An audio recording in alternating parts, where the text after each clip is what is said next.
never guess the places that I've been. You never guess the places that I've been.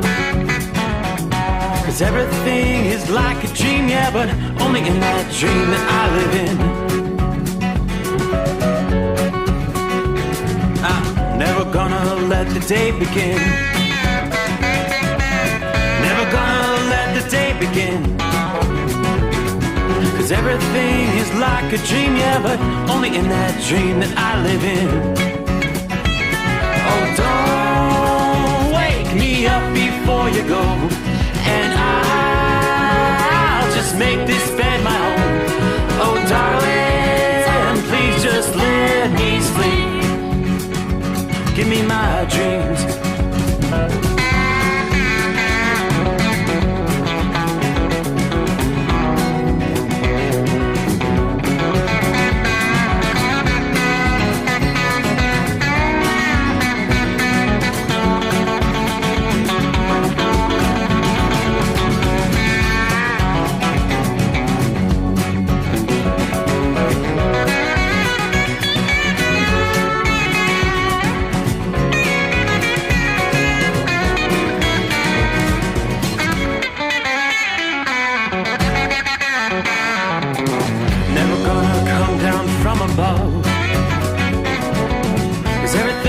Better from above.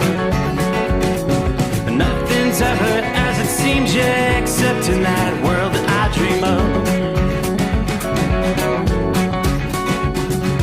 Never gonna lose the ones I love. Never gonna lose the ones I love. 'Cause everything is like a dream, yeah, but only in that world that I dream of. Oh, don't before you go, 'cause I can't face this day alone. Oh, darling, please just let me sleep. Give me my dreams. Give me my dreams. Give me my dreams.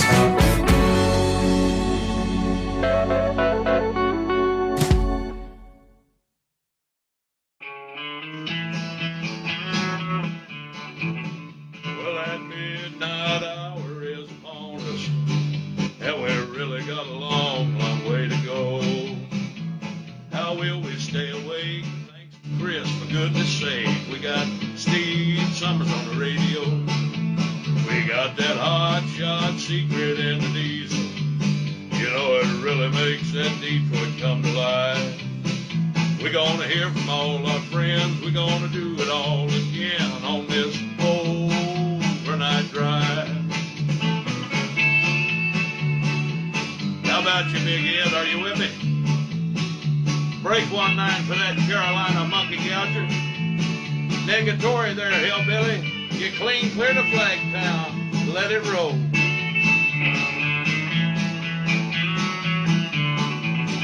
Well, we all tune in to catch the weather.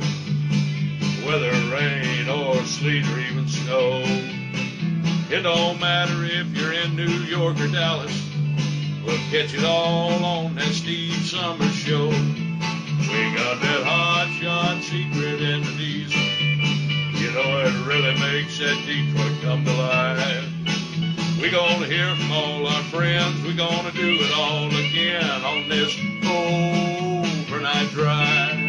We got that hot shot secret in the diesel. You know it really makes that Detroit come to life. We're gonna hear from all our friends. We're gonna do it all again on this overnight drive. Let's start this overnight drive.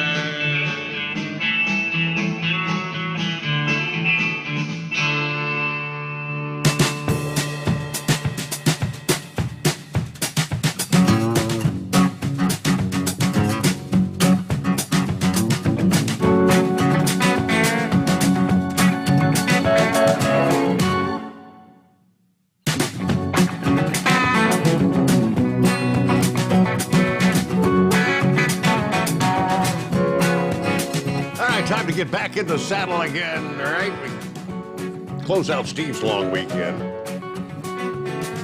And it was a long weekend, wow. As in busy, busy, busy. Spend a lot of time on the road, if you know what I mean. Okay, started the day out Monday bright and early. Hoping to make it back to the secret bunker in time for the show, and yes, here we are. So back in the captain's chair on a Monday night. Tuesday morning coming on here. We've crossed over the midnight hour in the Eastern time zone. We will progressively work our way from east to west and welcome our friends into a Tuesday. All right, more on the weekend coming up here. Welcome aboard. Hope you had a good weekend and a good start to your work week. Again, anything I missed? Any big developments over the weekend? Yeah, trying to play catch up here over the last few hours. Everybody talking about the heat wave, the heat wave. We've got our own heat wave we're contending with here in the USA. Matter of fact, an extended heat wave is in the offing for the I-95 corridor in the Northeast. According to forecasters, the building heat is slated to bring a prolonged stretch of 90-plus degree temperatures to several major cities that have not experienced many prolonged heat waves. So far this summer, there are many areas. I mean, you look down at the central states, Texas, and I think they've already exceeded 40-something days of triple-digit highs in places like Dallas, I believe. But of course, also the headlines, the heat wave impacting the UK, France, Germany, Spain. Apparently, the UK had halted flights out of one of their military bases as the runway buckling in the excessive heat there. They're using the term the tarmac melting in the heat. Either way, back here in the lower 48, NOAA defines a heat wave as a period of unusually hot weather, typically 2 or more days. In order to qualify as an official heat wave, temperatures have to be outside the historical averages for a given area. So in the Northeast, forecasters typically define a heat wave of at least 3 consecutive days with highs of 90 or more. That would not be the same criteria in places like Dallas, Texas. Now, we're talking both New York City and Boston typically have about a week's worth of days with highs of 90 or better by mid-July. The Big Apple's been on track with this through July the 17th. Beantown tallied just 2 days of 90-degree weather so far.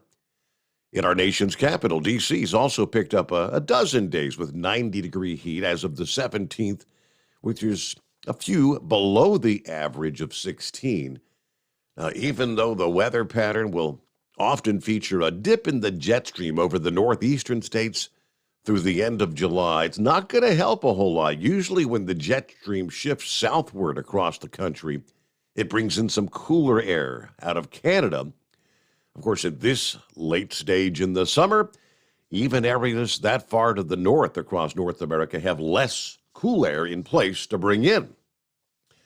Now, the jet stream pattern dips will still help safeguard the region from long-lasting surges of triple-digit temperatures that we've seen this summer over the south central states, and more recently contributing to the unprecedented heat wave they describe in Western Europe.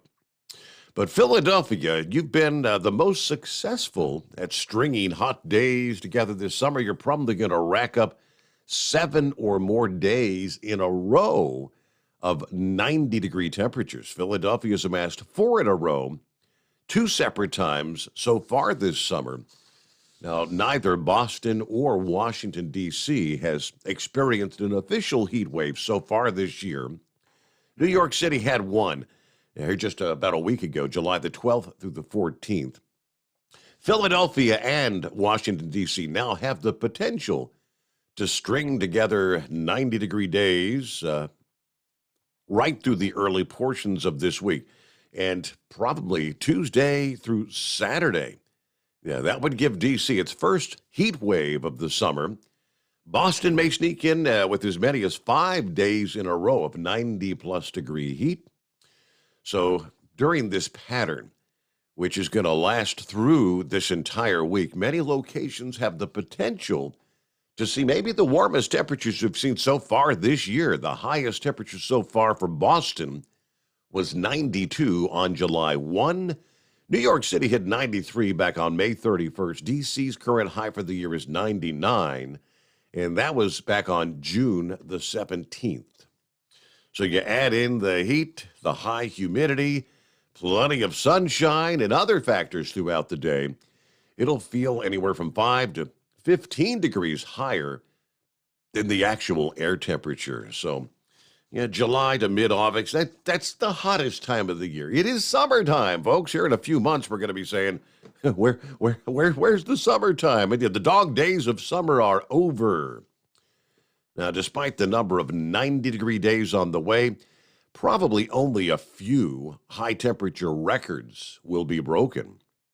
Following some showers and thunderstorms that we saw over the weekend, ground's going to dry out pretty early this week. So once you get the moisture out of the ground, things warm up a bit more. We could see a few records this week. Meanwhile, at the same time, after almost daily rounds of severe thunderstorms over the northern tier of the country through the first couple weeks of July, you did get a brief respite from that in recent days. Forecasters tell us the renewed threat for damaging storms is about to return, rumbling to life across the northern tier of the country. Here we go, early this week. Yeah, we saw a few thunderstorms Monday afternoon across the northern U.S. and the southern tier of Canada. Yes, severe threat begins as a cluster of storms moves through northern Montana and North Dakota. Yes, storms continuing, generally tracking eastward overnight tonight. By the middle of the night, severe storms could still be pushing across southern Manitoba and maybe parts of North Dakota. On the map, I did see a few severe thunderstorm warnings still in place right there. Yes, the northernmost, north central and northwestern North Dakota. Matter of fact, looks like they actually have a tornado warning. According to the National Weather Service, I'll pull that up and break it down. That's in northwestern North Dakota, Burke County. That's in effect as we speak, as a matter of fact, from the National Weather Service in Bismarck. We saw over an inch and a half of rain by Monday afternoon outside of Calgary. Rainfall totals rising throughout Montana as well. There was a separate area of storms, more spotty in nature, further to the east, northern Minnesota, parts of Wisconsin, as well as the UP of Michigan.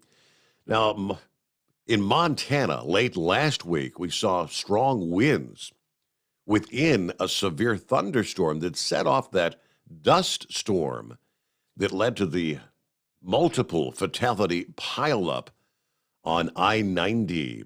We've got the latest on what transpired there coming up. 21 vehicles involved, and I believe it was at least 6 fatalities in that pileup with near zero visibility. Forecasters are concerned the atmosphere is going to be primed for maybe some large hail. An area stretching from northern North Dakota to southern portions of Saskatchewan and Manitoba, Canada. Hailstones the size of golf balls or greater in some of these more robust storms. As we look through the day ahead of us, the threat for severe weather Tuesday going to depend highly on how severe thunderstorms develop and where they ultimately move overnight tonight. With a surge of heat and humidity along the northern edge of that heat dome, again, severe storms are likely later on our Tuesday. They're kind of pinpointing areas that stretch from Minnesota to Wisconsin and Michigan on up into southern portions of Manitoba and maybe Ontario, Canada, later today. All right, where those storms do roar to life Tuesday and Tuesday night. Torrential rains, hail, and damaging winds along the lines of 65 to 75 miles per hour. And forecasters say we could see gusts in some cases, and the strongest storms approaching 90 miles per hour. Right now, looks like the highest risk for the upcoming day will include Thunder Bay, Ontario, Duluth, Minnesota, over toward maybe Marquette, Michigan. By midweek, forecasters say the threat for these storms shifts away from the north central states and moves a bit further east toward the Great Lakes and eventually portions of the northeastern USA. Look at some of our travelers' weather. Well, my journey back from northwest Georgia to the secret bunker in Cincinnati this past year, I had been watching the forecast, and a lot of rain was in the mix, especially through Kentucky. Had smooth sailing, right as the forecasters predicted, through Tennessee.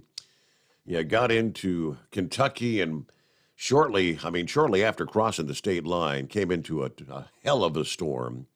Had a pretty serious accident that had occurred just moments. I was able to get through. I guarantee the interstate had been shut down probably shortly after, as the emergency vehicles were all headed southbound trying to get to the scene. Looked pretty ugly.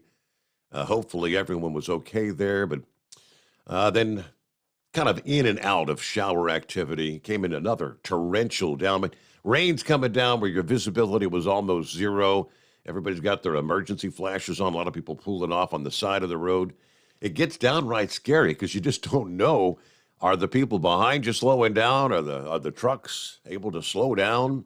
A lot of times you see those pileups occurring in just those scenarios, but made it through safely. So here we are. Philly Dan is on board this Tuesday morning.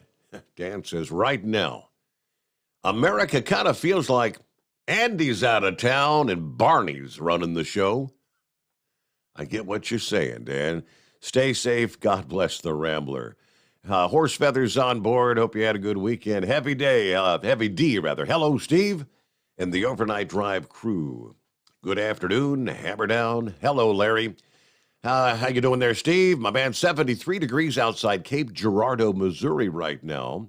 That's Gerald checking in. Everybody stay safe and let's roll. Todd is on board. Colton is up at this late night hour. He says, I got to go to bed, but I wanted to say hi. Get you some sleep there, Colton. Hope you're enjoying your summer. I'm already seeing television ads for getting ready for back to school. No, I remember those days. Not ready. Hello to Big Ed. How the heck you been? Haven't heard from you in a long time there, Ed. All right, keeping us company tonight. Maybe you can dial that number and give us an update. What's been going on? I haven't talked. I don't think we've spoke to you since the July 4 incident with your brother. And how's things going there when the house burned down? Robert, check it in. Hi there. There's Mead. Hey, Steve, this is Mead. Thank you so much for the code. That's first-time caller code from last week. Great talking to everybody. Be safe out there. I'm at the Home 20 in Rigby, Idaho. I'll be leaving out later this week, Thursday, for Rocky Mountain, North Carolina. Got a load of taters. I'm going to order some Hot Shot Secret product later today. Thanks again, and have a great show. All right, Mead, it was good to hear from you. Thanks for checking in. And, of course, we expect a full report once you receive. I assume you're going to purchase the Stiction Eliminator as a starter, and either the Gasoline Extreme or the Diesel Extreme, and give us a full report. Hello to Kevin. Steve, glad the road trip went well. It's a warm, muggy night outside my northern Illinois bunker tonight. Hello to Dean, a.k.a. Buckeye Boy, checking in from Ackworth, Georgia. A balmy 73 degrees. Kind of a lousy weekend. I just felt absolutely crappy. No energy, no appetite, kind of a headache. I did a home COVID test, and sure enough, yep, I got it. Anyway, feeling a lot better today. I did get a PCR test. No results yet from that. Also went to the doctor. She said I most likely had the 5-day version since my symptoms were not more serious, and the fact that I'm already feeling quite a bit better, that's a good thing, right? Anyway, have a great night, everybody. Be careful out there. All right. Our number, 844-844-3388, as we roll into a Tuesday. Lots to cover as we'll kind of catch up here. And what's on your mind? It is the Steve Sommers Overnight Drive, live from the Hot Shot Secret Studios. You're listening to the Overnight Drive with Steve Sommers. Hot Shot Secret Everyday Diesel Treatment is now available at Travel Centers of America and Petro Travel Centers. Find out today why Hot Shot Secret Everyday Diesel Treatment is becoming the fastest growing diesel treatment among over-the-road truckers. Better fuel economy, more power, less headaches. Stop into your nearest truck stop, grab a bottle of EDT, and feel the difference today. Everyday Diesel Treatment now available at TA and Petro Travel Centers, and learn more at hotshotsecret.com. At Turbo 3000, our founder Andy Matouche firmly believed you should challenge yourself. Put the most money back in your pocket, where it belongs. Four Wheeler magazine took our challenge, and they wrote it did exactly what we said it would do. As fuel prices keep going up, get your Turbo 3000 today. Call us at 888-311-9993. Always free shipping in the USA, and for a limited time, save $45 off total purchase using coupon code STEVESAVES at turbo3000.com.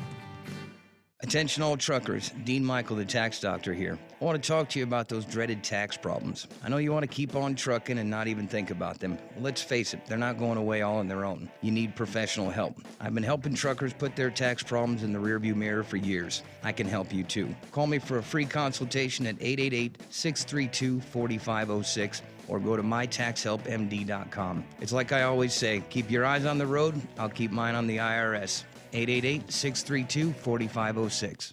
How do you sleep on the road? After downtime, do you wake up well-rested and invigorated, or tired, achy, and sore? Well, if it's the latter, you're not sleeping on the Big Rig Mattress. The Big Rig Mattress is a hybrid with an individually pocketed spring core that's engineered to deliver the best restorative sleep for your time on the road. Many drivers have said they sleep better over the road on the Big Rig Mattress than they do at home. Learn more about the Big Rig Mattress at thebigrigmattress.com or call 877-736-4233. Most standard sizes ship within 72 business hours. The Big Rig Mattress, 100% made in the USA since 2009. Because Channel 19's a little congested. Call Steve now at 844-844-3388. The Overnight Drive.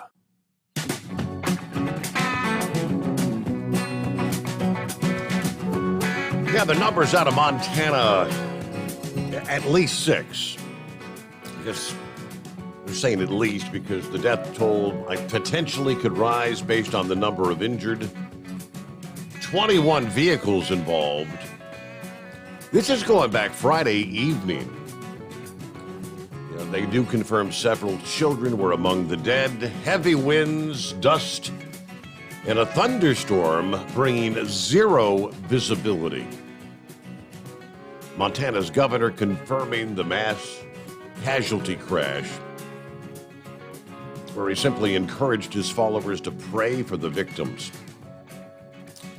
Not immediately clear how many were, again, injured. The Montana Highway Patrol said emergency crews responded to the major crash, which, again, believed caused by the dust storms and thunderstorms, heavy winds, and zero visibility. The National Weather Service in Billings said, indeed, dust storms initially popped up in central southern Montana. 2 o'clock in the afternoon, those dust storms then made way for a severe thunderstorm that remained until 9 o'clock in the evening Friday. The crash occurred about 4:30 in the afternoon, likely caused by what they call an outflow, a gust of wind that can travel faster than the storm that's producing it and goes out and ahead of the storms, picking up all the dust. Horrific videos from the scene showing the wrecked vehicles, miles-long backups. First responders were on the scene literally through the night, Friday night, into early Saturday, cleaning up the scene there. Hey, good morning, Joe. Morning, Steve, and all the Overnight Drive audience. Got a muggy 73 degrees here in Winchester, Virginia tonight. There's the Carolina Monkey Gouger in the house. Three-time champion Hall of Famer. Shout out to Malibu Lauren Weiss, who just so happened to be next on the list. How about that? Lauren Weiss, two-time world champion bull hauler. Morning, Steve. We've got 89 degrees in Colby, Kansas. Shout out to the Hall of Famer Carolina Monkey Gouger from the Timmerman Feed Yard tonight. All right, we'll get to some of the industry headlines coming here, kind of picking up right where we left off last week with protests occurring at some of the ports, Los Angeles, Long Beach. Yesterday, Monday, it was Oakland, and had over 100 drivers that showed up at the Port of Oakland Monday, not to move cargo, but to protest the state labor law that could end their independence and their livelihood in itself. That's AB 5, which we've been talking about for the last several weeks now. The independent owner-operators temporarily held up other trucks trying to enter the port this past day to pick up or drop off cargo, backing up traffic at the sprawling complex, vowing to continue protesting through today, Tuesday and Wednesday, chanting, "Free our drivers." Of course, we're all pretty much familiar, for those who maybe are not. At the center of this is the 2019 law known as AB 5, which had a temporary injunction in place for the last couple of years, waiting for the Supreme Court, who opted not, for reasons I cannot explain, to take up the case, sending it back to the Ninth Circuit Court there in California. It would require, and they're estimating 70,000 independent owner-operators to register as employees of trucking or other companies. Again, when the Supreme Court declined to take it up in late June, one of the protesting truck drivers with nearly 20 years based there in Oakland says, "This is going to put us out of business. We're fighting for our right to work." Opponents of the legislation, they call it kind of a gig work law, as we've been saying, which will literally upend the industry that's long relied on these independent contractors to move the goods and force remaining independent truckers to pay tens of thousands of dollars in extra fees now. Many of these independent drivers say the current model gives them the flexibility and the ability to grow a business. But the California trucking industry facing big-time criticism for relying on workers who lack employment benefits, paid health care, sick leave. As I mentioned, we saw similar protests last week. Just what will the impact be? It's kind of what we're all sitting back, waiting to see. Have we seen yet any ramifications? Are there any independent operators yet that have actually been forced out of business? And the big question, how is California going to enforce this anyway? Now, it's a big problem at the Port of Oakland, where the protest was taking place yesterday and will continue the next several days, is the shipping containers there are backing up once again, languishing at the port for nearly 2 weeks once they hit land, as we've continued to deal with these kinks up and down the supply chain. You have to have room for new containers to come off the ship, and you've got to have a place to put them, according to a port spokesperson. Now, they did say yesterday's protest did indeed limit cargo movement, but said the port's going to need a few days to see if it causes any sort of a noticeable backup. Well, here's the key, though. Monday is in the books, but they're going to continue the protest Tuesday and Wednesday. If these continue, it's inevitable. There's going to be some significant backups there. Either way, at the Port of Oakland this past day, protesters at multiple terminal gates halting traffic. Of course, last week it was the truckers at Southern California, Los Angeles, and Long Beach. Drivers said the actions are coordinated via social media and word of mouth. So the likes of Facebook, Instagram, I guess, is how they're organizing these protests. Spoke with the owner of a small freight company that said they are indeed protesting because this loose coalition of independent drivers is struggling to find any sort of voice.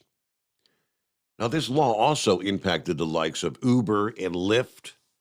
They were able to skirt the law by pumping over $200 million into a successful ballot measure. Why were the Uber and Lyft drivers exempted and not the truck drivers? Good question. The CEO of Harbor Trucking Association calls on the state to give the truck drivers a path toward maintaining their independence. Now, I've seen some of the first response from legislators and the director of the governor's Office of Business and Economic Development, who yesterday, Monday, makes it sound like, sorry about your luck. It is what it is kind of thing. He simply says, quote, now that the federal courts have rejected the trucking industry's appeals, it's time to move forward, drivers. Comply with the law. Work together to create a fairer, more sustainable industry for all. It's time to move forward. Doesn't sound like there's going to be any backing down. It appears it doesn't matter how many independent drivers stand up and express concerns.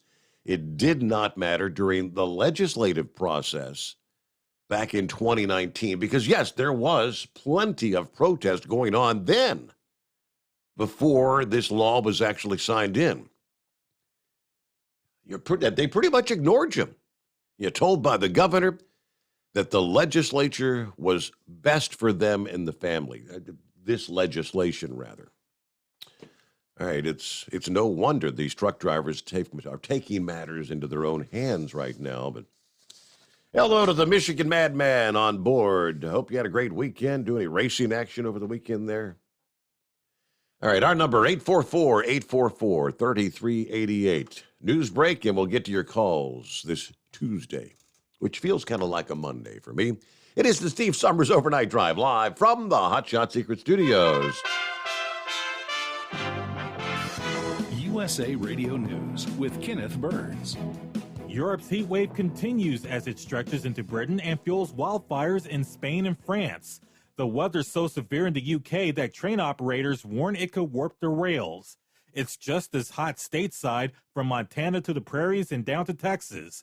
Tony Fracasso, a forecaster with NOAA's Weather Prediction Center, tells News Nation that temperatures are well over 100 degrees in those sections and will stay that way for a while. By the end of the week, it gets slightly cooler, but it's only maybe around 100 to 105. Still above normal, still possibly breaking some daily records, and it's just persistent all the way through at least Sunday. At least 35 million people are under some form of heat alert. The losing continued on Wall Street Monday, the Dow losing 216 points. The NASDAQ was down 92 points, the S&P 500 off by 32. This is USA Radio News.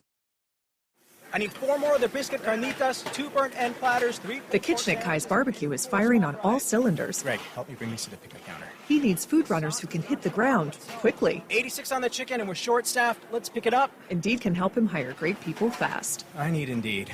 Indeed you do. Instant Match instantly connects you with quality candidates whose resumes on Indeed match your sponsored job description. Visit Indeed.com/credit and get $75 towards your first sponsored job. Terms and conditions apply.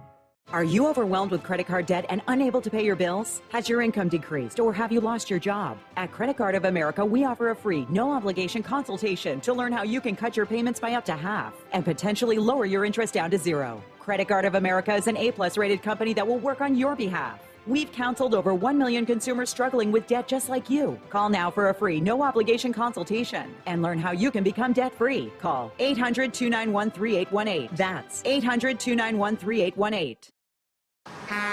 You're listening to the Overnight Drive with Steve Summers. Over $5 a gallon for diesel? Wow, it's the highest it's ever been. Now, what if you could get paid to use a fuel additive? Hear me out. Hot Shot Secret Everyday Diesel Treatment, EDT, will improve your miles per gallon enough that the fuel economy savings will not only pay for the cost of the product, but also keep more money in your pocket. Think about it. At $5 a gallon, you're paying over $1,200 to fill up and going 1,500 miles on a full tank. Well, Hot Shot Secret Everyday Diesel Treatment will increase fuel economy up to 3%. That's an extra 45 miles per tank, $37 worth of diesel, and a savings of 2 cents every mile. EDT is so strong, it only takes $12 worth of EDT to get these savings, and you get all the other benefits of this 6-in-1 treatment. Take the EDT challenge today. If you're not completely satisfied, we'll refund your purchase. EDT is available at Pilot Flying J, Love's Travel Stops, and TA and Petro Stopping Centers. Learn more at hotshotsecret.com.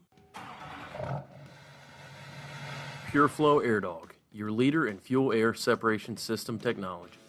Our systems filter out water, particulates down to 2 micron, and remove all of the air out of your diesel fuel. This allows for nothing but pure, clean diesel fuel to reach the expensive injection system equipped in your vehicle.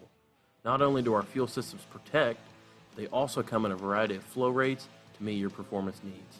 Our systems are compact and use OEM-style fittings for easy installation.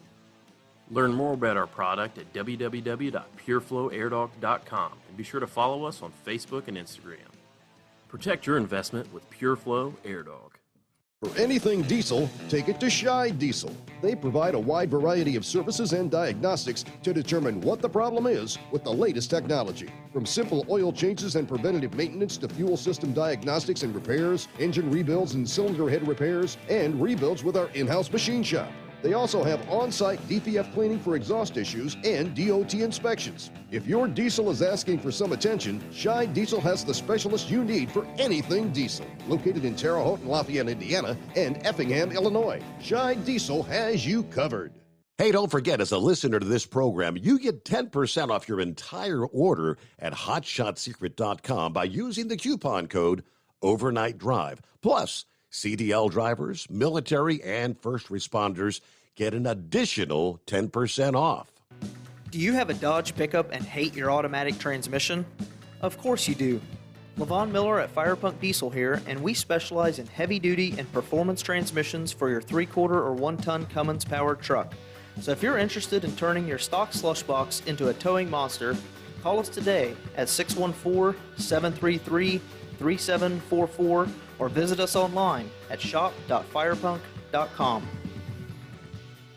You went car shopping? You meant business. You ace vehicle history searches and test drives. You out-salesman the salesman. Now you've got your wheels. If you manage that, you can get your retirement plan on track. Visiting aceyourretirement.org can help. With 401k tips and smart savings strategies, you'll have the info you need to get more for your future. Go to aceyourretirement.org, because when it comes to speeding past financial challenges, you're an ace. Brought to you by AARP and the Ad Council. Whether you're a diesel pickup performance enthusiast or just looking for a small upgrade, when selecting common rail fuel system components, look no further than Exergy Performance. At Exergy, you'll find injectors, pumps, and more, engineered like no others on the market using state-of-the-art equipment run by people that have been in the business for decades. So if you're in the market for common rail components at any power level, contact Exergy Performance or one of the many dealers listed on our website at exergyperformance.com. Because Channel 19's a little congested. Call Steve now at 844-844-3388. The Overnight Drive. I had the opportunity to get out and hit the road a little bit. Got to see big-time differing prices at the pump. Got down into parts of Tennessee. Before we got into Nashville, I think I fueled up for like $3.89 per gallon. It's like, how about that? Yeah, finding some regular gas under $4. I headed back this past day. What I paid $4.39, I believe. That was about the best I could find. So it was somewhere in Kentucky. The further north I got, it seems like the higher things we're getting. It doesn't look like prices are going to really be dropping more as the anticipation was late last week before I headed out. One of the headlines was, hey, the oil was back below $100 per barrel. And the hope was that trend would continue. Well, starting Friday, oil was up, and that trend continued again this past day. Brent crude is now back in excess of $105 per barrel, up 2% on Friday, and then another 4% on Monday. U.S. West Texas Intermediate futures for August were up $4 a barrel yesterday, back to $101.61. It's the uncertainty, geopolitical concerns. Brent crude will find support at the end of the week, a.k.a. support, higher prices, if Russia does not turn the gas back on to Germany after Nord Stream 1 maintenance has been taking place. There's one trading source that said a letter they received concerned supplies through the Nord Stream 1 pipeline, which is a major supply route to Germany and beyond. Now, as I mentioned, going back to last week, both Brent and West Texas Intermediate saw their biggest declines in quite some time. Biggest declines for about a month. And much of that was based on fears of recession in both the U.S. and Europe that could impact oil demand. Either way, this past day, the U.S. dollar, retreated from multi-year highs, supporting prices of commodities from gold to oil. A weaker dollar makes dollar-dominated commodities more affordable for holders of other currencies. Meanwhile, mass COVID-19 testing exercises continue in parts of China this week. Again, just as soon as they're coming off some of their major lockdowns, another wave of COVID impacting China as well. Meanwhile, supplies are tight as expected. President Biden's trip to Saudi Arabia failed to yield any sort of a pledge from OPEC to boost oil supplies. I didn't have much of an opportunity to tune into the latest on news with the busy weekend we had. I think it was actually Friday evening when I was settling into the hotel for the evening before Saturday's funeral. I flipped on the news a bit, and of course, the president had met with the Saudi Arabian leader. And believe it or not, yes, they did the fist bump. It was the fist bump greeting. Now, most of the time, I mean, if you're doing a fist bump, you run into an old friend or what, okay, so in this, all right, you don't want to shake hands because you don't want to pass COVID, but a fist bump, that's, hey, you're good friend. Hey, buddy, how you been? That's not what we are with Saudi Arabia. We're not chum buddies. And so for as much as I got to see, they made it sound as though it was yet another more of a debacle kind of trip for Biden. I'll try to get up to speed more on that, but nothing as far as any additional oil from Saudi Arabia, United Arab Emirates, and that's probably again why we saw oil prices rising Friday and Monday. The question, will the trend continue? Oh boy. Carolina Monkey Gouger in the house. Hey there. Well, hello, Steve. How you doing tonight? Well, back in the bunker, made it home safely, but you know how much I love being on the road, right? I don't. Oh yeah. Yeah. Oh yeah.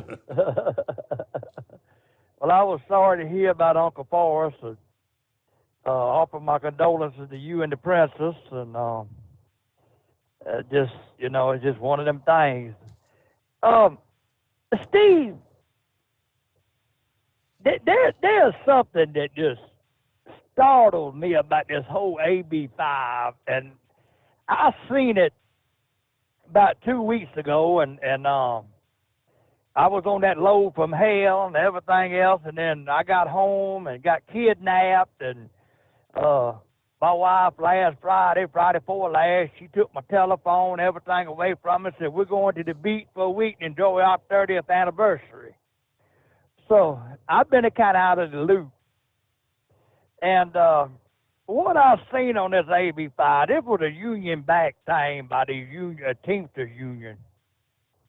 And one of the remarks that was made by one of these powerhouses well, I shouldn't call it a powerhouse because the American government owns them now. We own interest in them. Loaned them $742 million to keep them going bankrupt. And I seen a comment on there by one of their drivers, and it just pissed me off to no end. They said, well, good, now these guys can get a good union job and have a pension and have all that. Well, you know, the thing about it is, Steve, if they hadn't have got that $742 million, they wouldn't have a damn job now. They'd be defunct. They'd be on the street looking for a damn good owner-operator truck to get into. I mean, this thing stinks to high heaven of all the backlash and everything that's going on. And why they think that anybody would want to get out of a good owner-operated truck and go to work riding around in one of them 3-axle coffins they ride around in is crazy as hell. I mean, that thing just floored me, you know. Mm-hmm. I mean, can they not just see? I mean, how many times have we heard them fellas get on here and bitch about the Central State Fund going bankrupt? All this bull crap going down. But yet they want somebody to come and drive for one of these companies that probably ain't going to be around in 3 or 4 years anyway. And then old Joe Biden, he goes off up there to Pennsylvania somewhere and shows them up again and says, the American government will stand behind. We are going to bail these pension funds out after they've been mismanaged by them mafiosos up there in the Teamsters Union. Did you see that? Yeah, essentially that's a done deal. That was part of the, I think it was the second COVID pack, the great relief package that sent out the stimulus checks. But yeah, the bailout of those pension funds, we got the update on that a couple of weeks ago. As far as Central States is concerned, each of these separate funds have to, I guess, fill out like an application to bail out the fund. That paperwork's been submitted. I think it's by the end of this month they anticipate getting a response, but I'm all but certain, as long as everything's filled out properly, that fund will be solvent, I believe they said, through the year 2052. So yeah, the American taxpayers are bailing out these pension funds. Yeah. I mean, that does that not make your blood boil? It makes mine boil beyond all recognition. I mean, it just pisses me off. I mean, don't nobody get out here and subsidize us and say, well, you had a water pump go out or engine blow out, so we're just going to give you $42,000 to build your engine or whatever. I mean, this thing has just really just boiled my blood, and I reckon that was one of the reasons I was having a bad week when I went in anyway, and I was all hot, and Debbie just grabbed the phone, the iPad, and everything, and just boom, just said, we're going to the beach, and we ain't going to watch no news, we ain't going to watch nothing, you're going down there to relax. And we had a good time, Steve. We had a damn good time. Were the fish biting? I'm going to tell you something. I was supposed to go to out deep sea fishing with this guy I go with all the time, but I don't know if you kept track of it. We had some hellacious storms in South Carolina last week. I mean, we got like 10 inches of rain in 4 days. Mm-hmm. And so I got up that morning to go down to the dock. He called me and said, hey, Bo, we can't go out. I said, there's a storm off of the ocean. He said, I'm not going to chance it. And he said, tell you what, he said, if you want to go out, say in September, I'll do it for you for half price. I said, well, that'll be all right. We can do that. But before I get off of here with my rant, I got to get, I don't know if you've seen the video of this thing that Moose designed for me. Yes, I was watching that here just about 30 minutes before showtime. I was scrolling through and I saw that. And yeah, your device, Monkey Gouger, the one-armed man using a chainsaw. Well, that night, I would tell you something. Moose done his homework. He went and looked up everything that he could find on a prosthetic arm. And he went back and sat down with a piece of paper and got all the angles, got all the measurement, measured that day. And I would tell you what, we made a prototype and it kind of malfunctioned. And me and him talked about it. He said, I'll fix it. Well, Moose, he did. He got one of my old arms up there. I give him, he has something else in mind, but he used it for this project we working on. And he was running around his neighborhood. People looking at him like he's crazy. He got this new invention clamped on a lawnmower, and he's pulling it around with the pickup and everything, trying to knock it off. And, what the hell are you doing, Moose? Have you lost your mind? He said, no. He said, I'm inventing an attachment for a one-armed guy. So what does a one-armed guy need to be running a chainsaw anyway? So well, that's how he got that way. So I'm going to fix it where it don't happen again. And Steve, I'm telling you what, this thing is going to be a game changer for people that's having to wear prosthetic arms. I mean, we can adapt it left, right, whatever he needs to do, he can adapt to it. Mm-hmm. And it's patent pending right now. We got a patent pending on it. And when I first tried it, and I picked that chainsaw up and I shook it and everything, I said, this thing ain't going to come off, because the way I was running it before, I was more worried about the chainsaw popping out that eye hook and coming back on me, so I was having to study watch it. Now, I clamp that thing on, give it about 3 turns. I mean, I can use this thing to drive nails. I can use this thing to set roofing screws. I can use it to clamp it. What it is a portable vise. And I mean, I can use it to hold bolts, screwed. I mean, this is really a real game changer. Steve, I'm so pumped up over this thing. It is just really, really, but I've been like this ever since I was 6 years old. And I try stuff that they come out with and no avail. But this right here, this is a game changer. I mean, a real game changer. And I can't thank Moose enough for doing this, because he got a lot of hours in this thing, and he done his homework, and I mean, he done it well. That's pretty cool. So, yeah, I saw it. I mean, the only thing I wondered about is you were trying to start the damn thing. How many pulls does it take to start a steel? Well, now, let me tell you about that deal. That chainsaw, that was the first time that chainsaw had been cranked up in 2 years. Okay, all right. I just went out there, dumped the old gas out, put new gas in it, made sure there was oil in the oil bar.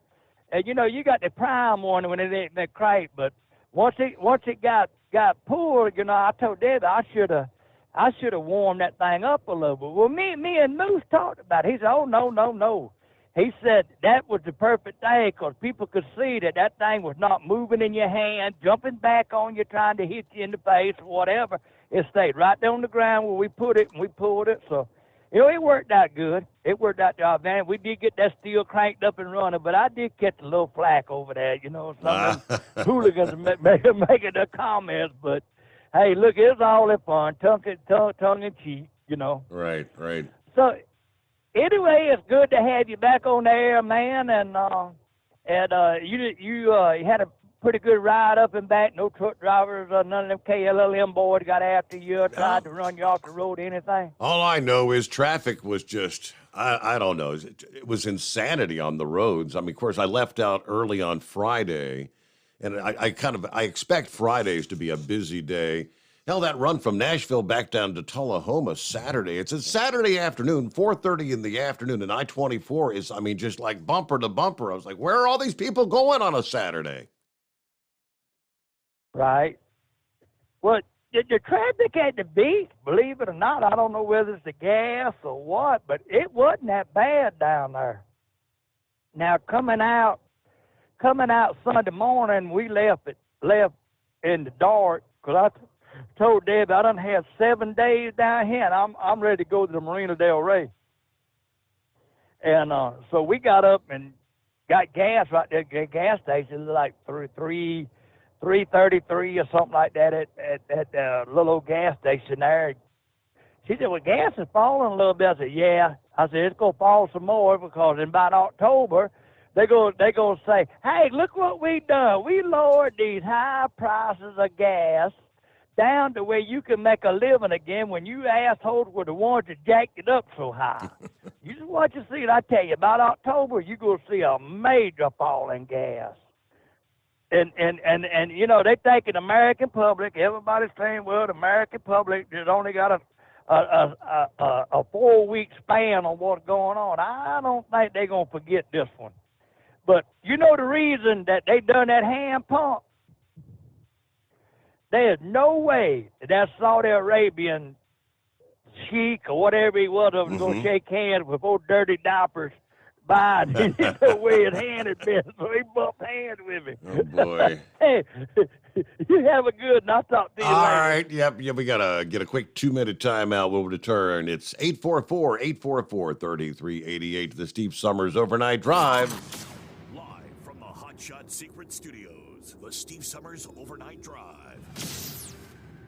For the last 15 years, the Big Rig Mattress has been manufacturing a premium residential mattress for over-the-road truckers. After your downtime and recuperating on the Big Rig Mattress, you wake restored and without sore pressure points, ready for another day on the road. The main support component of the Big Rig Mattress is an individually pocketed spring core that delivers the optimal amount of support exactly where you need it. Check out thebigrigmattress.com to learn more about this exceptional mattress. Many sizes are stocked and can ship within 72 hours. Custom sizes also available. 100% made in the USA since 2009. Over $5 a gallon for diesel? Wow, it's the highest it's ever been. Now what if you could get paid to use a fuel additive? Hear me out.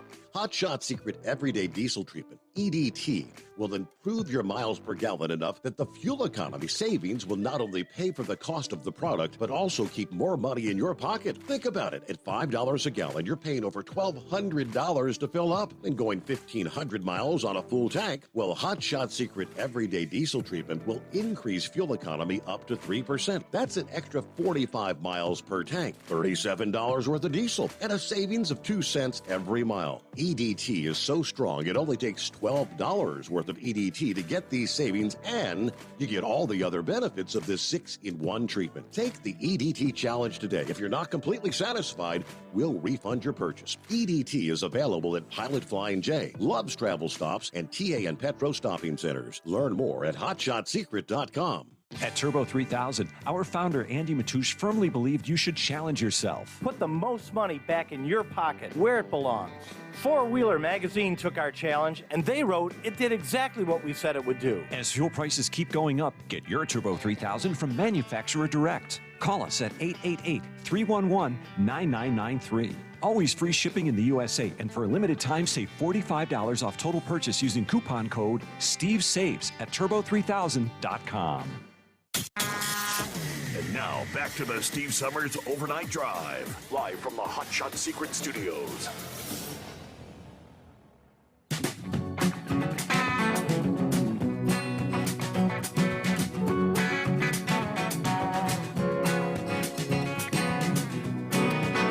All right, tell you what, let's get back to the calls here. CNI Dog, what's going on? How was your weekend? I got your photos from the world's largest truck stop there.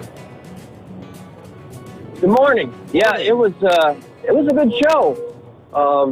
It was raining early on Friday, so we kind of coasted in there after the rain was gone. The rain did not dampen the crowds. The auxiliary parking they usually have out in the fields behind the truck stop, where the tires, driving through with your tires, it's kind of slick. If you stopped, you could have got stuck. But other than that, No, no problems. There's quite a bit of people there, outside and inside the truck stop. And everybody was in real high spirits. I had a great time. Trucks, I'm not too sure who won. Maybe you could look that up. But that one truck, I really liked that one. That one floored me, you know what I mean? Mm-hmm. What did I say? Old school before it was cool. Exactly, yeah. I saw that on a T-shirt. So my wife had the pork chop over there in the under the tent. They had live music, a lot of vendors, and everybody was in real good spirits.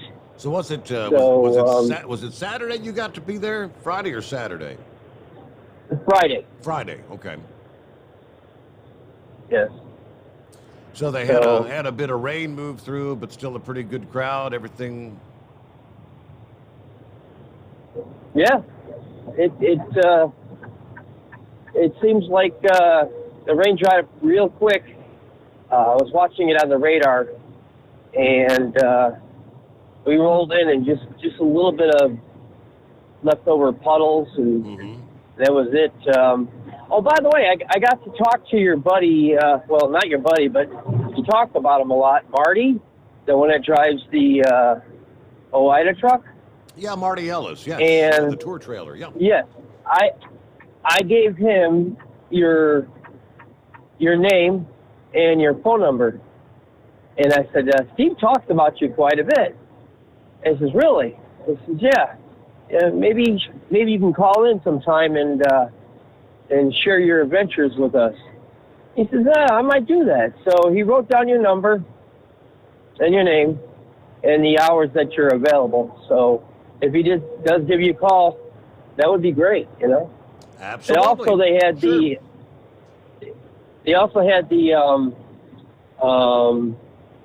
what do you call that? Sex traffickers trailer there. The Truckers Against Trafficking, yes. Yes, you got a chance to go through a small seminar about that. So, all right, that's all I got for you. I see it's close to top of the hour, All and right. Yep, we'll get our news update in here. Thanks for the photographs again. Yeah, just like there's always moving. You dropped off. Always moving sent me a photograph. Also, with pretty much the same backdrop, the world's largest truck stop. I guess she had been on vacation, and I guess she rolled through the show, had ended, the tents and everything was, I guess that was Sunday, I'm assuming. Yeah, give us a ring back, always moving. If you can, we'll get to you right out of the news update here, top of the hour. Steve Sommers Overnight Drive, live from the Hot Shot Secret Studios. USA Radio News with Tim Berg. An Indiana police chief says a suspect in a mall shooting used a rifle to carry out the attack. Greenwood Police Chief James Eisen says the suspect had multiple weapons and over 100 rounds of ammunition with him Sunday in the city just outside of Indianapolis. The suspect ended up being shot and killed by another armed Good Samaritan. Customs and Border Patrol is reporting more than 200,000 illegal immigrant encounters at the southern border last month alone, the highest for June ever reported. The terrorist screening database also flagged 6 hits in June, bringing the total to 56 for this year so far, which is nearly double the 30 in the previous 4 years combined. Wall Street giving the thumbs down to Monday, losing 215 points. USA Radio News. Wendy Bell here for my friends at Swiss America. Did you know the U.S. Constitution authorizes only 2 forms of legitimate money, gold and silver? That's right. But our government abandoned gold and silver a half-century ago. Meanwhile, gold and silver prices have rocketed in recent years due to growing economic uncertainty. So, to help my listeners, Swiss America has a very special offer today. Silver Walking Liberty $half at the amazingly low price of $12.50 each, delivered You heard me right, $12.50. Call now to reserve your silver coins at 800-630-1490. That's 800-630-1490. Silver Walking Liberty half dollars for just $12.50 each, delivered while supplies last. Put a silver lining in your financial portfolio now by calling 800-630-1490. 800-630-1490. Europe is facing a record-breaking heat wave this week. French officials have warned of a heat apocalypse, while large portions of England have been issued for their first ever red extreme heat warning. The scorching temperatures have caused emergency services to be stretched thin across Europe. This as firefighters are continuing to put out blazes. Wildfires are spreading across Europe and forcing some people to flee. Firefighters are tackling blazes in France, Spain, Portugal, Greece, Croatia, and Slovenia, as well as Morocco's northern mountains. Roughly 16,000 people have fled blazes in southwestern France. Lance Pry reporting from the USA Radio News West Coast News Bureau. Gas prices fell another nickel over the weekend. AAA reporting the national average price for a gallon of regular is down to $4.52 a gallon. South Carolina could fall below $4 a gallon any day now. And you're listening to USA Radio News. Hi, I'm Wayne Alaroot. If you like my radio show, you're going to love my podcast, War Raw. Each podcast, I present my top 10 most outrageous, salacious, and controversial stories of the week. I break down the best of the best raw truth stories for conservatives, libertarians, patriots, taxpayers, Trumpers, and deplorables. Anyone who appreciates God, guns, gold, and tax cuts will stand up and cheer for War Raw. Check out this week's War Raw podcast right now. It's available to download at iTunes, Spotify, iHeart, or wherever you listen to podcasts. War Raw. War Raw. A jury in Florida must decide between the death penalty or life in prison for Nicholas Cruz, the man who pleaded guilty to 17 counts of first-degree murder from the 2018 mass shooting at Marjorie Stoneman Douglas High School. Lead prosecutor Michael Satz tells the Miami courtroom about some of the security videos the jury will see. You will see him shoot and kill 5 students on the 3rd floor and a teacher on the 3rd floor. You will see him wound 13 other students on the 1st floor, and you'll see him wound 3 other students on the 3rd floor and wounding of a teacher. More than 26 years after she disappeared from a California university, the Kristin Smart murder trial begins Monday. Paul Flores allegedly killed the 19-year-old college freshman while attempting to rape her in her dorm room at Cal Poly San Luis Obispo in May of 1996. His father, Ruben Flores, is accused of helping hide the body, and they'll stand trial in Salinas, California. He and his father were arrested last year after investigators uncovered new information in the case. Football season is here. NFL training camps get underway this week as rookies from multiple teams are due to show up before veterans begin reporting for duty this weekend and into next week. For USA Radio News, I'm Tim Berg. At Hot Shot Secret, we share the science behind common diesel problems. For example, stiction. Found throughout the oil system, stiction is the sticky friction that negatively impacts your engine's ability to function at an optimal level. The molecular structure of oil is a hydrocarbon. The engine's extreme heat, tight tolerances, and high pressure cause the oil to break down and release hydrogen, leaving behind varnish, a carbon-based deposit. The varnish clings to the engine's moving parts, creating drag on the turbocharger, oil pump, and pistons. Symptoms of stiction include a rough idle and the loss of fuel economy and performance. Hot Shot Secret Stiction Eliminator delivers a 98% clean rating in third-party scrub tests. Its synthetic cleaner plus nano lubricant contains no harmful solvents and is formulated to be left in the engine to safely dissolve stiction for thousands of miles. It works as you drive. Stiction Eliminator is available at truck stops, Tractor Supply, O'Reilly's Auto Parts, and online at HotShotSecret.com. Hot Shot Secret. Powered by science.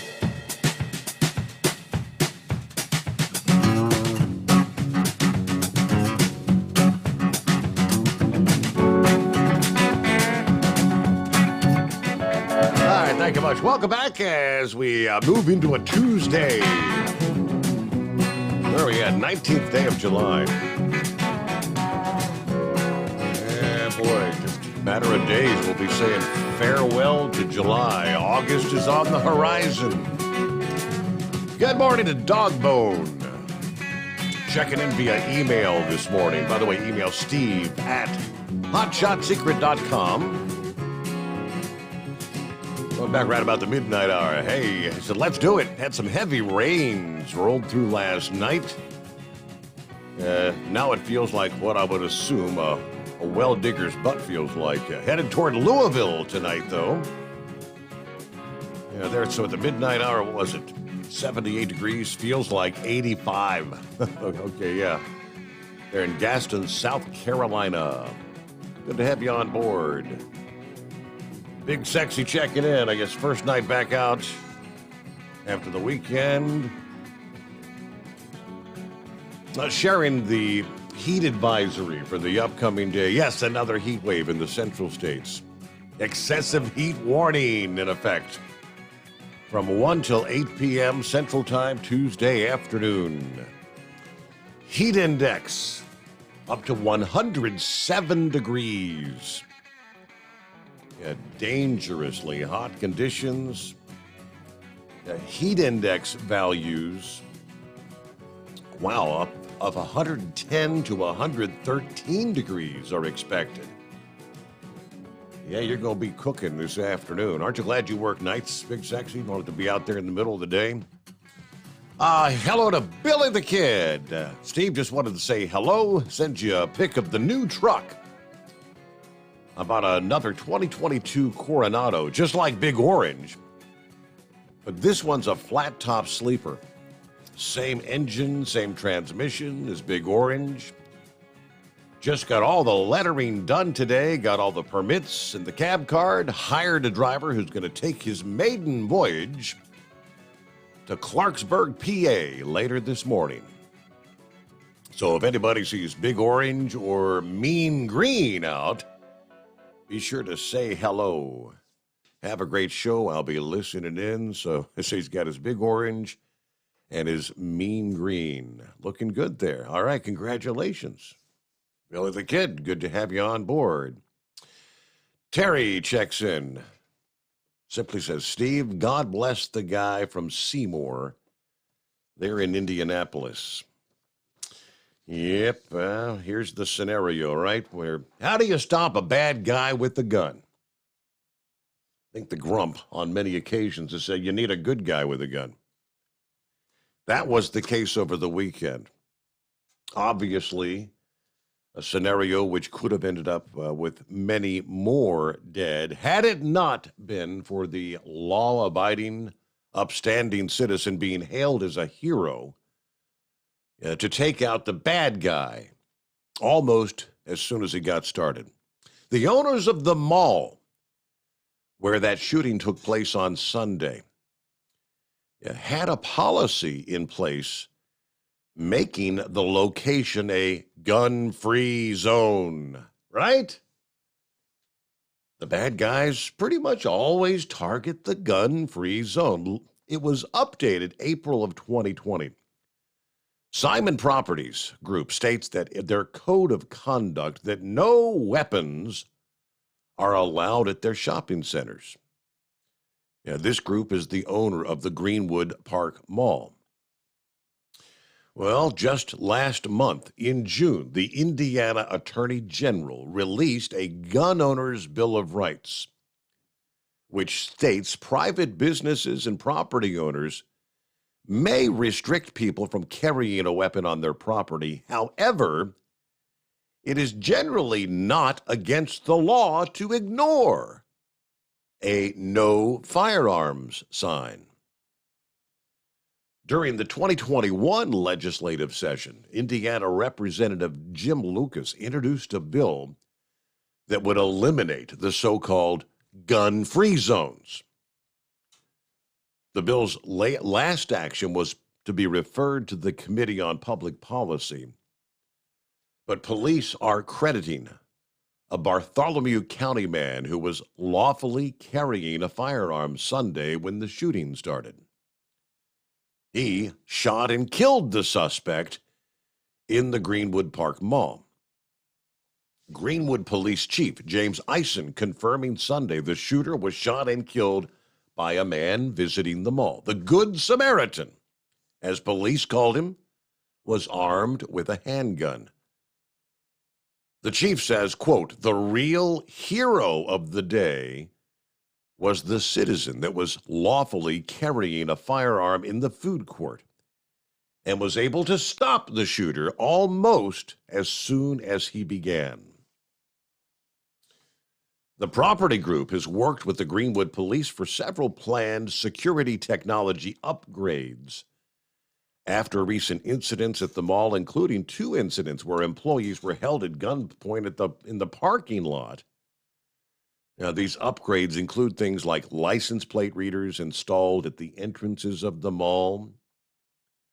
The Greenwood mayor, Mark Myers, says, this man saved lives. Someone we are calling the Good Samaritan was able to shoot the assailant and stop further bloodshed.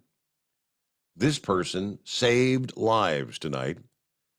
On behalf of the city of Greenwood, I am grateful for his quick action and heroism in this situation. Spokesperson for the mall issued a statement Monday morning.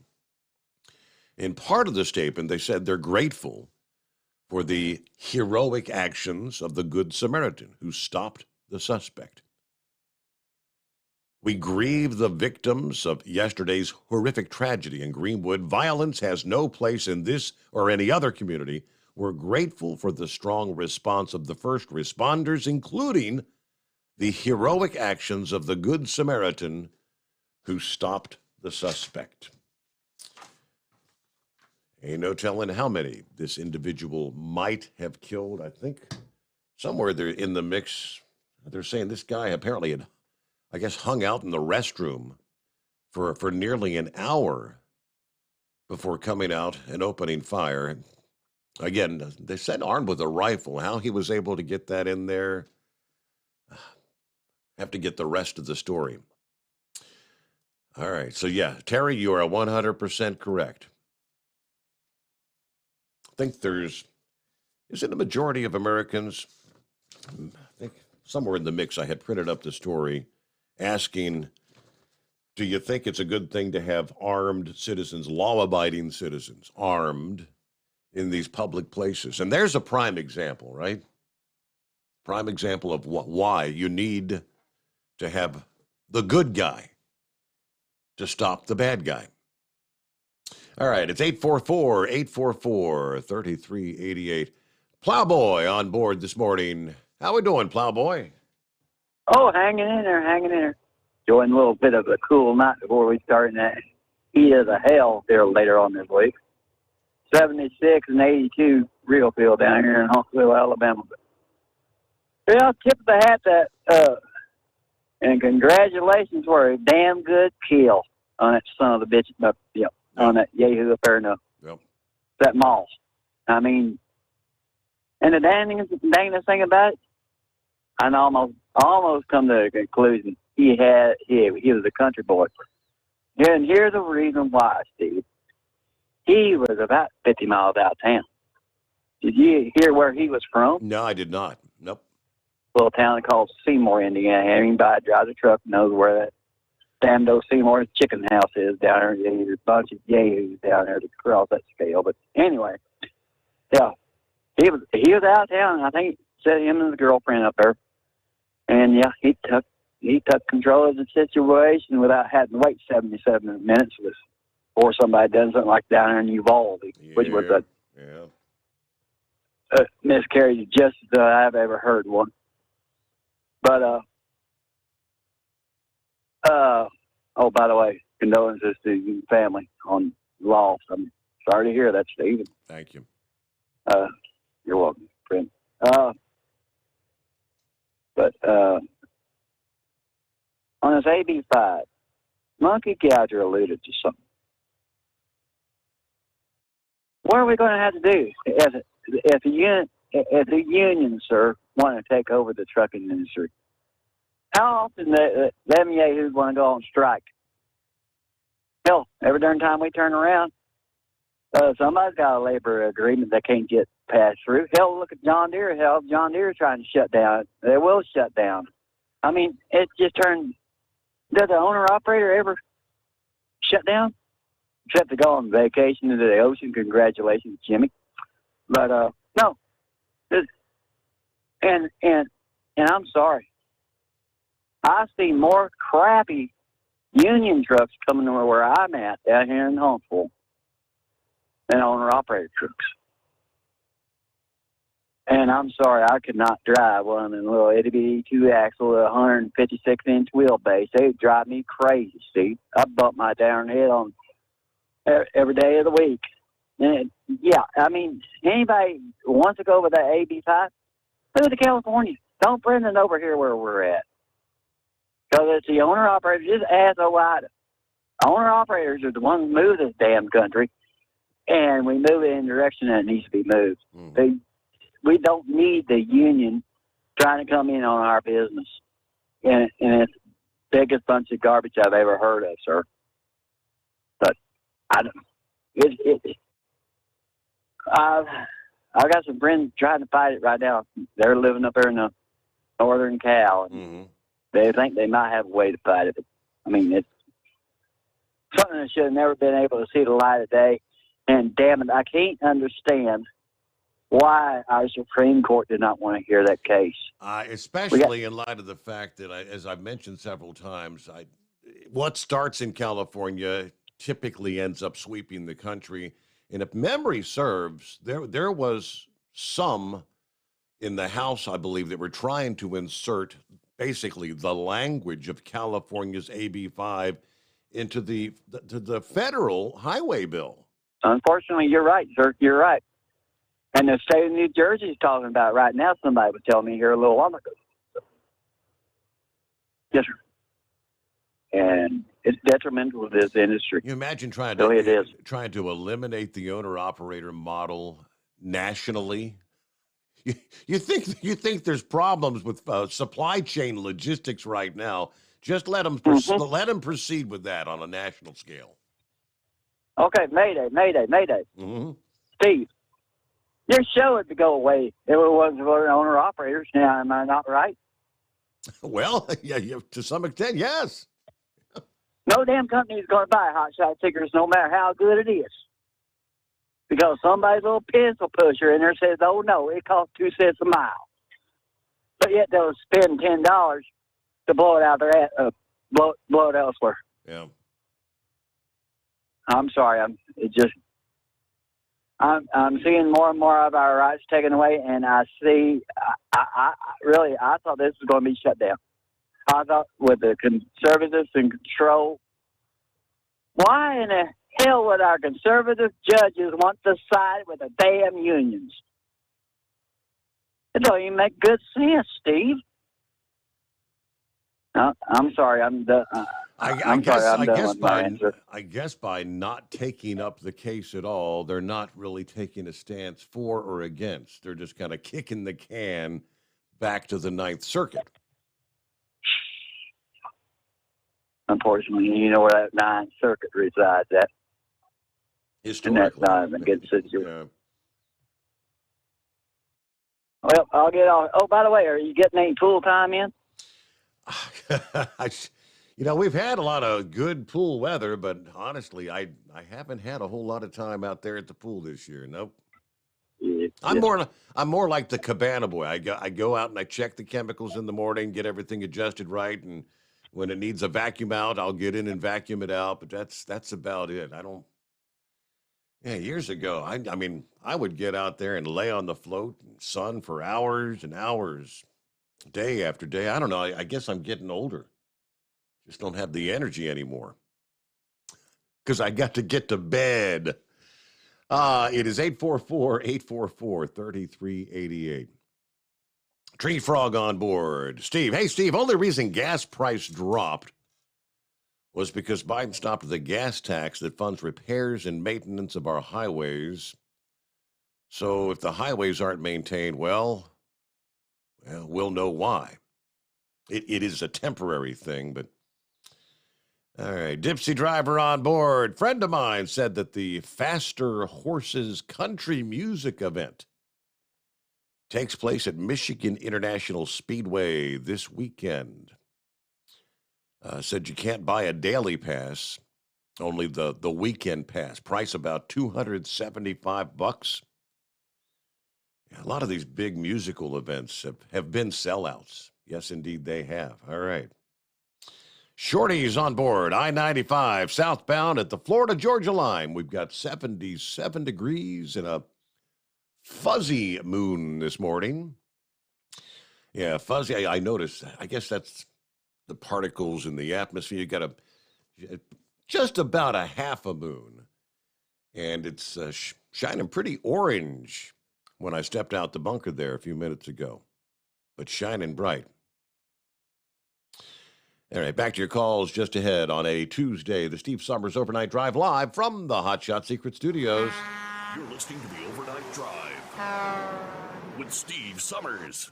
Hot Shot Secret Everyday Diesel Treatment is now available at Travel Centers of America and Petro Travel Centers. Find out today why Hot Shot Secret Everyday Diesel Treatment is becoming the fastest growing diesel treatment among over-the-road truckers. Better fuel economy, more power, less headaches. Stop into your nearest truck stop, grab a bottle of EDT, and feel the difference today. Everyday Diesel Treatment now available at TA and Petro Travel Centers, and learn more at hotshotsecret.com. At Turbo 3000, our founder Andy Matouche firmly believed you should challenge yourself. Put the most money back in your pocket, where it belongs. Four Wheeler Magazine took our challenge, and they wrote it did exactly what we said it would do. As fuel prices keep going up, get your Turbo 3000 today. Call us at 888-311-9993. Always free shipping in the USA, and for a limited time, save $45 off total purchase using coupon code STEVESAVES at turbo3000.com. Attention all truckers, Dean Michael, the tax doctor here. I want to talk to you about those dreaded tax problems. I know you want to keep on trucking and not even think about them. Well, let's face it, they're not going away all on their own. You need professional help. I've been helping truckers put their tax problems in the rearview mirror for years. I can help you too. Call me for a free consultation at 888-632-4506 or go to mytaxhelpmd.com. It's like I always say, keep your eyes on the road, I'll keep mine on the IRS. 888-632-4506. How do you sleep on the road? After downtime, do you wake up well-rested and invigorated, or tired, achy, and sore? Well, if it's the latter, you're not sleeping on the Big Rig Mattress. The Big Rig Mattress is a hybrid with an individually pocketed spring core that's engineered to deliver the best restorative sleep for your time on the road. Many drivers have said they sleep better over the road on the Big Rig Mattress than they do at home. Learn more about the Big Rig Mattress at thebigrigmattress.com or call 877-736-4233. Most standard sizes ship within 72 business hours. The Big Rig Mattress, 100% made in the USA since 2009. Because Channel 19's a little congested. Call Steve now at 844-844-3388. The Overnight Drive.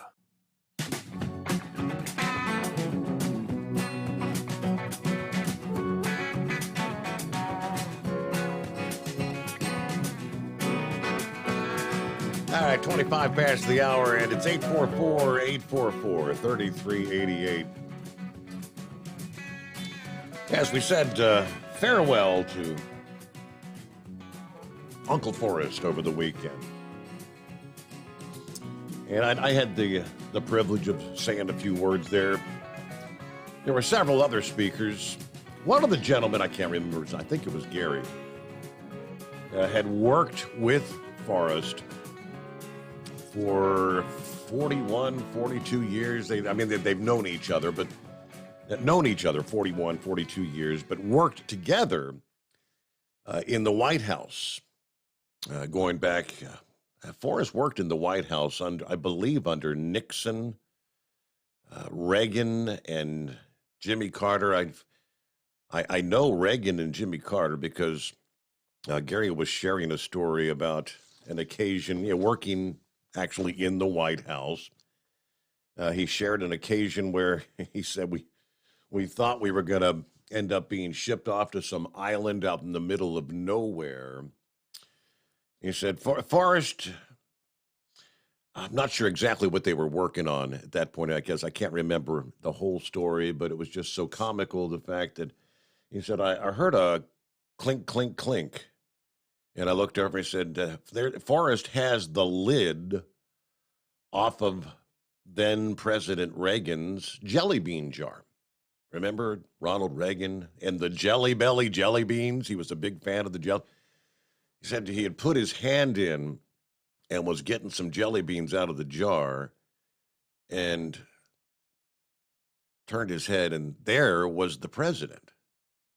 And they're thinking, uh-oh, I'm probably going to be in a whole lot of trouble for this.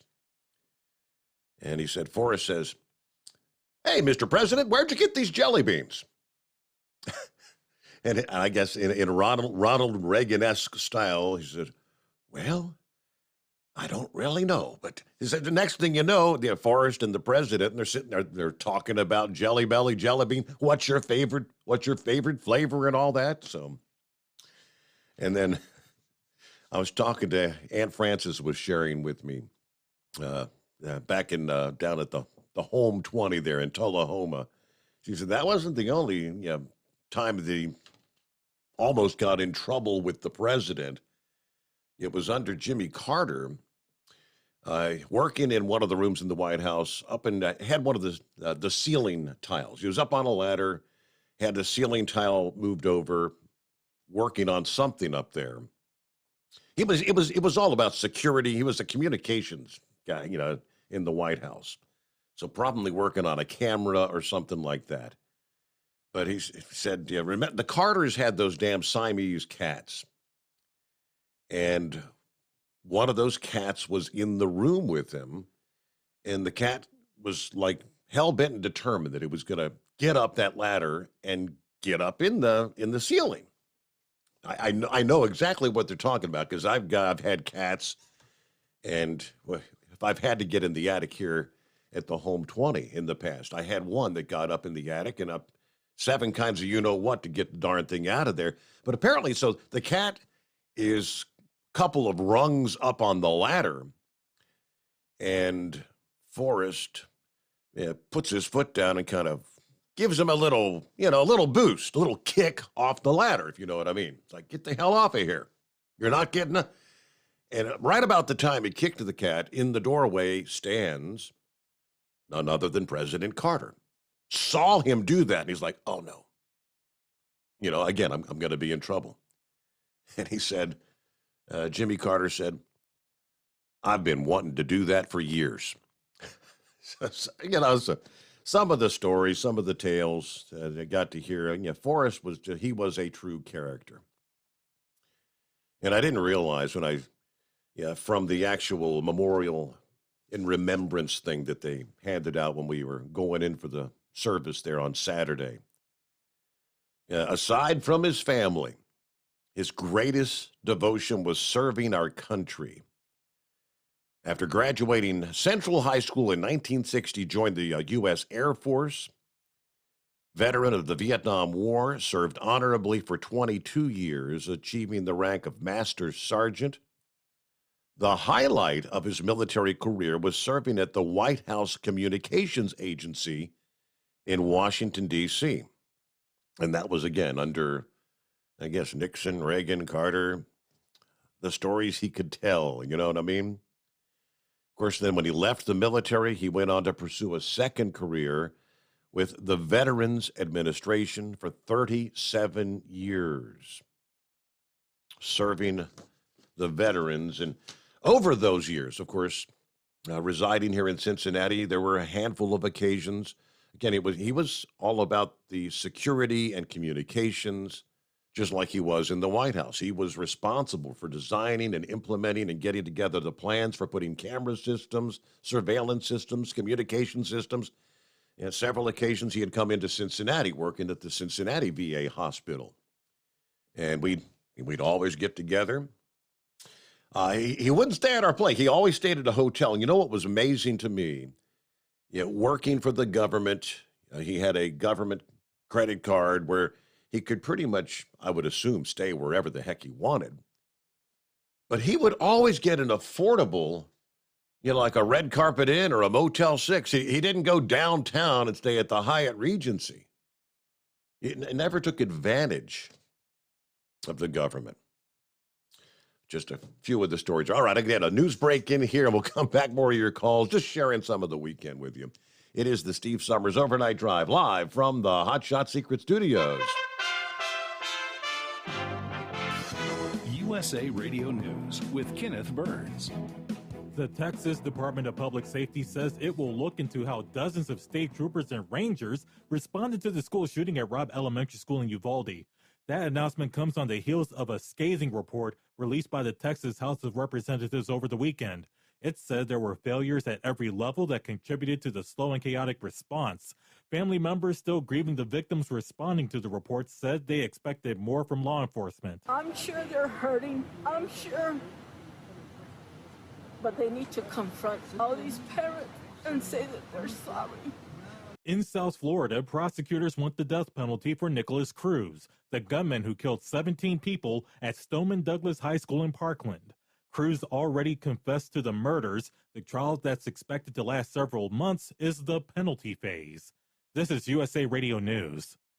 Diabetes, high blood pressure, anxiety meds, everyone's on them. If you're a 50-year-old male, maybe a bit porky, and you may even have type 2 diabetes, $1 million of term insurance may only cost you about $200 a month. Call Term Provider. Speak with Big Lou at 800-230-2777. Big Lou will find a term life policy for you even if you have type 2 diabetes, are overweight, or have high blood pressure. Term Provider has helped thousands of people like you who think they can't afford term life insurance. To buy $1 million of affordable term life for you, all you need to do is call Big Lou at 800-230-2777. Lou will make sure the scales are tipped in your favor. Call 800-230-2777. Big Lou will answer your call and work to fit you into a term life policy that you can afford. Remember, Big Lou's like you. He's on meds, too. Call 800-230-2777. 800-230-2777.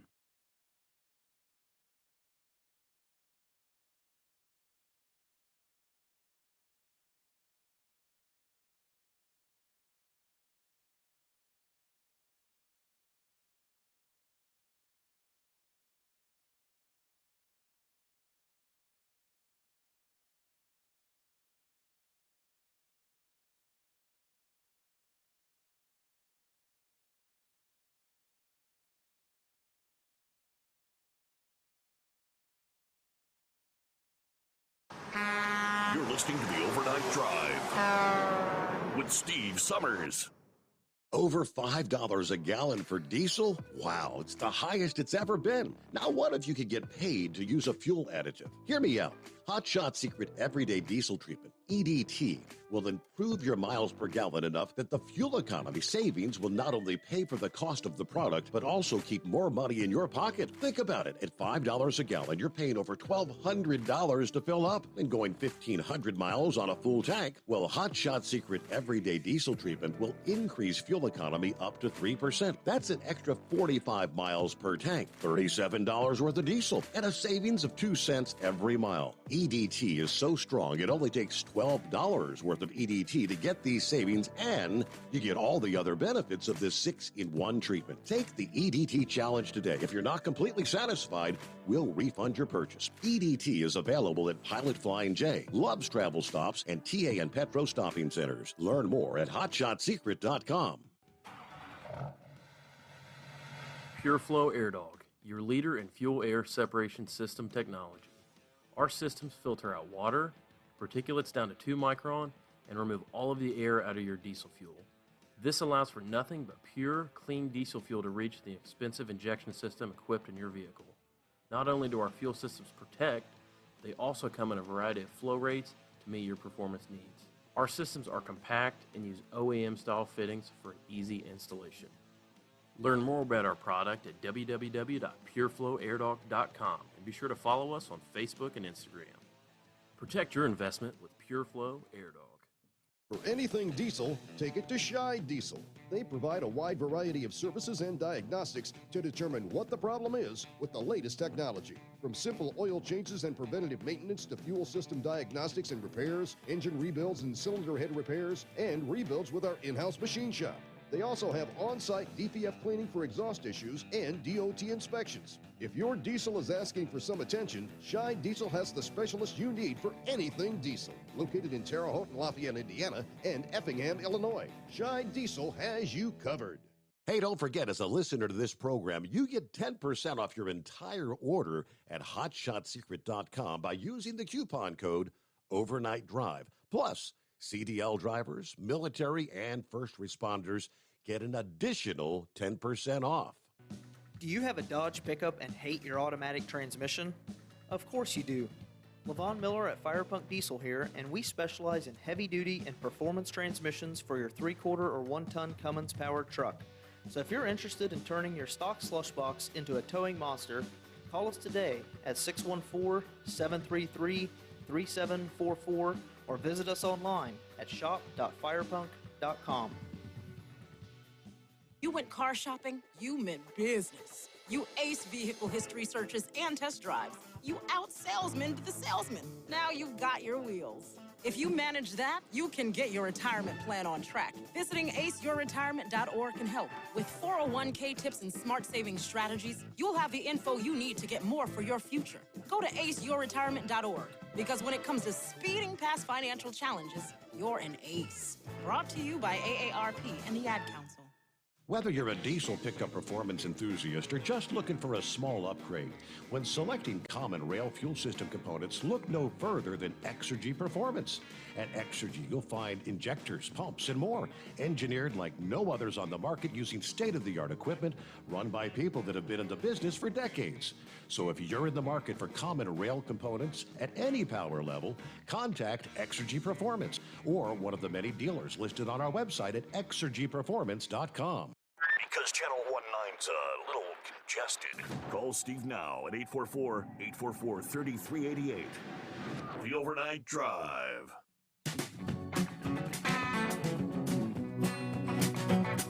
Going back to Monkey Gouger's call, he was talking about prices at the pump. I think it was Monkey Gouger that suggested might see a big drop in prices come, say, October. Because that would bode well, making it appear that, hey, the administration, Biden, we've got it under control. We're good to go. Come on, we're heading in the right direction. Give me 4 more years, that kind of thing. Actually, this would be the midterm, so it wouldn't be 4 more years.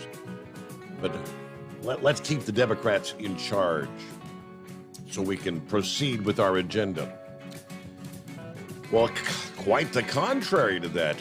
Roy sends me a story from over the weekend. I think it was Saturday, the report from the Washington Post. It says, for those of us relieved by what has been a bit of a dip in prices as of late, may be in for a shock when the summer winds down. Energy analysts are warning a fresh round of price surges could emerge as soon as October. Uh-oh.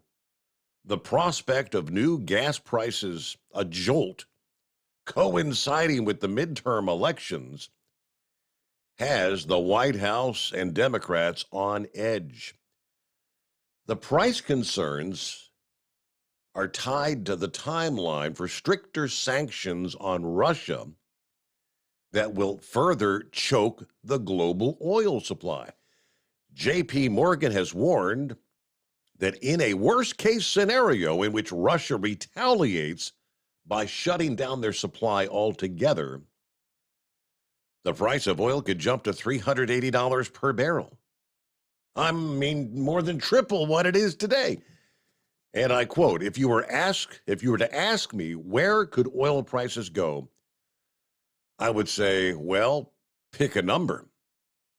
This is the tightest oil market we've seen in a generation or more. This worrisome prognosis for consumers coming as the nation's already struggling with historic inflation has the Biden administration grasping for interventions that could possibly bring relief. Yet, Political leaders are confronting the reality that even the most aggressive domestic political and policy measures oftentimes have scant impact over prices in the global oil market because it's being guided by forces out of their control. So they now say economists across the ideological spectrum warn that the measures the White House is promoting, allowing Russian oil into the global market at reduced prices, taxing oil companies with windfall profits, cutting the federal gas tax, could ultimately actually aggravate the energy crunch in the U.S. even further. Not ease it, but aggravate it. When things like this happen, we tend to focus on short-term fixes. According to an economist at MIT's Sloan School of Management, unfortunately, gas prices are not really something you can fix in the short term. All this as consumers see gas prices as one of the few things in the economy that are currently trending in the right direction. The cost of a gallon has fallen from over $5 a gallon to a national average of $4.60, according to AAA. Another reason they say that prices have fallen lately is that the initial sanctions against Russia are a whole lot less effective than they planned. The oil market, Russia's oil, is still making its way into the world markets, despite the restrictions. It's flowing into China and India. It means the global supply is not as tight as forecast when they initially forced these sanctions on Russia, the U.S., and Europe. Now, that could change when the next round of sanctions that are planned, a full ban of cargo shipments of Russian oil to Europe, is set to take hold on December the 5th. But the market is expected to factor that impact in much sooner than that. That's why they're talking maybe October. But these sanctions would be accompanied by a ban on insuring ships that carry Russian oil, preventing them from accessing international waterways. The insurance policies for most of the world's oil cargo are the cargo insurance is written out of Europe. So if they don't write insurance, Russia would confront steep new obstacles to move their oil anywhere. Now, this is intended to double the amount of Russian oil pulled from the market since the war began. Oh, boy. An internal U.S. Treasury's analysis projects that this could send the price of oil soaring 50% above where it is today. Some market analysts are warning about the potential of gas prices going above $6 per gallon. Okay, so the plot thickens. All right, back to the phones we go. Shaky, I believe, is on board. Hello, Shaky. Hey, Steve, what's going on? Not a whole lot. How's your week starting out? Well, it's about done. I work 2 days overtime. This is my last day. I get a day and a half off. There you go. Much needed. These 12-hour shifts are about to wear me out. I hear you. But, yeah, didn't your Uncle Forrest, didn't he call into the radio one night like a year or so ago? Yeah, something like 8 months ago. Yeah, he indeed he did. One night, like 2 o'clock in the morning, and I didn't know who was on the line. He held like 30, 40 minutes before I picked him up. So if I would have known it was him, I would have got right to him. But yeah, that was him, sure enough. Yeah, I remember I was listening that night. He's a pretty interesting guy. Yes. But yeah, you talking about that Greenwood shooting? Man, all these leftist newspapers and new media outlets that are in Indy, they're all saying that he wasn't a good Samaritan. He was breaking the law because he carried a gun into a oh boy, gun-free zone and this and that. But I'm just glad he did it, so my son didn't have to. My son's a Greenwood cop. And I haven't talked to him. My daughter texted me. I didn't know nothing about it. My daughter texted me and said that there was a mass shooting going on at the mall. And then she texted me that said that, my son, he was okay. But I never did hear back from him, so I guess he's okay. I don't know. Yeah, yeah. But, yeah, it was kind of weird. But, yeah, everybody kept saying that kid was from Bartholomew County. And then they said he was from Seymour. Well, Seymour's in Jackson County, so I don't know. He must be right there on the line or something. I don't know. I'm thinking, were they saying that the shooter was from Seymour and the Good Samaritan was from Bartholomew or vice versa, something like that? No, the shooter was from actually Greenwood. He didn't have no car. He had no job. He lost his job. He had a warehouse job or something. He lost it. Okay. Didn't have no car, so he actually walked to the mall. He had 2 rifles. I'm assuming they're AR-style rifles because they found 5.56 rounds, and he also had a Glock. I think they said a Glock 17 handgun, semi-automatic pistol. Okay. But yeah, it was just a big old mess there, and I couldn't believe everybody's. Even the guy that runs the mall there in Greenwood for Simon Properties said what a hero and good Samaritan was, Yep. and then all these media outlets are saying, "Oh, he shouldn't even had a gun in there." So I mean, what is you'd rather had more people dead? Well, exactly. What's their mentality? I mean, if he hadn't been there, we could be talking another 16, 20. How many could be dead if the Good Samaritan wasn't there? Exactly. So I swear I was listening to the radio show earlier this afternoon. They was talking about it, and they couldn't. I was like, what are they thinking? What is their, they couldn't believe what they were saying either. But and what Monkey Gadger was saying about the unions, all these laws like the ELDs and the speed limiters and all that stuff. That's all pushed by the Teamsters. They're the ones prying for all that stuff. Mm-hmm. So I guess the Teamsters ain't nothing more than welfare recipients, right? Now that the government bailed them out and all the taxpayers have to pay for them. Yeah. Even though I am a Teamster, so before all you other Teamster guys get on there and start bashing me.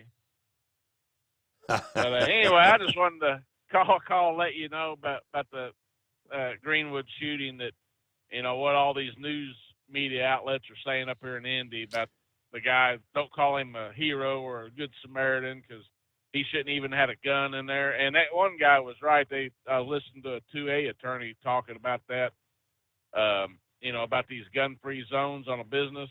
It's not against the law. Some states it is against the law, but in Indiana, they can refuse to serve you, just like the stickers on the door says no shirt, no shoes, no service. Correct.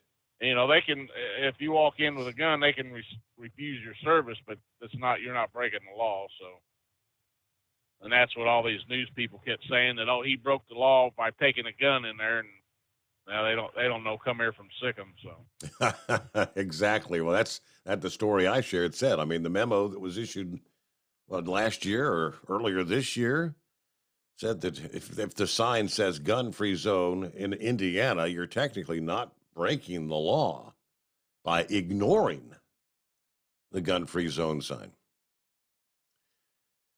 Let me see. It's a 20-year-old white male, motives unknown, was the shooter.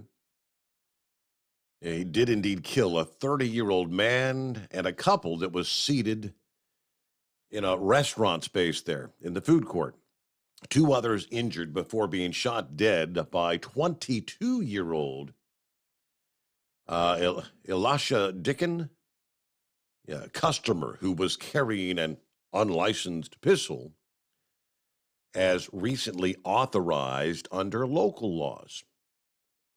The Greenwood police chief says many more would have died if not for a responsible armed citizen who took action very quickly within the first 2 minutes of the shooting. The shooter appeared to have prepared for his deadly assault by, first of all, dropping his cell phone in a toilet and burning his computer in an oven before he set out. He also had a second assault rifle, a pistol, and a large amount of ammunition. The National Rifle Association seizing on this series of events to reassert what they've said many, many years. We will say it again. The only way to stop a bad guy with a gun is a good guy with a gun. Another group pushing against restrictions on firearms ownership, echoing that line. We carry guns to defend ourselves and others from criminals and crazy people in sudden emergencies. This courageous young man is rightfully being hailed as a hero. Then, of course, you've got the likes of the Brady campaign, diabolically opposing conditions, who says, let me be clear, if more guns made us safer, America would be the safest country in the world. They just don't get it. They don't have an actual number. There's an estimated 400 million guns in circulation in the United States of America. And that's numbers from 2017.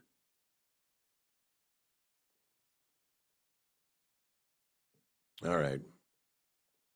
That translates to 120 guns for every 100 people in the United States. Make sense? All right, you're not going to get rid of them. Good morning to Dan. Hey there, what's been happening? Hey, Steve, how you doing? Was that your father-in-law or your father-in-law that passed away, or? No, it's my wife's uncle. So it's like her father's her father's sister married Forrest. Yeah, so Uncle Forrest. Yeah, I'm sorry to hear that. I'm kind of interested in hearing it. It's pretty interesting life the individual had. Yes. I called on one thing. I do want to say one thing. It kind of PO'd me a little bit, that last caller, talking about people being on welfare. Well, I have one of my family members works for UPS. Try getting on a package car with 500 packages in this weather.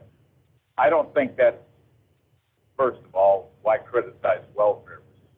But whatever. Some of them generally deserve it. But try getting on a package car in this weather, or try working on a dock or out in the yard in an unair-conditioned spot. So I think that's kind of a cheap shot. And his remark about ELDs, the ELDs were being used by Werner and the mega carriers well back over 20 years ago, before the ELD regulations came into effect.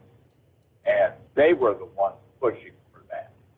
The other thing is that decision in California, well, I think Paul Boy said, what's the justice siding with the union? Well, the justices were siding on the side of the law. The law strictly states these individuals are told by the carrier, if they get their insurance, there's a litmus test that the Department of Labor has to determine whether or not you are an employee. And they're not free. Like, I know that Red Mule he has stated before that he's an owner, he has his own authority. He's not leased on to somebody. I believe that's correct, that he's got his own authority. Correct. And carries his own insurance, and he can haul for whoever he wants to haul. But these deals where, and I would agree with California on this, and I hope it is cleared up.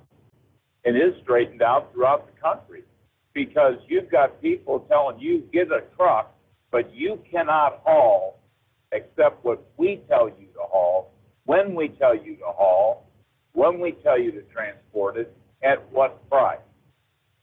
And there's, as I said before, this just wasn't willy-nilly.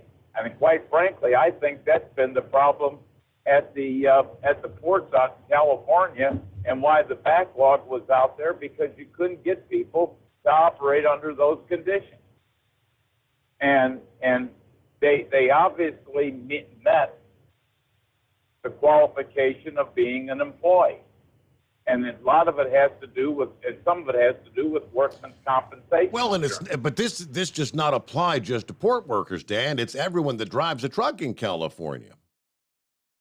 Well, but I understand. Well, I just brought that up as one example of that's where I thought this started with the ports. So you correct me if I have to, and I'm sure it goes into other avocations of the trucking industry.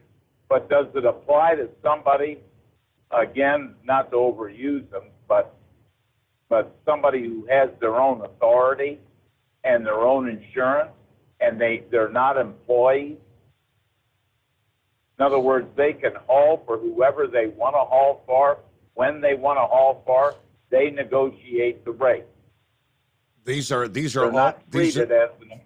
all questions that California has yet to answer. There was a letter sent last week to the governor's office asking for first of all, give us some guidance. Who is this actually going to cover?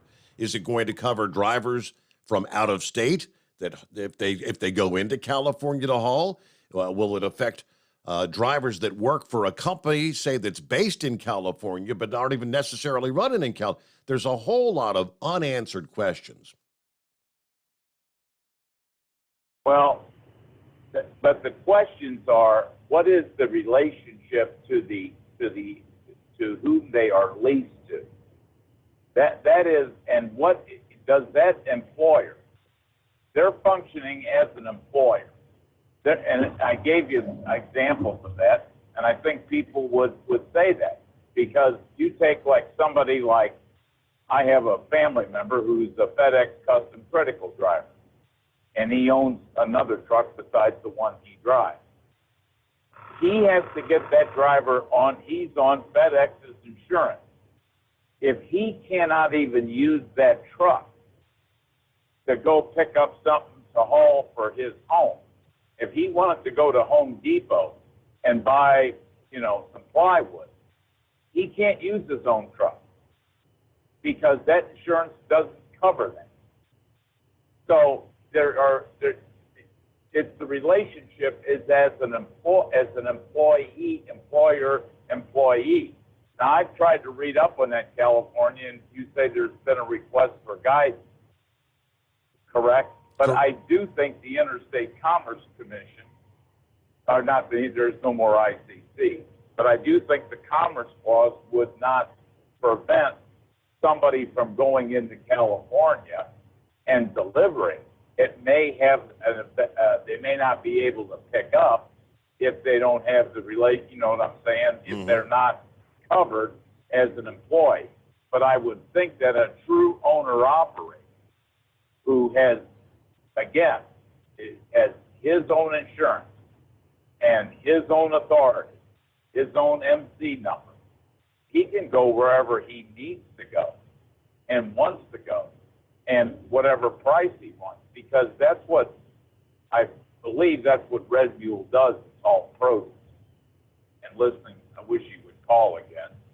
If you're out there, call in, because he seems quite knowledgeable of us and give us some guidance. No. I don't know about Monkey Gouger, if he's got his own authority or not. I'm not really sure about it, but see, they use the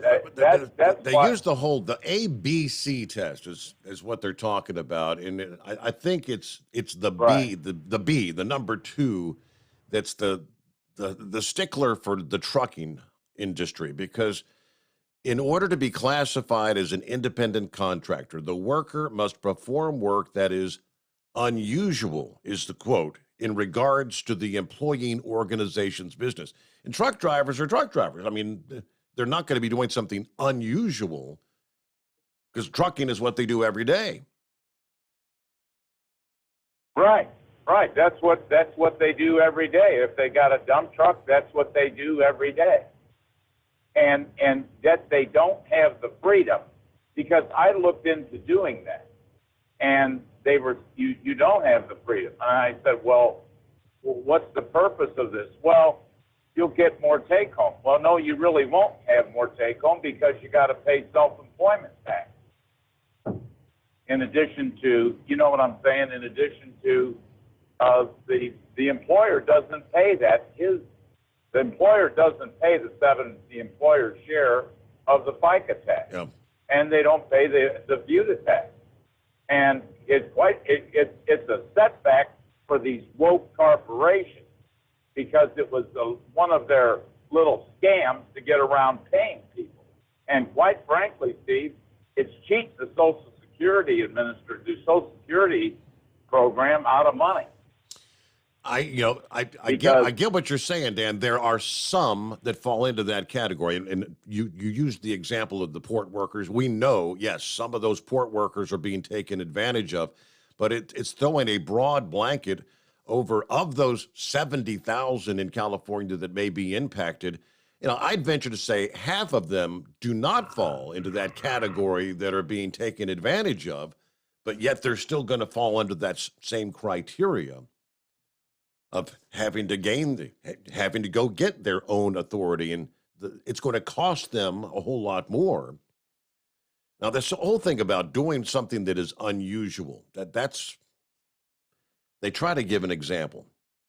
An attorney working for a restaurant as outside counsel would be an independent contractor, since the work is unusual compared to the restaurant's regular business, and performed off-site at the attorney's office. However, painters hired to paint the inside of a bank would still be independent contractors, even though they're performing the work at the employer's office. Their work is still unusual compared to the bank's trade. Does that make it clear as mud? See, but they're putting the trucking industry, truck drivers, under that. I mean, truck drivers are that's what they do. Anyone that's going to hire them isn't going to be hiring them to do something that's unusual to their trade. A little bit late for our news update, though. Top of the hour. Back after this, the Steve Sommers Overnight Drive live from the Hot Shot Secret Studios. USA Radio News with Kenneth Burns. The nation's top infectious disease expert sharing with CNN that he plans on retiring at some point between now and the end of the current presidential term. I can't be in this job forever, and I don't anticipate I'll be in this job before the end, at the end of the first term of President Biden, which is January 2025. Dr. Anthony Fauci says he was responding to a reporter's question about whether he would stay on as director of the National Institute of Allergy and Infectious Diseases. He's held that title since 1984 and has been in federal service overall for 54 years. Jury selection in the contempt of Congress trial of former President Trump advisor Steve Bannon will extend into a second day. Bannon was charged after refusing to cooperate with the 1-6 House Select Committee. He says he wants to testify now. This is USA Radio News. Wendy Bell here for my friends at Swiss America. Did you know the U.S. Constitution authorizes only two forms of legitimate money, gold and silver? That's right. But our government abandoned gold and silver a half-century ago. Meanwhile, gold and silver prices have rocketed in recent years due to growing economic uncertainty. So, to help my listeners, Swiss America has a very special offer today. Silver Walking Liberty $half at the amazingly low price of $12.50 each, delivered. You heard me right, $12.50. Call now to reserve your silver coins at 800-630-1490. That's 800-630-1490. Silver Walking Liberty celebrity half dollars for just $12.50 each, delivered while supplies last. Put a silver lining in your financial portfolio now by calling 800-630-1490. 800-630-1490. The Texas Department of Public Safety says it will look into how dozens of state troopers and rangers responded to the school shooting at Robb Elementary School in Uvalde. The announcement comes on the heels of a scathing report released by the Texas House of Representatives over the weekend, saying that there were failures at every level which contributed to the slow and chaotic response. In South Florida, Broward County specifically, prosecutors want the death penalty for Nicholas Cruz. He's the gunman who killed 17 people at Stoneman Douglas High School in Parkland. Cruz already confessed to the murders. The trial that's expected to last several months is the penalty phase. The Mississippi abortion clinic known as the Pink House, which was at the center of the Supreme Court case which overturned Roe v. Wade, has been sold. The owner of the Jackson Women's Health Organization says the furniture and equipment were moved to a new clinic that will open in New Mexico. The Dow was off by 216 points. You are listening to USA Radio News. Hi, I'm Wayne LaRoute. If you like my radio show, you're going to love my podcast, War Raw. Each podcast, I present my top 10 most outrageous, salacious, and controversial stories of the week. I break down the best of the best, raw truth stories for conservatives, libertarians, patriots, taxpayers, Trumpers, and deplorables. Anyone who appreciates God, guns, gold, and tax cuts will stand up and cheer for War Raw. Check out this week's War Raw podcast right now. It's available to download on iTunes, Spotify, iHeart, or wherever you listen to podcasts. War Raw. War Raw. A 22-year-old man who was shopping with his girlfriend is being hailed as a hero for stopping the gunman from committing further carnage at an Indiana mall Sunday. The suspect, identified as 20-year-old Jonathan Sapirman, killed 3 people, including a husband and wife, and wounded 2 others before 22-year-old Elijah Dickin responded with his handgun. His actions were nothing short of heroic. He engaged the gunman from quite a distance with a handgun. He was also motioning for people to exit behind him. Greenwood Police Chief Jim Eisen said another weapon belonging to Sapirman was found in the bathroom with more ammo. It's believed he spent more than an hour there before his attack. The 2 men accused in a deadly crime spree across 3 counties in Southern California have been charged. Orange County District Attorney Todd Spitzer accused 20-year-old Malik Pat and 44-year-old Jason Payne of committing a reign of terror. Malik Pat is a stone-cold serial killer. There's no other way to describe him. He executed innocent people and he shot others. And his behavior and the crime spree he engaged in is literally, I just got chills up my own spine. It's chilling. Payne is believed to be an accomplice in the crimes, but investigators do not think he shot any of the victims. The Dow was down 216 points on Monday. The Nasdaq lost 92. The S&P 500 off 32. For USA Radio News, I'm Kenneth Burns. At Hot Shot Secret, we share the science behind common diesel problems and their solutions. For example, diesel particulate filter regeneration. The DPF catches particulates left over from combustion. The DPF regeneration cycle cleans the filter with temperatures exceeding 1,000 degrees Fahrenheit. A computer sensor triggers the DPF regen, which is often accompanied by a loss of power and fuel economy. The frequency of DPF regens are in correlation to the cleanliness of the fuel burn. Under heavy operation with the dirty burn, DPF regens can occur multiple times per day. Hot Shot Secret Diesel Extreme Fuel Additive promotes a more complete combustion, creating fewer emissions and therefore fewer DPF regens. Vehicles using Diesel Extreme experience 83% less DPF regens. Hot Shot Secret Diesel Extreme is available nationwide at truck stops, fine farm and auto stores, and online at hotshotsecret.com. Hot Shot Secret, powered by science.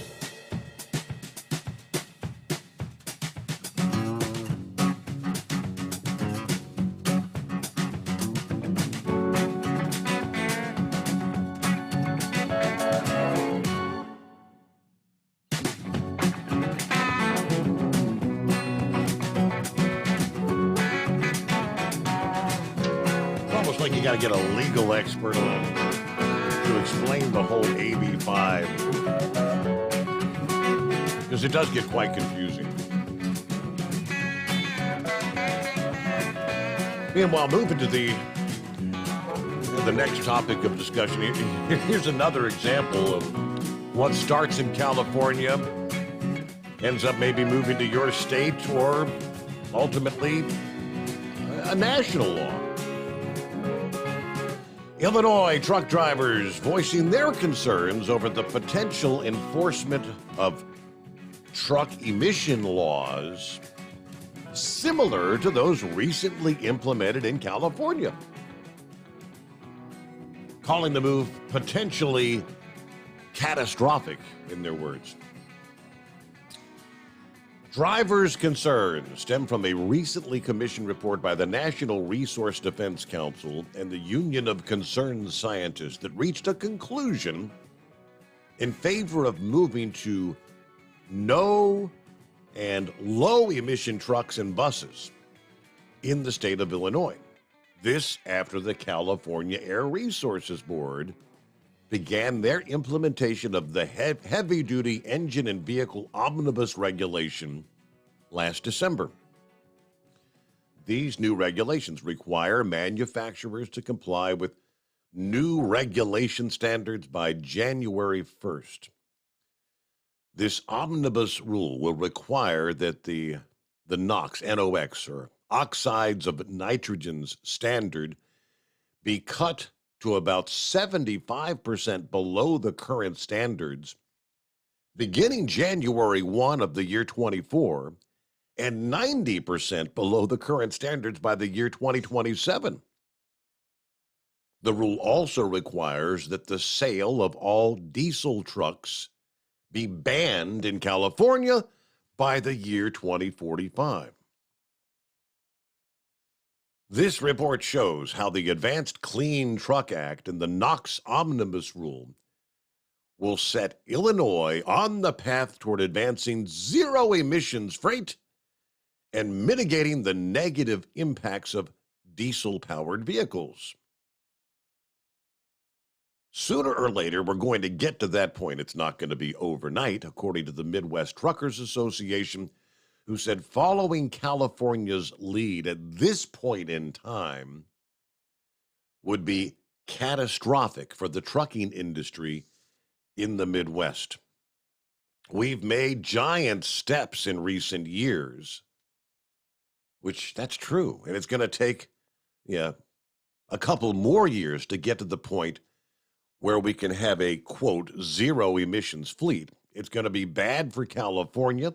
It's also going to be something that every other state's going to look at and say, well, if we do this, then the total trucking industry from the independent contractor standpoint will be in turmoil. It's across the board. The state economy would suffer immeasurably if we were to adopt some of these California regulations in Illinois. Now, the NRDC, they say this is going to create more jobs, boost the economy, not destroy it.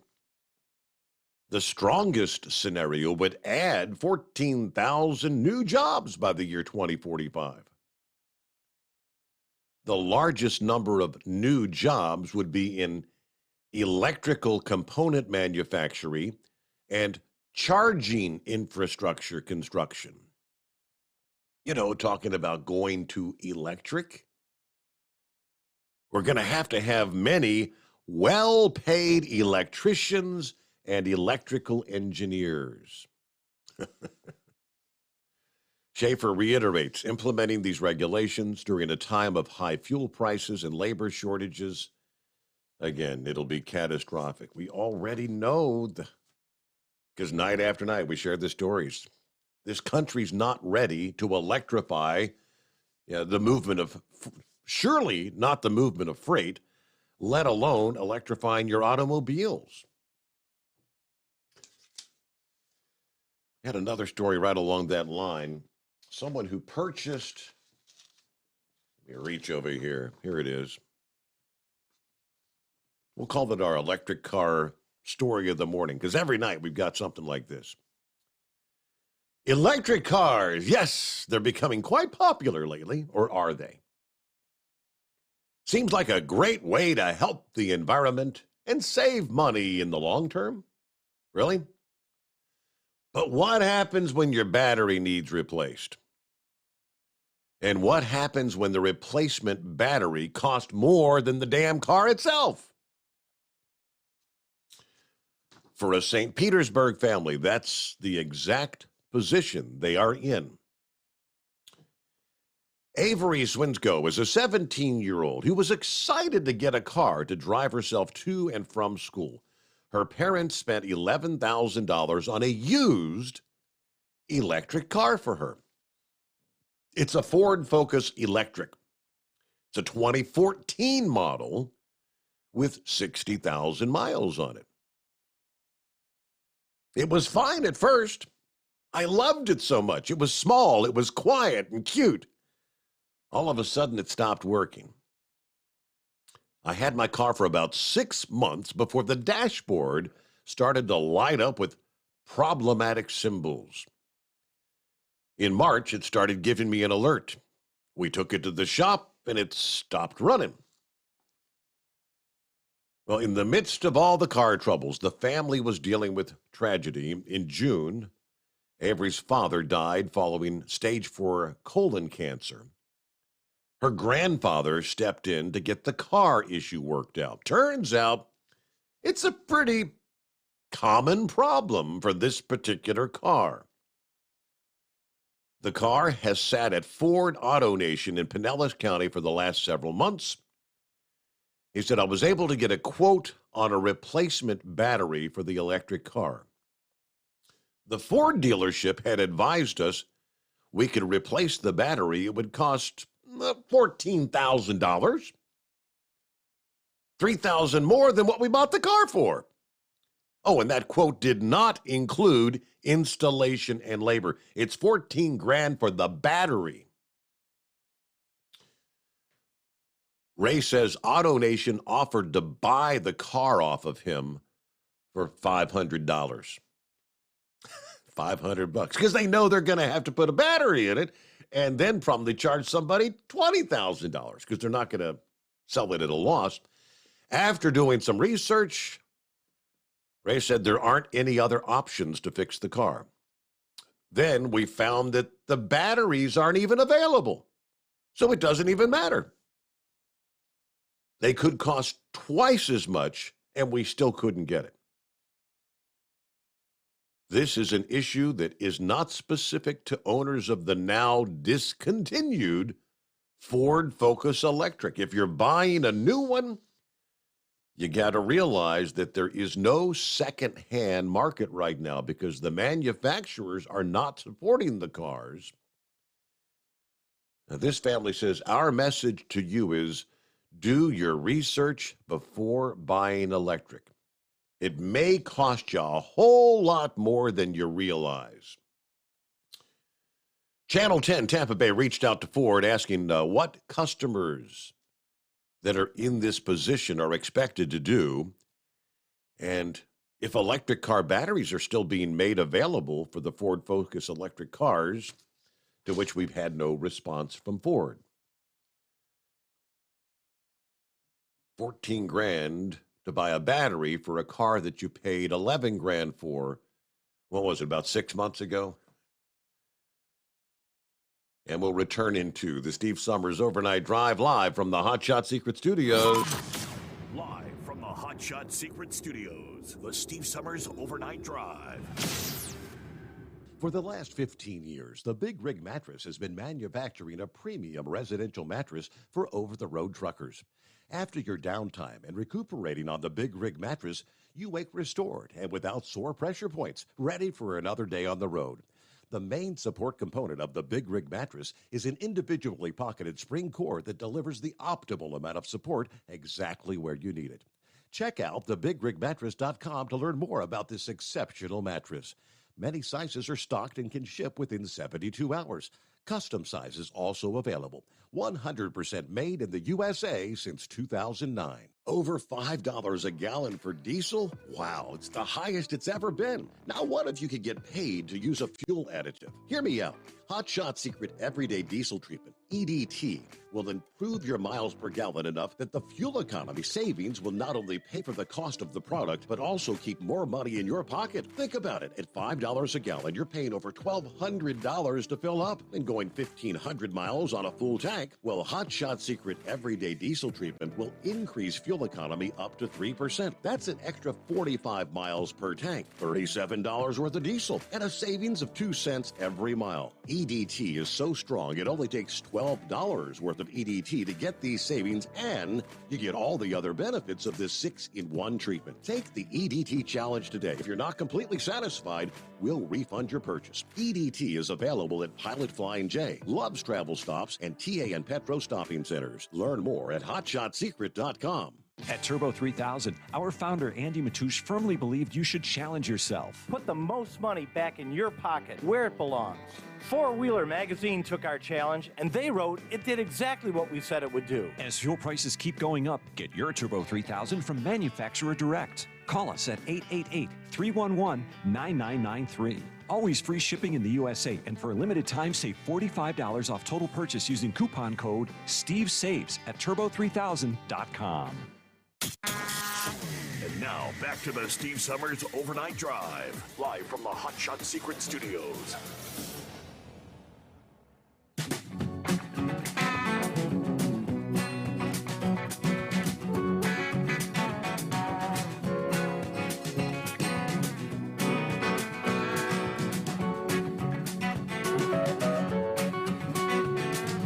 All right, back to your calls here on a Tuesday. Hope your week's off to a good start. What's going on? Horse Feathers, hey there. Oh, I'm glad you just said that, because I was going to go, hey, Mike, what day is it? What day? I don't have a clue. But anyways, I don't know. Guess it's all messed up with you having a day off and starting a day late and dollars short. Are we short a dollar, or are we all right there? Undoubtedly, this trip cost more than anticipated. So, Yeah, right. So anyways, glad you made it back all right. Glad to hear things went as well as they could for what the situation was. So sorry you had to be down there to do all that, but it is part of life. So it does happen. But anyways, there. So I talked to you last week there, middle of the day there, get some information from you, and it ended up that I needed it from myself too there. So I don't know who it was you're reading an email from there in the beginning of the show, but I guess I shared the week with him doing the COVID deal there. Oh, so, I wonder. I know you didn't call for a few nights, and I mean after you had like a Friday and a Monday off, and I thought, well, surely he's not taking off again, but you were, huh? Yeah, I was taking off all right. I was trying to rest and recover, and I don't know. I guess it ended up being about a 5-day deal. So I don't know. I did end up getting the Paxlovid there that you suggested, and found out that even though the pharmacists have been allowed to dispense it, and not everywhere they can do that because of state and business protocols there. So apparently the state of Pennsylvania still hasn't authorized the pharmacists to be able to dispense yet.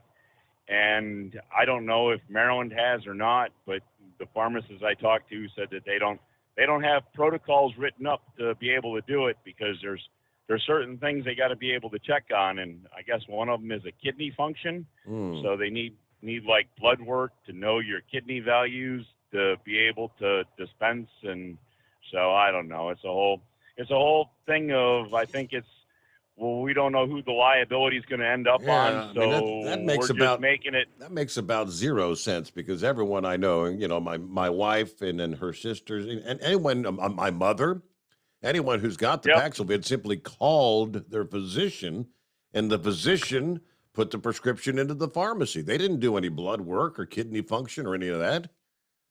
Yeah. So anyways, I was able to do a televisit with my doctor and got a prescription, and the wife there, she ended up with it, and a day later, and so I'm like, well, with the weekend coming and all that, because she's like, no, I don't want to take any medicine. I don't want to take any medicine. I'm like, well, I don't care if you want to take it or not. We ought to at least have it in the house because the weekend's coming, and when the weekend comes, then you can't do anything. get And it. if you need it Right. and on the weekend, then if we don't have it in the house, then we're going to the emergency room.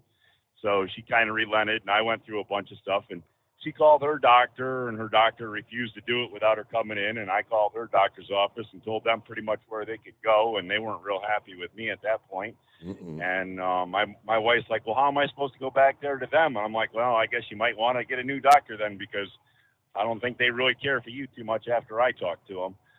But so anyways, I ended up calling the Maryland Health Department, and the Maryland Health Department actually set us up with a nurse practitioner out of a doctor's office or a hospital or something through the state. My wife was able to do the televisit through them, and was able to get the prescription. But again, then we came back to the deal that the pharmacist needed to know what the blood values were for kidney function and all that.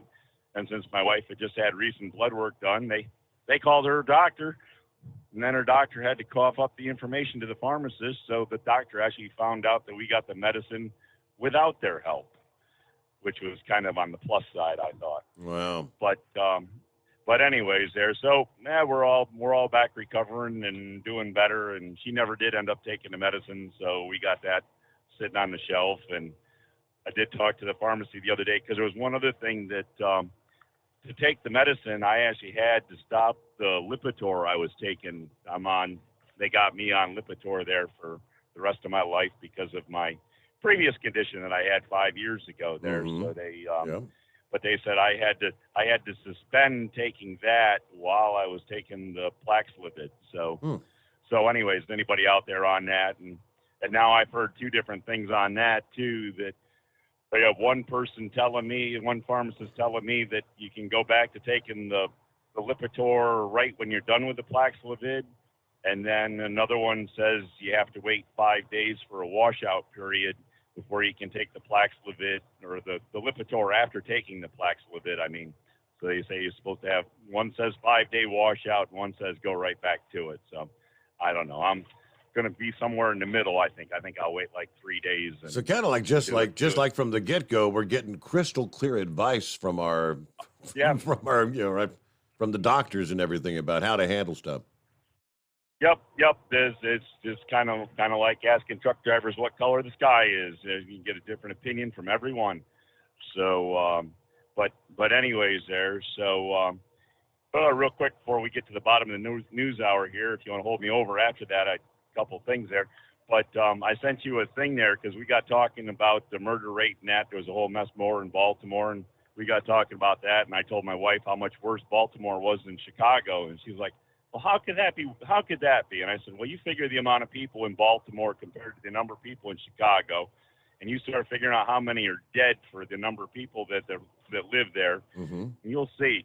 And I thought I knew Baltimore was up there, but I didn't realize there's one above Baltimore that I didn't realize. Baltimore ended up being number 2 on the list. And I would have that list came through to you. I would have never if you ask, I would have never in a million years guessed that particular city tops the list. All right, we'll hold that over until after the news. Do the news, come back to me, and we'll give every. That's a good teaser, right? So stick around for the rest of the story. Yeah, the 20 cities in the United States with the highest murder rates, aka murders per 100,000 people.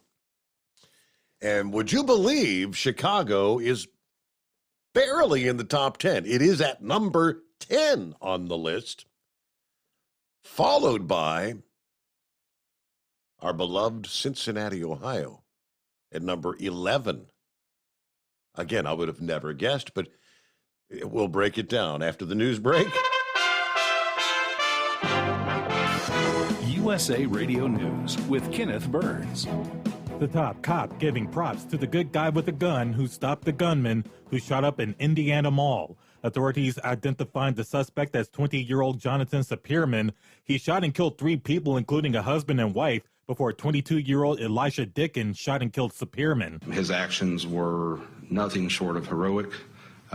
He engaged the gunman from quite a distance with a handgun. He was also motioning for people to exit behind him. Greenwood Police Chief Jim Eisen said another weapon and more ammo was found in a mall bathroom. The Mississippi Abortion Clinic in the Pink House, at the center of the Supreme Court case that overturned Roe v. Wade, has been sold. The owner of the Jackson Women's Health Organization says the equipment and furniture were moved to a new clinic that will open in New Mexico. This is USA Radio News. Hey everyone, this is Mike. And this is Brian with Fellowship Home Loans. For years now, we've helped thousands of families live the dream of home ownership. And it's always great to hear from them. How willing they were to work with me, where everybody else just wanted to slam the door in my face. Second thing was just how quick and easy it was to go with Fellowship, because they really put it together quick for me. At Fellowship Home Loans, we don't have clients. We have friends and family. I recommend many people. I have my cousin, I have a friend of work, I have it's a lot of people who really need someone like Fellowship Home Loans. We are here to help. No pressure guaranteed. 800-535-2779. 800-535-2779. But I appreciate how quick and easy it was to work with Fellowship Home Loans. What a pleasant experience it was. They really put it together quick for me. Fellowship Home Loans. Welcome home. Intercontinental Capital Group, DBA Fellowship Home Loans, Equal Housing Opportunity Lender, MLS number 60134. Hey, if you're needing to stock up on Hot Shot Secret products, don't forget, use the coupon code Overnight Drive at checkout.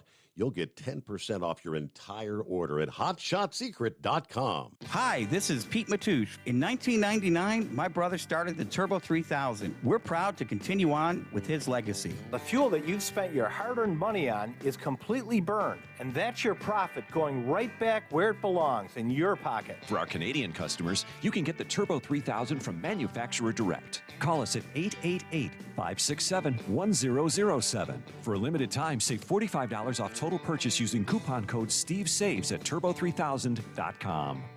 For the last 15 years, the Big Rig Mattress has been manufacturing a premium residential mattress for over-the-road truckers. After your downtime and recuperating on the Big Rig Mattress, you wake restored and without sore pressure points, ready for another day on the road. The main support component of the Big Rig Mattress is an individually pocketed spring core that delivers the optimal amount of support exactly where you need it. Check out thebigrigmattress.com to learn more about this exceptional mattress. Many sizes are stocked and can ship within 72 hours.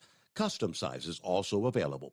100% made in the USA since 2009. The price of diesel is through the roof, so what could be worse? How about high prices and low fuel mileage? Well, there is a solution. Everyday Diesel Treatment by Hot Shot Secret. EDT is a concentrated 6-in-1 fuel additive and cetane improver that immediately adds fuel economy with the first fill-up. It's the best way to maximize every drop of diesel for a better bottom line. Everyday Diesel Treatment available at Pilot Flying J, Love's Travel Stops, and TA Petro Truck Stops. Learn more at hotshotsecret.com. Do you have a Dodge pickup and hate your automatic transmission? Of course you do. Levon Miller at Firepunk Diesel here, and we specialize in heavy-duty and performance transmissions for your 3-quarter or 1-ton Cummins-powered truck. So if you're interested in turning your stock slush box into a towing monster, call us today at 614-733-3744 or visit us online at shop.firepunk.com. To protect her home and family in a disaster, Karen was willing to wade through water, mud, and insurance paperwork. Yeah, I can do this. You go, Karen! By simply understanding and updating what her insurance covers and doesn't cover now, she'll be better prepared no matter when disaster strikes. Learn other simple ways to protect your home and family before a natural disaster at ready.gov. That's ready.gov. A message from FEMA and the Ad Council. For anything diesel, take it to Shy Diesel. They provide a wide variety of services and diagnostics to determine what the problem is with the latest technology. From simple oil changes and preventative maintenance to fuel system diagnostics and repairs, engine rebuilds and cylinder head repairs, and rebuilds with our in-house machine shop. They also have on-site DPF cleaning for exhaust issues and DOT inspections. If your diesel is asking for some attention, Scheid Diesel has the specialist you need for anything diesel. Located in Terre Haute and Lafayette, Indiana, and Effingham, Illinois, Scheid Diesel has you covered. PureFlow Air Dog, your leader in fuel air separation system technology. Our systems filter out water, particulates down to 2 micron, and remove all of the air out of your diesel fuel. This allows for nothing but pure, clean diesel fuel to reach the expensive injection system equipped in your vehicle. Not only do our fuel systems protect, they also come in a variety of flow rates to meet your performance needs. Our systems are compact and use OEM-style fittings for easy installation. Learn more about our product at www.pureflowairdog.com and be sure to follow us on Facebook and Instagram. Protect your investment with PureFlow Air Dog.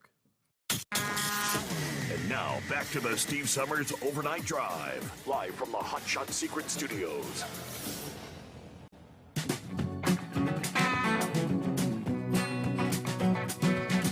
And one other quick update back on Friday morning as we were headed into the weekend. We were talking about the potential for a looming Sunday night midnight deadline where we could be facing a railroad workers' strike.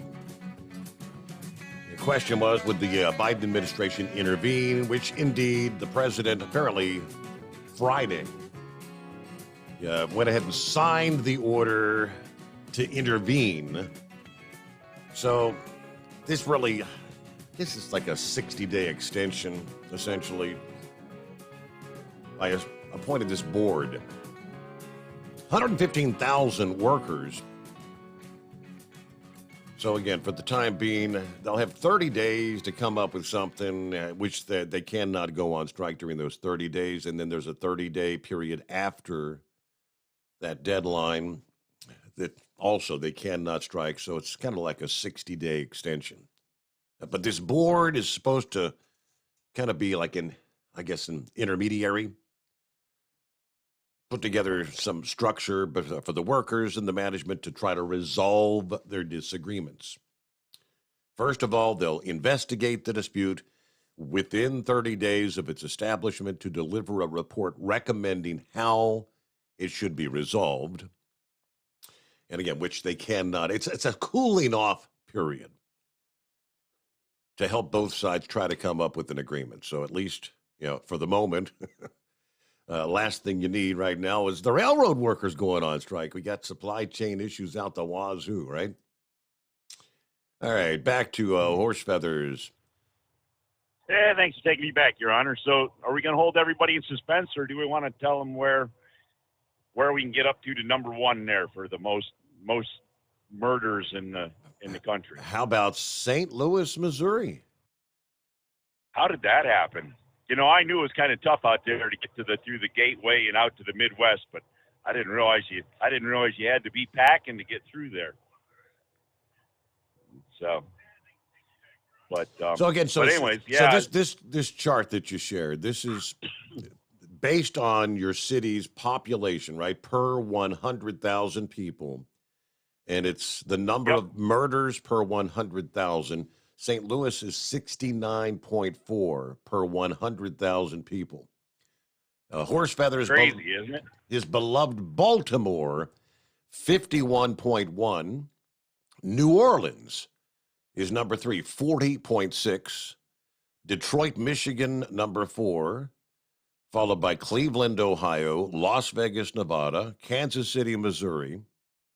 Yeah, we're down into the 30. There's 31.2 murders per 100,000. Memphis, 27.1. Newark, New Jersey, 25.6. Chicago at number 10, 24 per 100. So it's just Chicago, such a big city, such a populous city, right?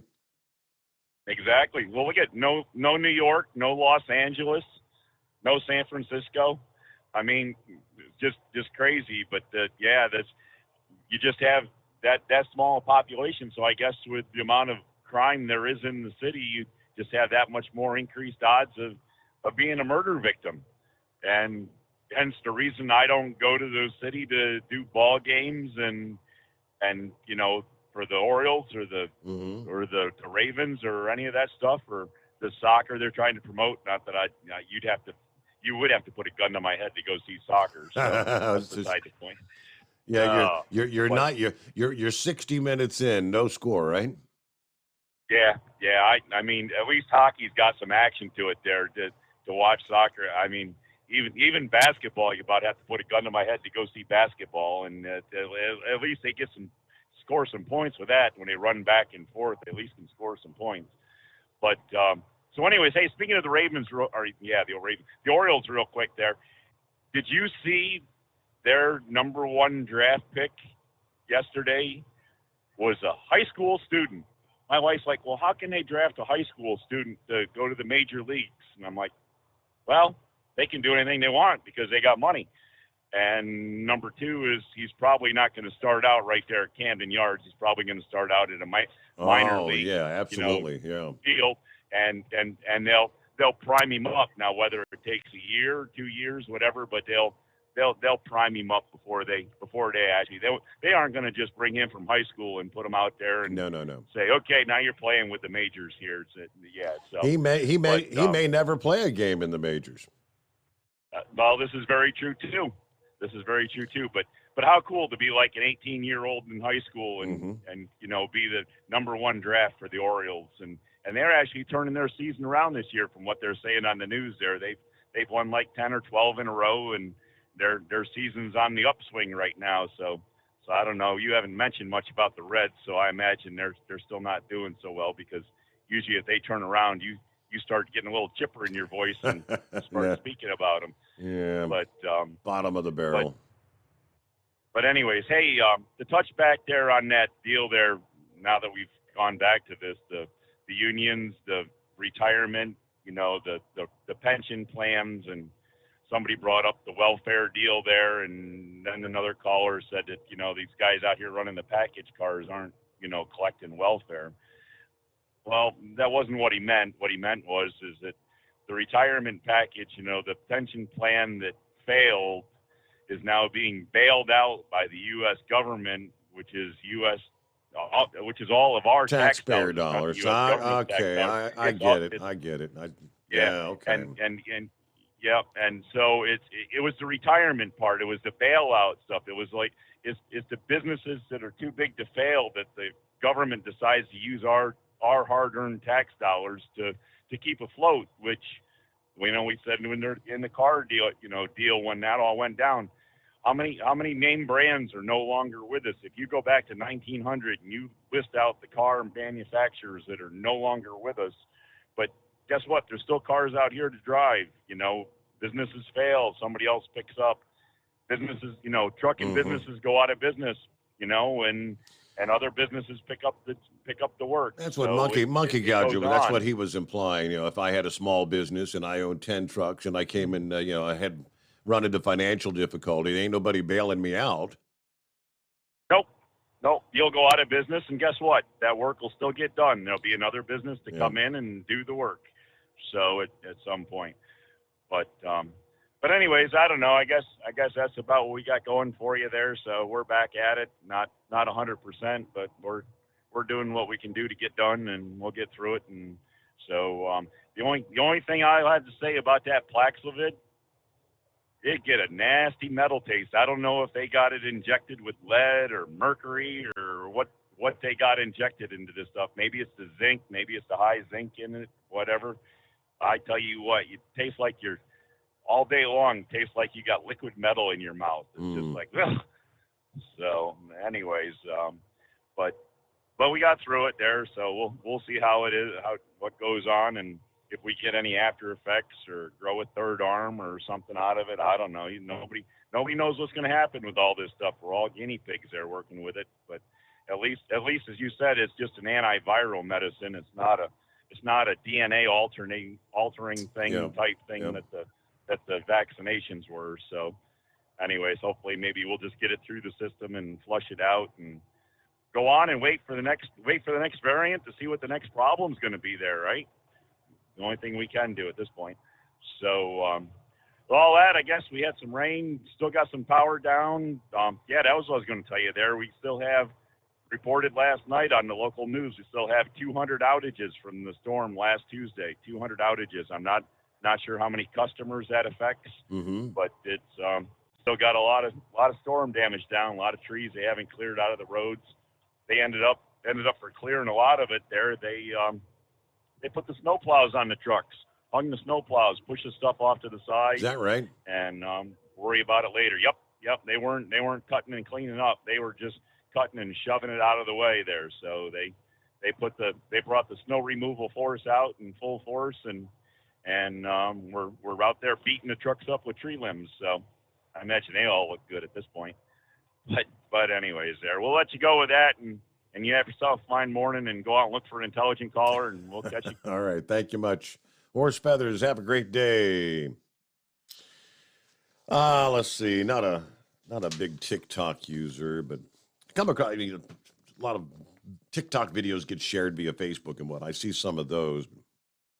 There's a truck driver that had hundreds of thousands of followers on TikTok who lost his life in Kansas last week. Alabama-based truck driver Stephen Hull Rayleigh died following a crash in Kansas. He was 52 years old. Crash occurred on I-70 in northwest Kansas. Highway Patrol reports that Rayleigh's truck left the interstate, crashed through a fence, kept going for a quarter of a mile, then went back through the fence, crossed back over the eastbound and westbound I-70, coming to a stop in a ditch. Transported to a nearby hospital where he was pronounced dead. So I wondered if he had a heart attack or something behind the wheel. Cause remains under investigation. He was known on social media, like I said, TikTok. He had more than 200,000 followers. He was the pissed off trucker.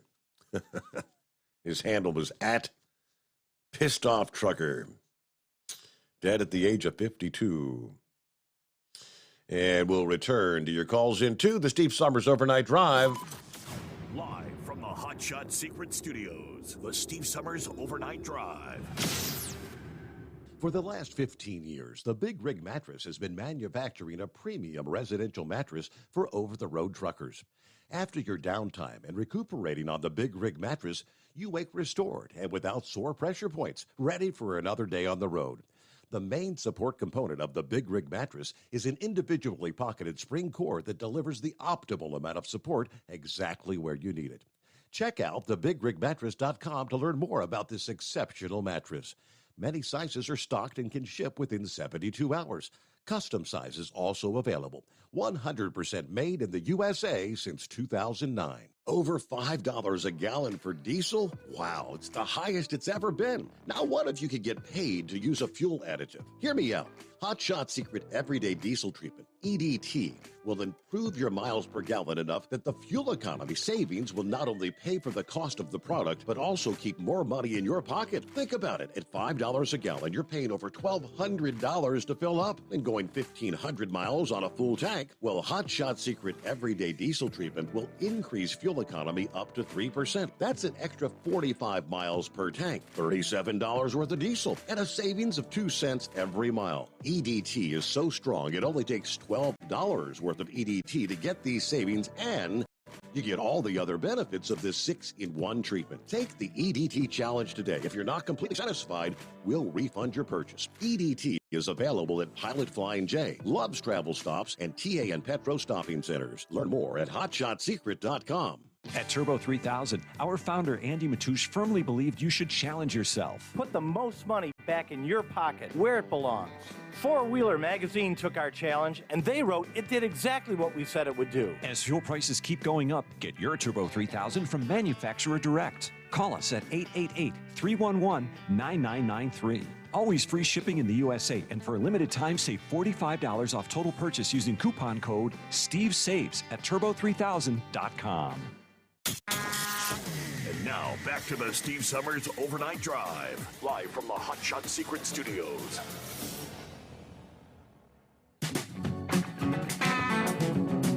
For weeks now, we've been talking about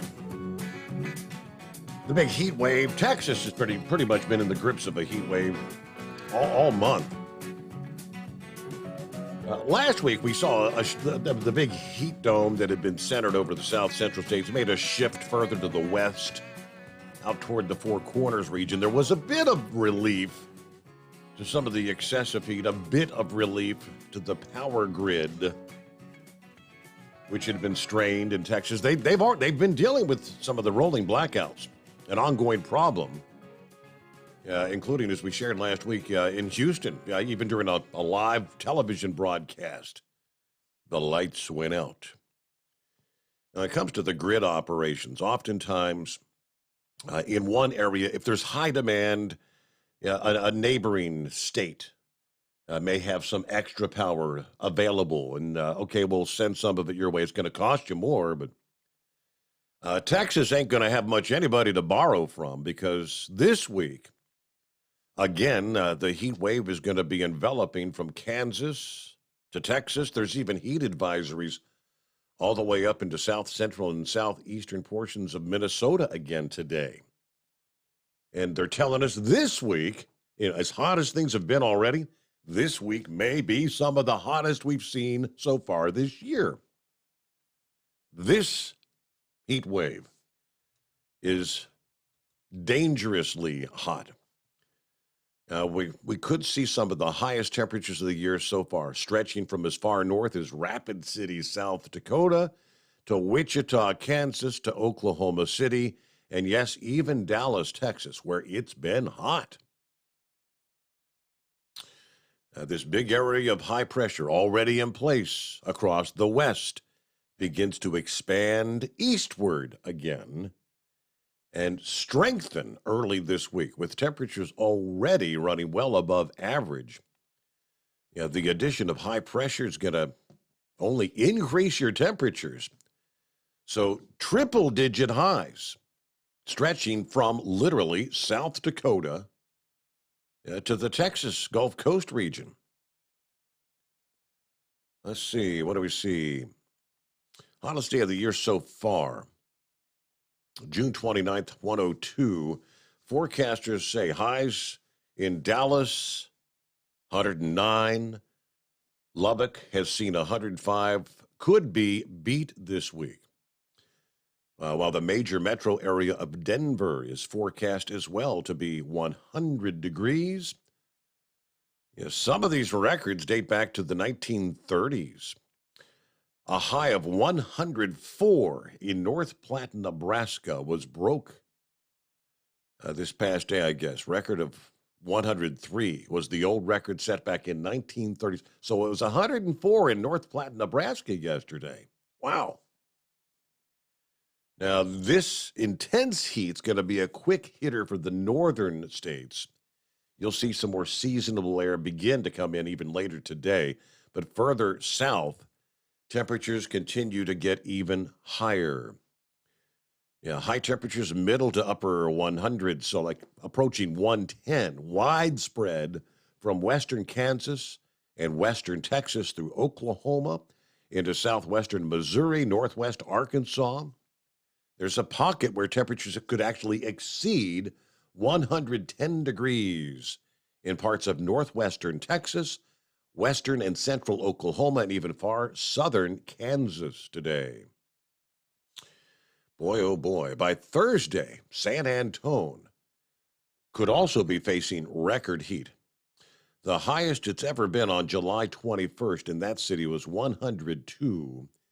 And there's a high likelihood they'll break that mark later this week. All right, so remember, temperatures inside a parked vehicle will be dangerous in a matter of minutes. You can't leave your dog in the vehicle. I'm going to run in for 10 minutes. No. In minutes, the car will be sweltering.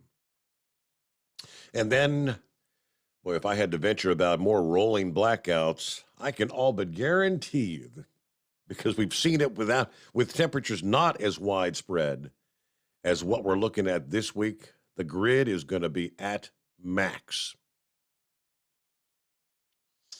And it's 5 before the hour. See what's going on with Eagle. If he's hanging in there, he probably...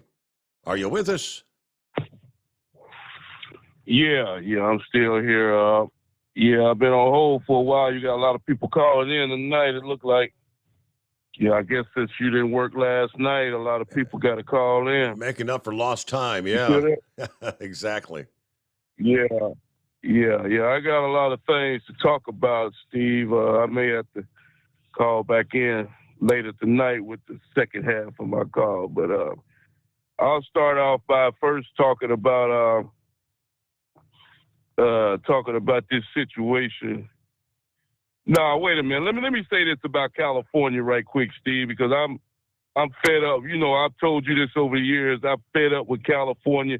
I don't go to California anymore. Luckily, the company I drive for, they don't even deal with. They don't even go to California. The rates are a ripoff. You don't get no cheap freight coming back out.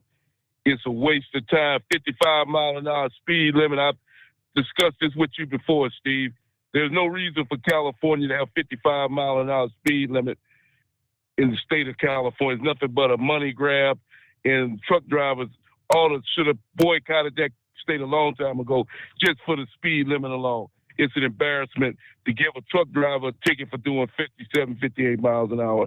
Where in the state of Texas, there's some places where you can drive 80 miles an hour, Steve, where I live at in Texas. And they got the nerve to give somebody a ticket doing 57 miles an hour across a wide open desert. If you've ever been to California, Interstate 10, you got nothing but desert until you get all the way over to Barstow, California. There's no reason why you can't run 70 to 75 miles an hour, Steve. So like I said, California, if they starve to death, I could care less. I used to live in California, and I left California alone to get the hell out of there because it's a ripoff. The tax rates there are just there's nothing good about California at this point, Steve. Even the celebrities don't even want to live in California no more. Most celebrities now are moving to Florida because there's a cheaper rate, a cheaper way of living. Tiger Woods, he grew up in California. Tiger Woods now lives in Florida. Several celebrities have made their way out of out of California, and it's going to continue to happen. So like I said, if California starves to death, I could care less at this point. It's nothing but a communist state at this point. Now, because I get pissed off and aggravated every time I think about California. Now, let me say this right quick. See, I want to talk about another situation. You know, you heard a caller call in earlier and said that people in Indianapolis, these losers, and that's exactly what you are as a loser, talking about this was a gun-free zone, and that this hero that shut down this punk that was going to kill innocent people, they said that man had over 100 rounds of bullets still left in his gun before he was gunned down by this hero, and that's what he was. And you got somebody got the nerve to talk about this man broke the law. He had a gun in a gun-free zone. What are you some kind of an idiot for somebody to say something like that? Makes absolutely no sense. You know what I mean, Steve? Absolutely, yes. I definitely get aggravated about that. I'm really pissed. When I heard that people had the nerve to get mad at this guy for having a gun at this shopping mall when this individual was going to gun down innocent people, I want those people to ask that one guy a question, the guy with the gun, Steve. The criminals, do you think that criminal, do you think he cares if it was a gun-free zone? He's been in the bathroom for a whole hour loading up his gun with the ammunition. You think he cared about that mall being a gun-free zone? These people make absolutely no sense. You know, we went over this before, Steve, with these idiots that wanted to disband the police departments around America. These people that said that they didn't want no law enforcement, and now you see what you got. Now you got crime out of control in America. You got police officers that scared to do their job, Steve. You can look at the Uvalde incident right now, and I guarantee you a lot of that incident that took place in Uvalde is because the police has had so much criticism about doing the job. These cops are scared to go in and make a move because they don't know what kind of criticism they're going to get. They have totally, it's like taking the claws off a cat or a dog. They just basically defang the animals. It's just ridiculous, Steve, that the way that with this so-called woke society, this woke society is going to eventually destroy America, Steve, if we continue to allow this to go on. You cannot have people running around talking about a gun-free zone when the criminals don't care about it, and this man was going to gun down innocent people. I like to slap somebody in the face if they even say something like that to me. Now, let me say one other thing before I hang up with you, Steve, about this Joe Biden guy. Now, this is a complete embarrassment, Steve. Every week is something new with this guy. This guy goes over to Saudi Arabia and basically gets down on his knees and begs this loser for his oil when we got oil right here in America, Steve. He's got flew halfway around the world to beg somebody for something that we already got. This guy makes absolutely no sense, and the people that work in the White House make no sense at this point. And that's the reason why those Saudi Arabians, they're going to give us this oil, and they're going to sell it to us at a sky like you were talking, $200-$300 a barrel, and guess who's going to pay the price? People like me and you, when you pull up to a pump and pay $6, $7, $8 a gallon because Joe Biden is too much of a coward to get the own oil that we got on our land and go over there and get down on his knees to a Saudi Arabian sheik. It's just a total embarrassment. Another reason why Joe Biden should be impeached out of the White House. And I thank you for taking my call tonight, Steve. All right. Eagle, well, is that worth the wait? It's a news update, the Steve Sommers Overnight Drive. USA Radio News with Kenneth Burns. The nation's top infectious disease expert sharing with CNN that he plans on retiring at some point between now and the end of the current presidential term. I can't be in this job forever, and I don't anticipate I'll be in this job before the end, at the end of the first term of President Biden, which is January 2025. Dr. Anthony Fauci says he was responding to a reporter's question about whether he would stay on as director of the National Institute of Allergy and Infectious Diseases. He's held that title since 1984 and has been in federal service overall for 54 years. Jury selection in the contempt of Congress trial of former President Trump advisor Steve Bannon will extend into a second day. Bannon was charged after refusing to cooperate with the 1-6 House Select Committee. He says he wants to testify now. This is USA Radio News. Wendy Bell here for my friends at Swiss America. Did you know the U.S. Constitution authorizes only two forms of legitimate money, gold and silver? That's right. But our government abandoned gold and silver a half-century ago. Meanwhile, gold and silver prices have rocketed in recent years due to growing economic uncertainty. So, to help my listeners, Swiss America has a very special offer today. Silver Walking Liberty $half at the amazingly low price of $12.50 each, delivered. You heard me right, $12.50. Call now to reserve your silver coins at 800-630-1490. That's 800-630-1490. Silver Walking Liberty $half for just $12.50 each, delivered while supplies last. Put a silver lining in your financial portfolio now by calling 800-630-1490. 800-630-1490. The Texas Department of Public Safety says it will look into how dozens of state troopers and rangers responded to the school shooting at Robb Elementary School in Uvalde. The announcement comes on the heels of a scathing report released by the Texas House of Representatives over the weekend, saying that there were failures at every level which contributed to the slow and chaotic response. In South Florida, Broward County specifically, prosecutors want the death penalty for Nicholas Cruz. He's the gunman who killed 17 people at Stoneman Douglas High School in Parkland. Cruz already confessed to the murders. The trial that's expected to last several months is the penalty phase. The Mississippi abortion clinic known as the Pink House, which was at the center of the Supreme Court case which overturned Roe v. Wade, has been sold. The owner of the Jackson Women's Health Organization says the furniture and equipment were moved to a new clinic that will open in New Mexico. The Dow was off by 216 points. You are listening to USA Radio News. Hi, I'm Wayne Alaroot. If you like my radio show, you're going to love my podcast, War Raw. Each podcast, I present my top 10 most outrageous, salacious, and controversial stories of the week. I break down the best of the best raw truth stories for conservatives, libertarians, patriots, taxpayers, Trumpers, and deplorables. Anyone who appreciates God, guns, gold, and tax cuts will stand up and cheer for War Raw. Check out this week's War Raw podcast right now. It's available to download at iTunes, Spotify, iHeart, or wherever you listen to podcasts. War Raw. War Raw. A 22-year-old man who was shopping with his girlfriend is being hailed as a hero for stopping the gunman from committing further carnage at an Indiana mall Sunday. The suspect, identified as 20-year-old Jonathan Sapirman, killed 3 people, including a husband and wife, and wounded 2 others before 22-year-old Elijah Dickin responded with his handgun. His actions were nothing short of heroic. He engaged the gunman from quite a distance with a handgun. He was also motioning for people to exit behind him. Greenwood Police Chief Jim Eisen said another weapon belonging to Spearman was found in the bathroom with more ammo. It's believed he spent more than an hour there before his attack. The 2 men accused in a deadly crime spree across 3 counties in Southern California have been charged.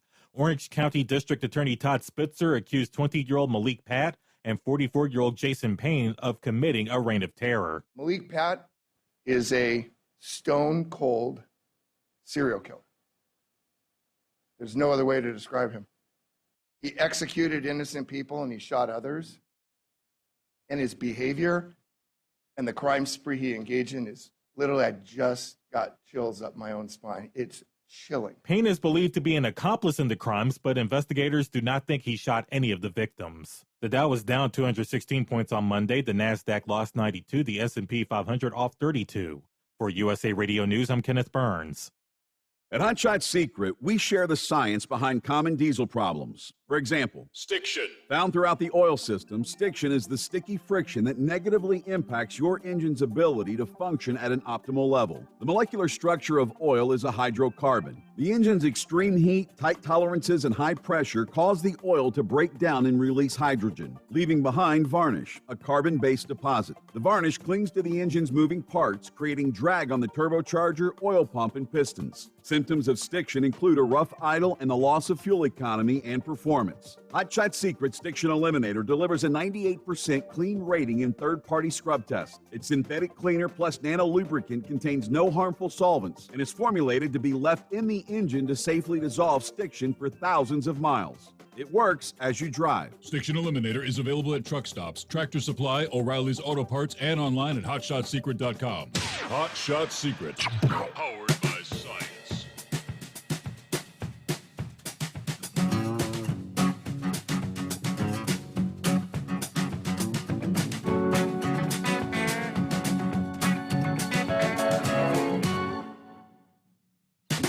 I looked at the clock. Hey, we just crossed over the midnight hour on the West Coast.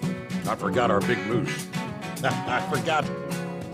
Lord, I apologize. It was late last week.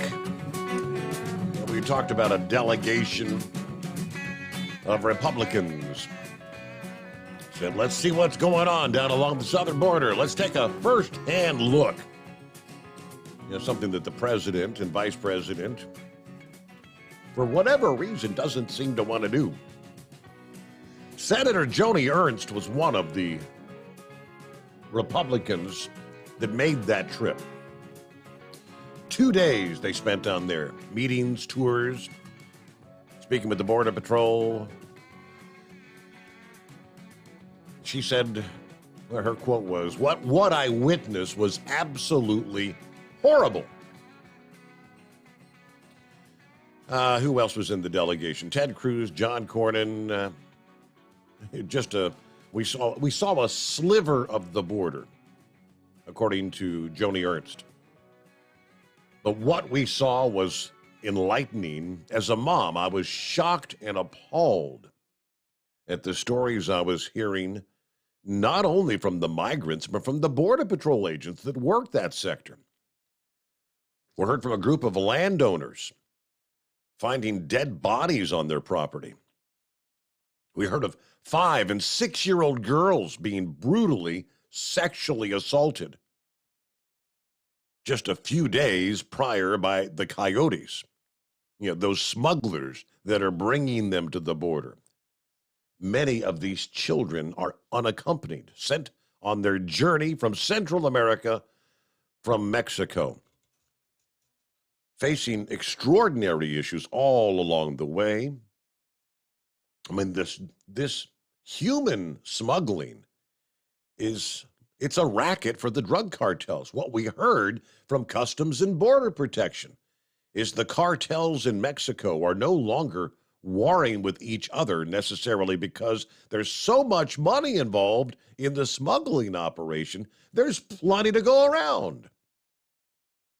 Meanwhile, this administration, This president, this vice president, and our Homeland Security Secretary are allowing this crisis to continue to grow as they turn a blind eye. But the folks on the ground, they're so frustrated. They feel they've lost their rights as an American citizen. They do not feel safe living on their own property. They watch their cars stolen, people looking through their windows at all hours of the night, their garages and other buildings occupied by these migrants. Yeah, all this may very well lead to a red wave in Congress this fall. Now, she added she won't say that this administration has an ulterior motive for allowing the border to be open. We can speculate about that, yes. But what I do see is that people are very upset. People that are voting in this fall's election are going to bring their thoughts and their attitude to the ballot box. Maybe that'll be a wake-up call. Yeah, probably not. But it's also a tragedy, she said, not only for the people on the southern border, but for all of us dealing with the drugs, the fentanyl, the methamphetamine that's in all of our cities, the entire country. Now, she said our delegation was actually taken out on a night patrol, which doesn't happen all the time because of the dangers that are involved. That was very eye-opening. We encountered several different groups immediately when we were on the ground with those agents. We were able to visit with those migrants that were being brought up to the border. Many of them had just turned themselves in because they know that the agents will process them in and have no recourse but to simply allow them to go on in.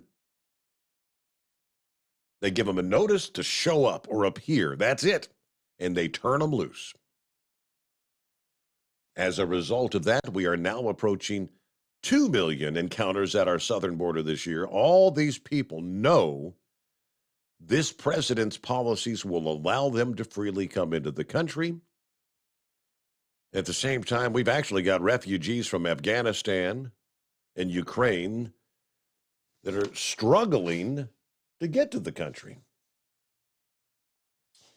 Interesting from Joni Ernst. Meanwhile, I think this is almost comical to me. You know, if you live in Washington, D.C., you're nowhere near the border. That ain't my problem. I ain't worried about it. That's their problem. If the administration doesn't want to do anything about it, well, so be it. I don't have to worry about it. Or do I? You go back in time. Remember back in April when Governor Abbott there in Texas said, we're going to start loading these damn buses and shipping them to Delaware and Washington, D.C.? We can't force them. We can't force them there. But we can offer them, say, hey, we'll give you a bus ride to D.C. And apparently many of them are taking them up on the offer. So much to the point where the Democrat mayor of Washington, D.C. is suddenly kind of upset. Not in my backyard. Yesterday, Sunday, Mayor Bowser said she wants the Biden regime to stop these illegals from being bussed into D.C. Huh. When Governor Abbott announced this during his press conference back in April, that his plan was to begin chartering buses, we're going to ship these illegals to D.C. to help local officials whose communities are being overwhelmed by these hordes of illegals. Texas is providing charter buses, dropping them off by the Biden administration right there in D.C. We're sending them to the U.S. Capitol, where the Biden administration, they'll have the means to immediately look at the needs of the people. First bus of illegals arrived in D.C. back in mid-April. I haven't really heard much more about it since then, though, right? Apparently, the buses continue to arrive. To date, more than 150 buses have arrived in D.C., bringing nearly 6,000 illegals to D.C. in just the past 3 months. And now it's costing Texans a lot of money, millions of dollars. Matter of fact, 6.8 million to date in the state of Texas. But apparently, suddenly, they're getting the desired results. Yeah, the numbers are adding up. Beginning in mid-April, more than 125 buses, 4,800 migrants. Yeah, following Abbott's lead, Arizona's Republican Governor Ducey made a similar move back in mid-May. He sent 27 buses, more than 1,000 migrants from the border to D.C. Now, they say this is more like a natural disaster evacuation. That's pretty cool. So suddenly, D.C., the mayor says, hey, all of our shelters are overwhelmed in D.C. We don't have any space for anyone. What do you think they've been dealing with? Day after day, month after month, year after year in these communities along our southern border. Wake up. This is what it's all. All right, back to the phones we go. Let's see what's going on with Philip this morning. Hey, bud, how you doing? You doing all right? Hanging with him. How about yourself? You were out a few days last week, too, weren't you? You weren't dealing with COVID, were you? No, I was dealing with other medical stuff. I had some stuff going on that to take care of. So I took a few days off. But anyway, I'm back at it. That's interesting what Eagle was saying about California. I think eventually what they need to do with California is the trucking companies that are in the other states around California, they just need to go into California and buy all those trucks and just set up their companies there and just go into California when they can make all the money off California. Just take it into another state. That's what they need to do. So get that out of the way. Hey, Steve, I found out what happened with that SpaceX Starship that kind of had a little bit of fire come out from underneath it. Did you see that last week? You mentioned it, but no, I did pulled up the video, but never heard what caused it. Well, they were doing a purging process on the motors where they have to purge the fuel for do all the turbo pumps and all that stuff to get it, and they had what they call a pre-ignition.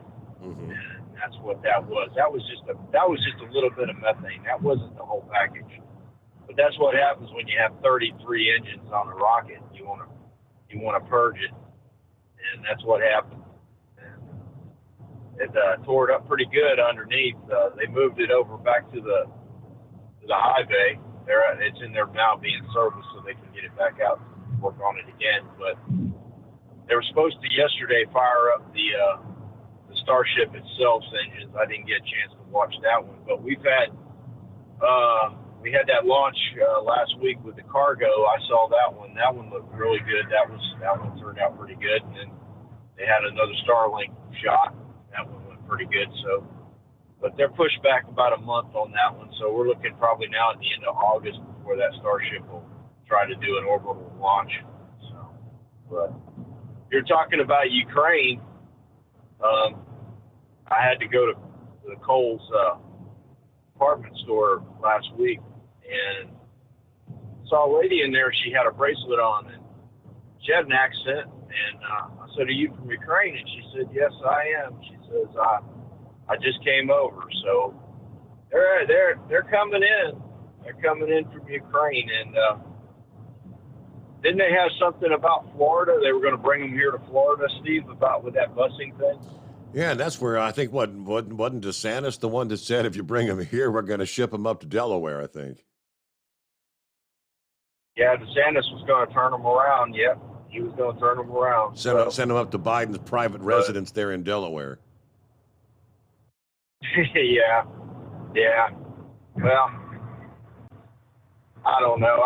You talk about being a national disaster. It is a national disaster that's being pushed aside, just like a lot of things. We've got to push a lot of stuff aside, like mental illness. There are a lot of mental illness in this country that is being pushed aside, and that's what's happening with all these shootings.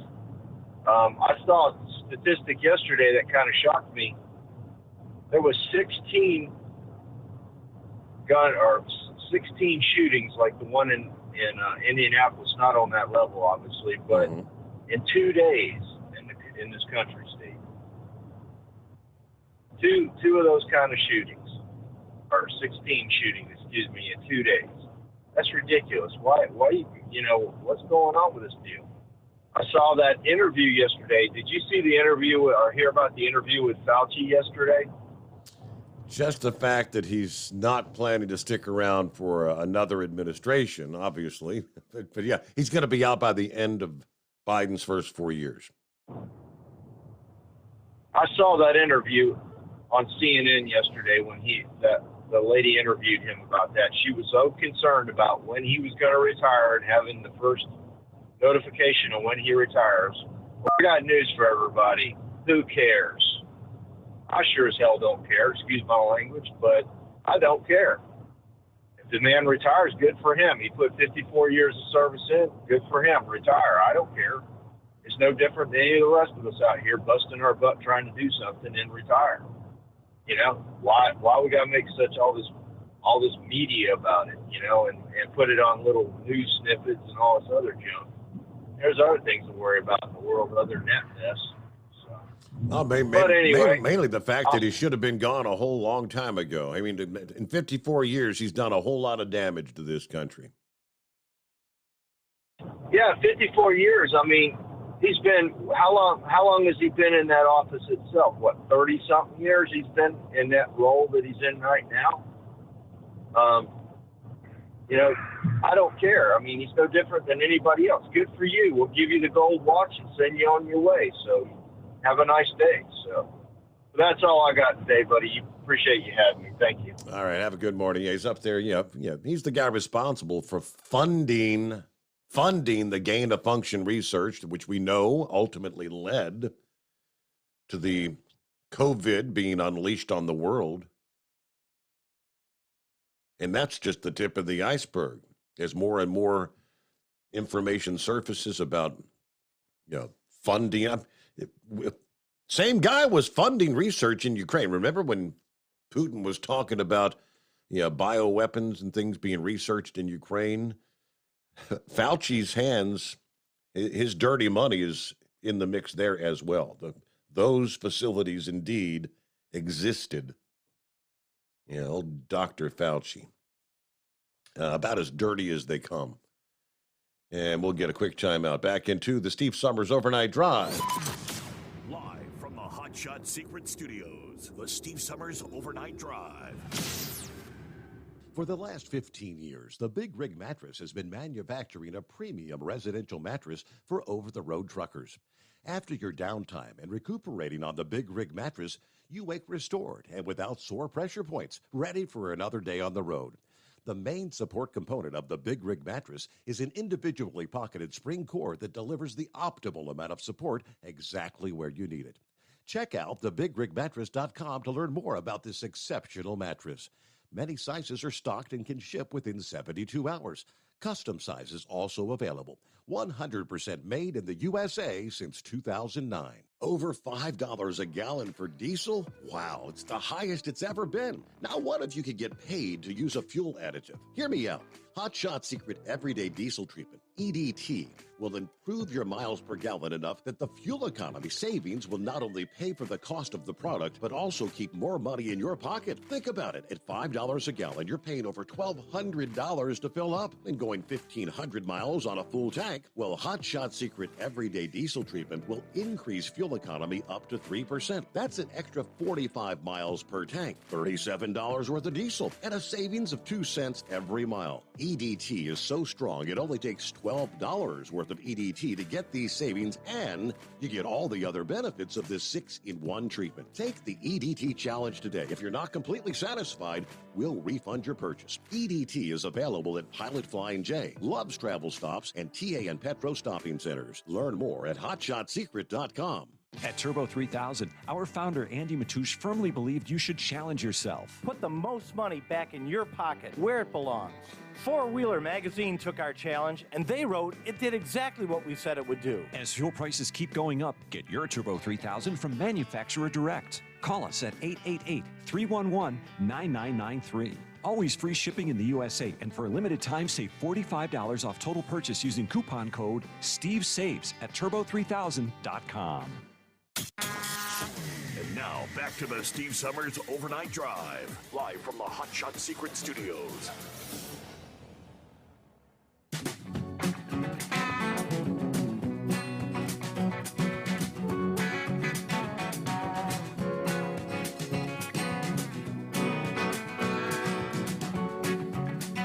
Now I figure if you can afford a multi-million-dollar yacht, you know, what's $6 a gallon diesel? What's the matter? Somebody shared. So many truck drivers for months now have been sharing a photograph where they pumped 150 gallons and cost $900 and something. You know, all those photos. $1,000, $1,400 for a fill-up. Yeah, dude pumped 7,700 gallons in his yacht. His fuel tab was $50,975. Imagine that. 50 grand for a fill-up. Let's go have some fun. Hello, Jolly Green. What's going on?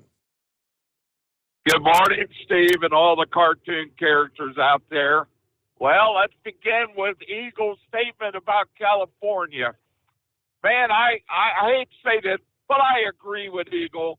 California is a totally useless state. And he was talking about, Eagle was talking about the 55-mile-an-hour speed limit. And he was right about, he was talking about going across 40 to Barstow is nothing but desert. Down on Interstate 10 at the bottom of California, it's nothing but desert. Would somebody please explain to me, where is anything higher than 55 unsafe out in the middle of the desert? Right. It's ridiculous. All right. I agree with another point Eagle said, and I quote, I could care less whether they starve out there in California. Well, I don't get why the truck drivers even want to go in California, first of all. Let's talk about another law that Eagle did not bring up. I'm going to bring up. There is a no idling law in California, and I'm sure most drivers know this. Now, I remind you again, you're talking about a state, especially Southern California, is a desert. So you are going to sleep in your truck at 100-degree weather. Am I right? And you can't idle your truck. You can't run your air conditioning. Why would you want to go into California? Why? All right, let's get back to the Ford Focus that you were talking about. A gallon of, let's talk about a fill-up, a non-electric car, a gasoline engine.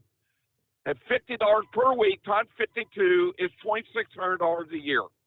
Times 6, okay, you're looking at $15,600. That will pay for that battery. All right? Now, if you got to replace that battery every 5 years, I don't see how anyone can afford it unless you're rich. And I don't think you need to do any research at all. It's real simple. Don't buy electric cars. Buy gasoline cars. Try to find yourself a 4-banger or a 6-banger, turbocharged engine that gets 30, 40 miles per gallon. Go hybrid. The electric cars, in my opinion, I don't think the technology is where it should be. I think we have a long way to go. And on top of that, batteries are too expensive. You don't have to research it to see it. It's real simple math. It's too expensive. Now, also want to talk about COVID-19 that Horsefeather was talking about. I want to tell you right up front, a lot of these doctors are not prescribing anything because I think they're afraid of losing their job. I think they're afraid that the government will come down on them. I definitely believe that they're afraid to treat COVID-19. And I believe there are cures out there. but the doctors are not allowed to prescribe this stuff. And this is my personal belief, but I got to be honest with you. I don't think we're done with COVID-19. And then you were talking about some government official was behind the research that's behind COVID-19. One of these days, God is going to be judging these individuals next to Hitler and Stalin. And I believe these doctors aren't going to be judged for the amount of people that they have killed and the amount of people that have suffered because of this dumb research. Why would anyone want to create a virus like COVID-19 or any virus of any kind that has caused the amount of misery and the amount of money that has been lost because of it? It is absolutely ridiculous what's been going on. So I just thought I'd call in to just say, well, also about California, one other point, if they're not going to sell trucks by 2025, then in my opinion, I think the trucking industry needs to boycott California, because without trucks, how are they supposed to get their produce to market? How are they supposed to get the boats from the boats, get the freight from the boats to where it needs to go if you don't have trucks? We're going electric. Electric. We're going electric, Jolly Green, electric. Yeah. Okay. I hear you, Steve. Okay. Well, maybe they need to do more research, Steve. Okay. Yes, sir. All right. Thanks, Jolly Green. Have a good morning. We'll get our news break here, bottom of the hour. The Steve Sommers Overnight Drive live from the Hot Shot Secret Studios. USA Radio News with Kenneth Burns. Europe's heat wave continues as it stretches into Britain and fuels wildfires in Spain and France. The weather's so severe in the UK that train operators warn it could warp the rails. It's just as hot stateside, from Montana to the prairies and down to Texas. Tony Fracasso, a forecaster with NOAA's Weather Prediction Center, tells News Nation that temperatures are well over 100 degrees in those sections and will stay that way for a while. By the end of the week, it gets slightly cooler, but it's only maybe around 100 to 105. Still above normal, still possibly breaking some daily records, and it's just persistent all the way through at least Sunday. At least 35 million people are under some form of heat alert. The losing continued on Wall Street Monday, the Dow losing 216 points. The NASDAQ was down 92 points, the S&P 500 off by 32. This is USA Radio News. Finding great candidates to hire can be like, well, trying to find a needle in a haystack. Sure, you can post your job to some job board, but then all you can do is hope the right person comes along, which is why you should try ZipRecruiter for free at ZipRecruiter.com/free. ZipRecruiter doesn't depend on candidates finding you. Its powerful technology identifies people with the right experience and actively invites them to apply to your job. You get qualified candidates fast. So while other companies might deliver a lot of hay, ZipRecruiter finds you what you're looking for. The needle in the haystack.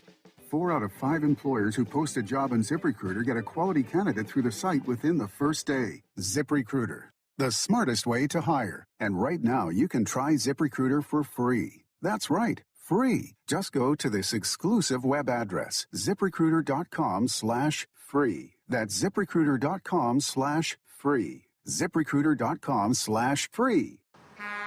You're listening to the Overnight Drive with Steve Sommers. Over $5 a gallon for diesel? Wow, it's the highest it's ever been. Now what if you could get paid to use a fuel additive? Hear me out.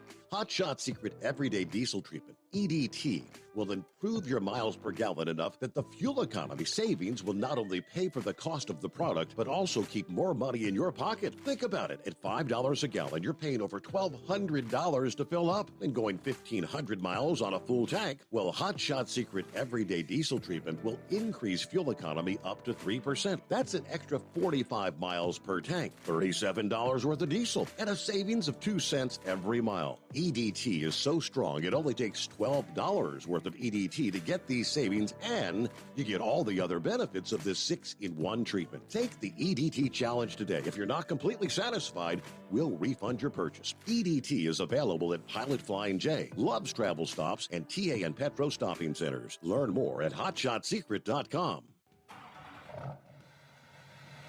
PureFlow Air Dog, your leader in fuel air separation system technology. Our systems filter out water, particulates down to 2 micron, and remove all of the air out of your diesel fuel.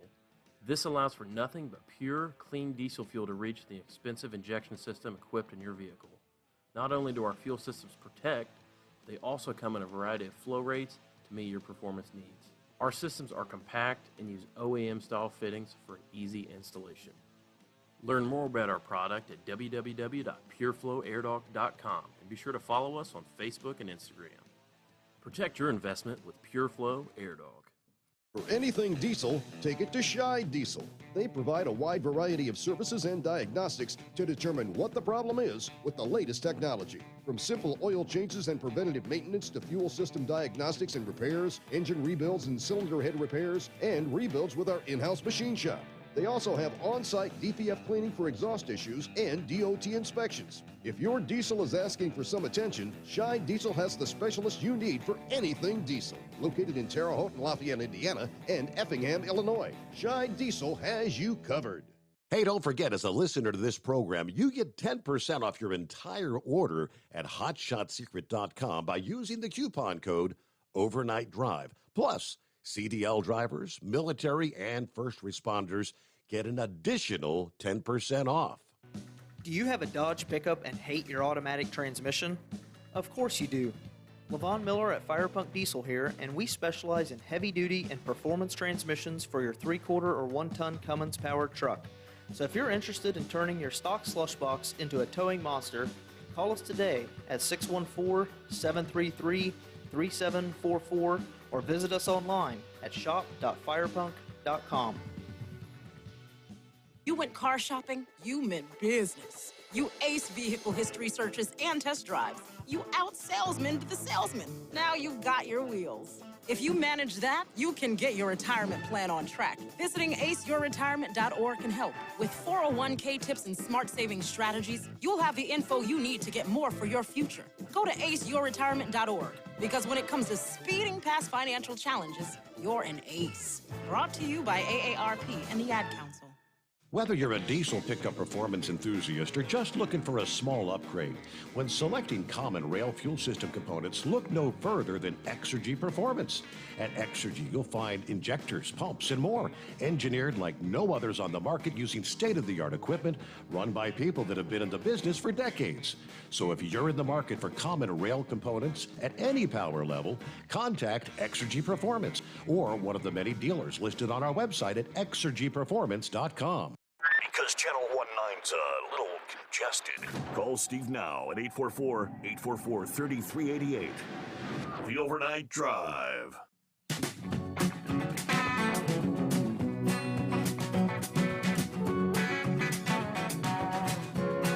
I had not seen that. One of our callers earlier brought it up. I forget his handle. Some of the media outlets are talking about the hero, the Good Samaritan that took out the bad guy. They can't believe you're calling him a Good Samaritan? Wow. Critics are lashing out after a man carrying a pistol stopped a mass shooting at a mall, arguing the man should not be called a Good Samaritan. Wow. See, what's this? The term Good Samaritan came from a Bible passage of a man from Samaria who stopped on the side of the road to help a man who was injured and ignored. Now, this is, I guess, a CBS outlet. The traffic anchor said, quote, "I cannot believe we live in a world where the term can be equally applied to someone killing someone. My God." Really? Well, what Grump have to say about that? Grump says there is absolutely no pleasing these gun-hating groups that want to abolish the Second Amendment. Once again, a good guy with a gun stopped a bad guy with a gun, and these fools have invented something else to bitch about. Now, I said that's just my opinion, as always. But he's right. Are you with me? I'm with you. That's a good opinion, Grump. I swear. Steve, stupidity is an all-time epidemic in this country. Big-time epidemic. Don't know what kind of water they're drinking or whatever they're breathing, but it's sure whatever it is, it's not doing them no good. It's toxic, whatever it is. It's just horrible. It's horrible. Well, I'll tell you, I'm out here tonight running the freshwater to these drilling rigs that we service. Continental Resources, they're drilling as fast as they can punch them holes. So Harold Hamm, he's going to make his billions no matter what Joe Biden does. So, we're just busy as can be. Problem like everything else, there's a lot of the companies talking about going back and reworking some of the existing wells that they've drilled. But you can't find help. These service companies that service these oil companies, like what I'm doing, that basically we're providing a service for the drilling rigs, and just like any other business out there, you cannot find anybody that wants to work. Hell, I've worked so much, I'm getting ready to run out of money as far as what the government will allow me to make, on retirement, drawing my Social Security. Mm-hmm. Are you with me? No, I'm with you. Well, you ain't saying nothing. So Well, I don't even hear you breathing. I'll tell you. Go ahead. I was waiting to get to your brother. How's he faring? He's doing just fine, Steve. Everything worked out good. Insurance taking care of everything. He got very lucky.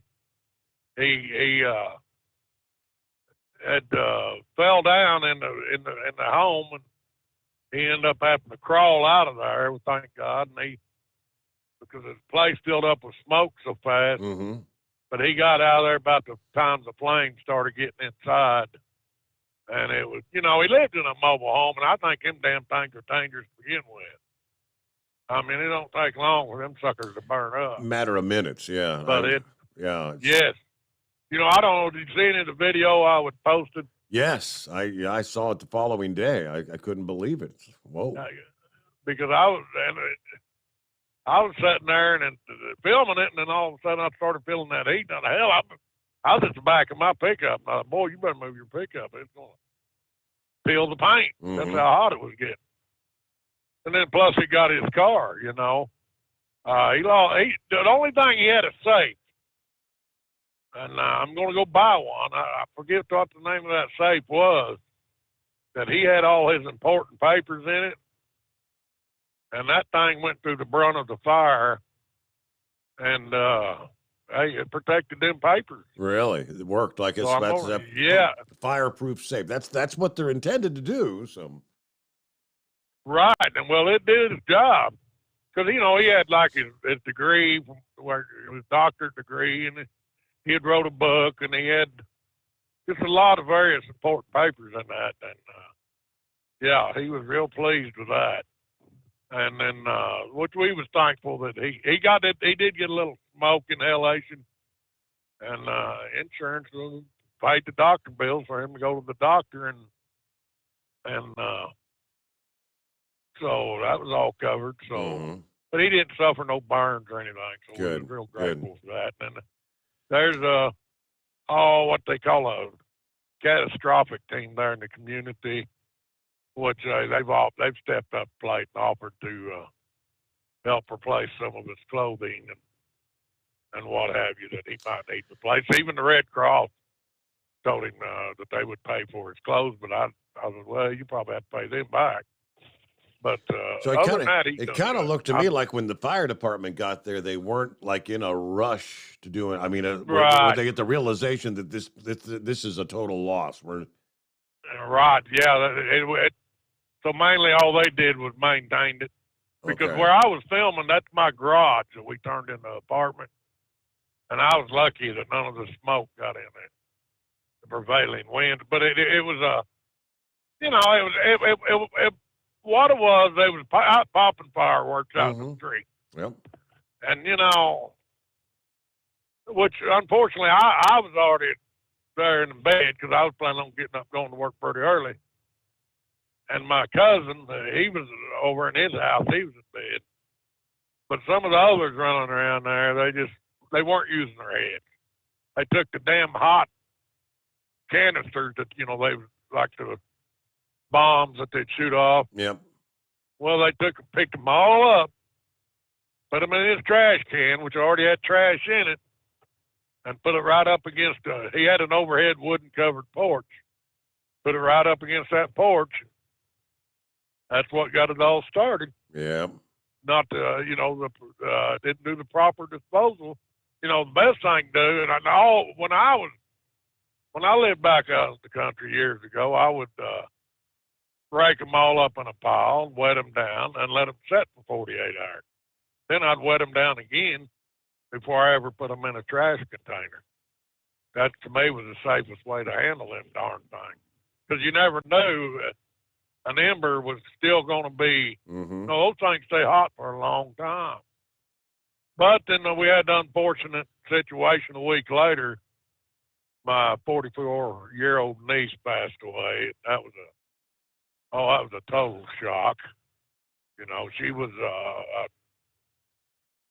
she worked at the nursing home checking patients in and working with the families as far as making sure that their loved ones was getting everything they needed from if they had access to government needs and what have you.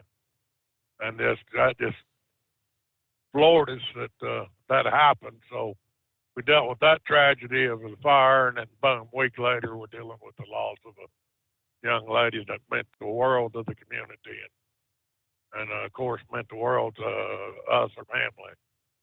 So other than that, everything kind of settled down. I know this, come August, me and Demon or Scott Crow, we're going to get on a ship and go to Alaska. I hear you. Get the hell away from this heat. Almost time, right? I guarantee you. And then when I come back from Alaska, first week of September, I'm going down to Tampa Bay, and I'll see Cool Breeze while I'm down there. Then when I get back from that, October, I got a niece that's Miss Oklahoma USA. Mm-hmm. Well, the national competition's going to be in Reno the first week of October. That's finally come out, so it looks like right when I get back from Tampa, I'll be home 2 weeks, then I'm going to drive up to Reno, Nevada, and go to that Miss USA national competition and, be a big supporter for her. So I've got a busy schedule coming up, but I've stayed busy all summer. And then I'm going to tell you right now, Steve, I'm 95% sure come 1st of January, I'm getting back on the road. Really? Yeah, this retirement thing is just not my cup of tea. I'm going to stay in the system as far as my Social Security. Yeah. Because I don't want to come out of the system, because the way this government is, once I come out, I'd never get back in. So I'm just going to continue to draw my Social Security, but I'm going to go back on the road, make the money I want to make, and if I have to pay the government some back, so be it. But right now, I just feel like that's where I need to be, and I want to be. I mean, there's only so much you can go do. And then what? Sit around and wait to die? Well, exactly right, yeah. That's just not me. It's just like I've been real busy all since April, since I went out there and busted my head open. Finally got over that, finally got busy. And man, I just think, well, for a part-time job, I'm making a lot of money, but at the same time, I might as well be out here full-time. That way I can listen to your show more often. There you go. Maybe check in once in a while, all right? Because it's been a while. Steve, I do listen to your show, and everybody stay safe out there, and my condolences to your family, Mr. Steve. Maybe one of these days I'll get over and see you. Swing on by. All right. Good to hear from you, Ed. Be safe out there. All right. Thanks, Steve. We'll holler at you later. No more face plants on the oil rigs. It's 10 before the hour. The Steve Sommers Overnight Drive. Live from the Hot Shot Secret Studios, the Steve Sommers Overnight Drive. For the last 15 years, the Big Rig Mattress has been manufacturing a premium residential mattress for over-the-road truckers. After your downtime and recuperating on the Big Rig Mattress, you wake restored and without sore pressure points, ready for another day on the road. The main support component of the Big Rig Mattress is an individually pocketed spring cord that delivers the optimal amount of support exactly where you need it.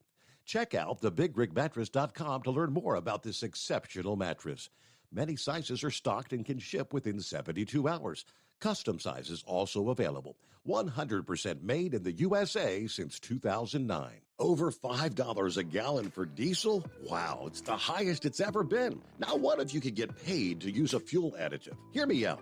Hot Shot Secret Everyday Diesel Treatment, EDT, will improve your miles per gallon enough that the fuel economy savings will not only pay for the cost of the product, but also keep more money in your pocket. Think about it. At $5 a gallon, you're paying over $1,200 to fill up and going 1,500 miles on a full tank. Well, Hot Shot Secret Everyday Diesel Treatment will increase fuel economy up to 3%. That's an extra 45 miles per tank, $37 worth of diesel, and a savings of 2 cents every mile. EDT is so strong, it only takes $12 worth of EDT to get these savings, and you get all the other benefits of this 6-in-1 treatment. Take the EDT challenge today. If you're not completely satisfied, we'll refund your purchase. EDT is available at Pilot Flying J, Love's Travel Stops, and TA and Petro Stopping Centers. Learn more at hotshotsecret.com.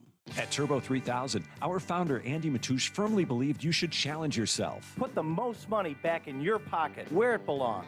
Four Wheeler Magazine took our challenge, and they wrote it did exactly what we said it would do. As fuel prices keep going up, get your Turbo 3000 from manufacturer direct. Call us at 888-311-9993. Always free shipping in the USA, and for a limited time, save $45 off total purchase using coupon code STEVESAVES at turbo3000.com.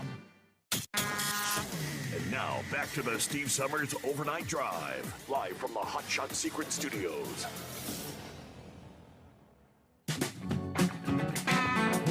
I think it's kind of interesting, right on the heels of the armed citizen taking care of business there in Indiana over the weekend.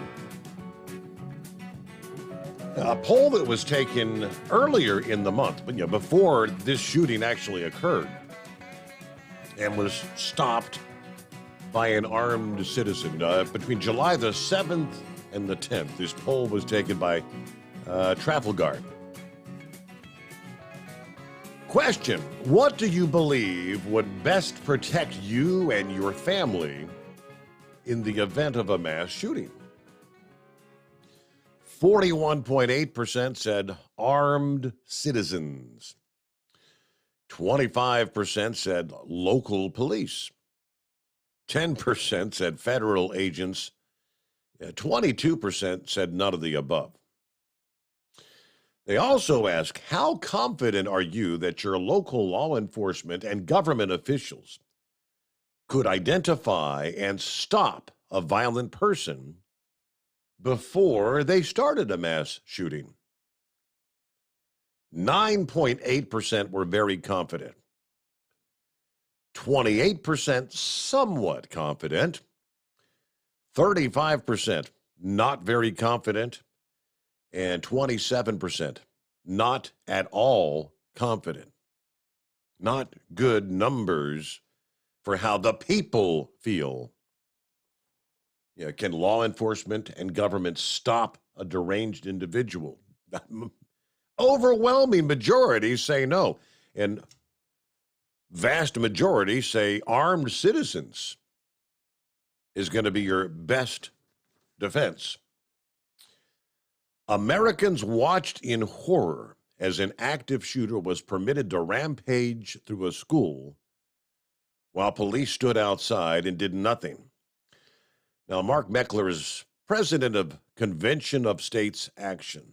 Over and over again, citizens are given a clear message. When it comes to protecting loved ones, you're pretty much on your own. At the same time, we're told guns are the problem. We should give up our Second Amendment rights.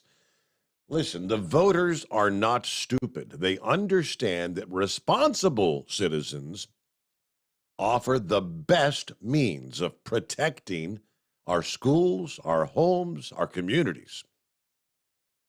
Pursuing these policies of giving up the Second Amendment are bad politics that put us all at risk. And I mean, the numbers kind of speak for themselves. What do you believe is going to best protect you and your family?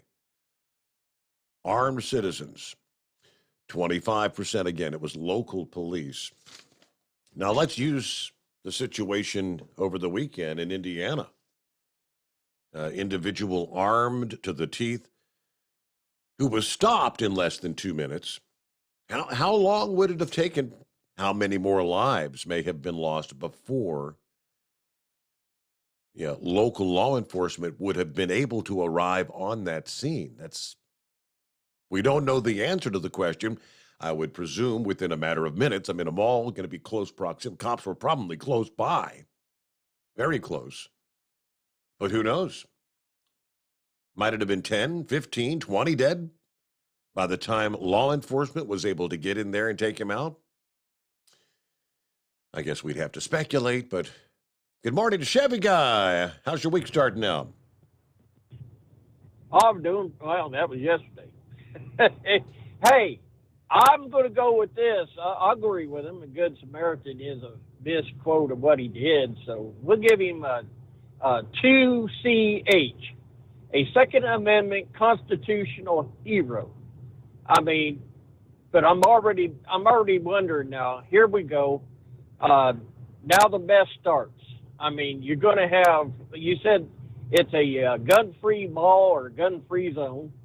So you'll actually have the big, the shooter's family suing the mall for allowing him in there, killing their son. You'll have the victims suing the mall for allowing him the 2CH from getting in there and stopping the killing. I mean, it's just going to be a huge nightmare. I believe this story is just beginning. And it's insanity. Yes, good Lord.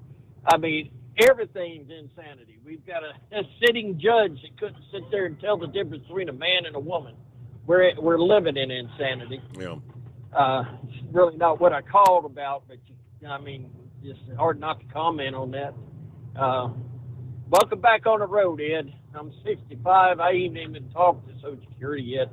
I'm 6 months into it, and I ain't going to mess with them until I'm 70, hopefully. All right, we're already established. Ideally, you buy an electric car, it's going to last 5 years, and then you got to replace the battery. And it costs almost 2/3 the price of the automobile.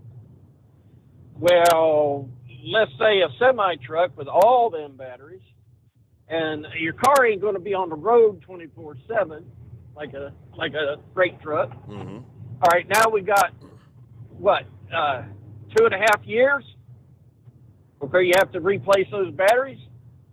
I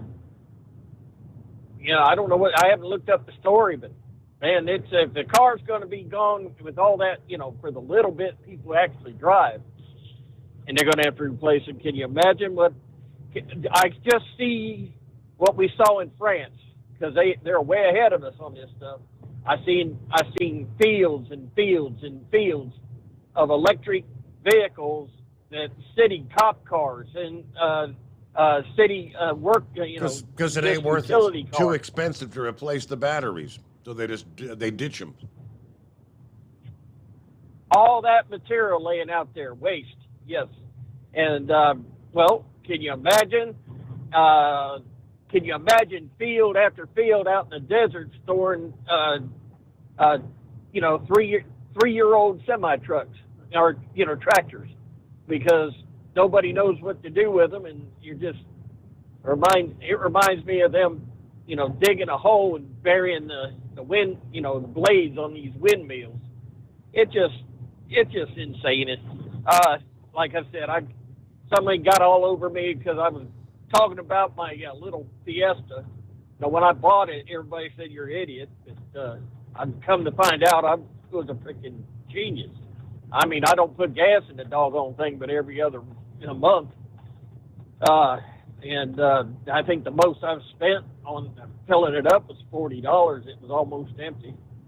But the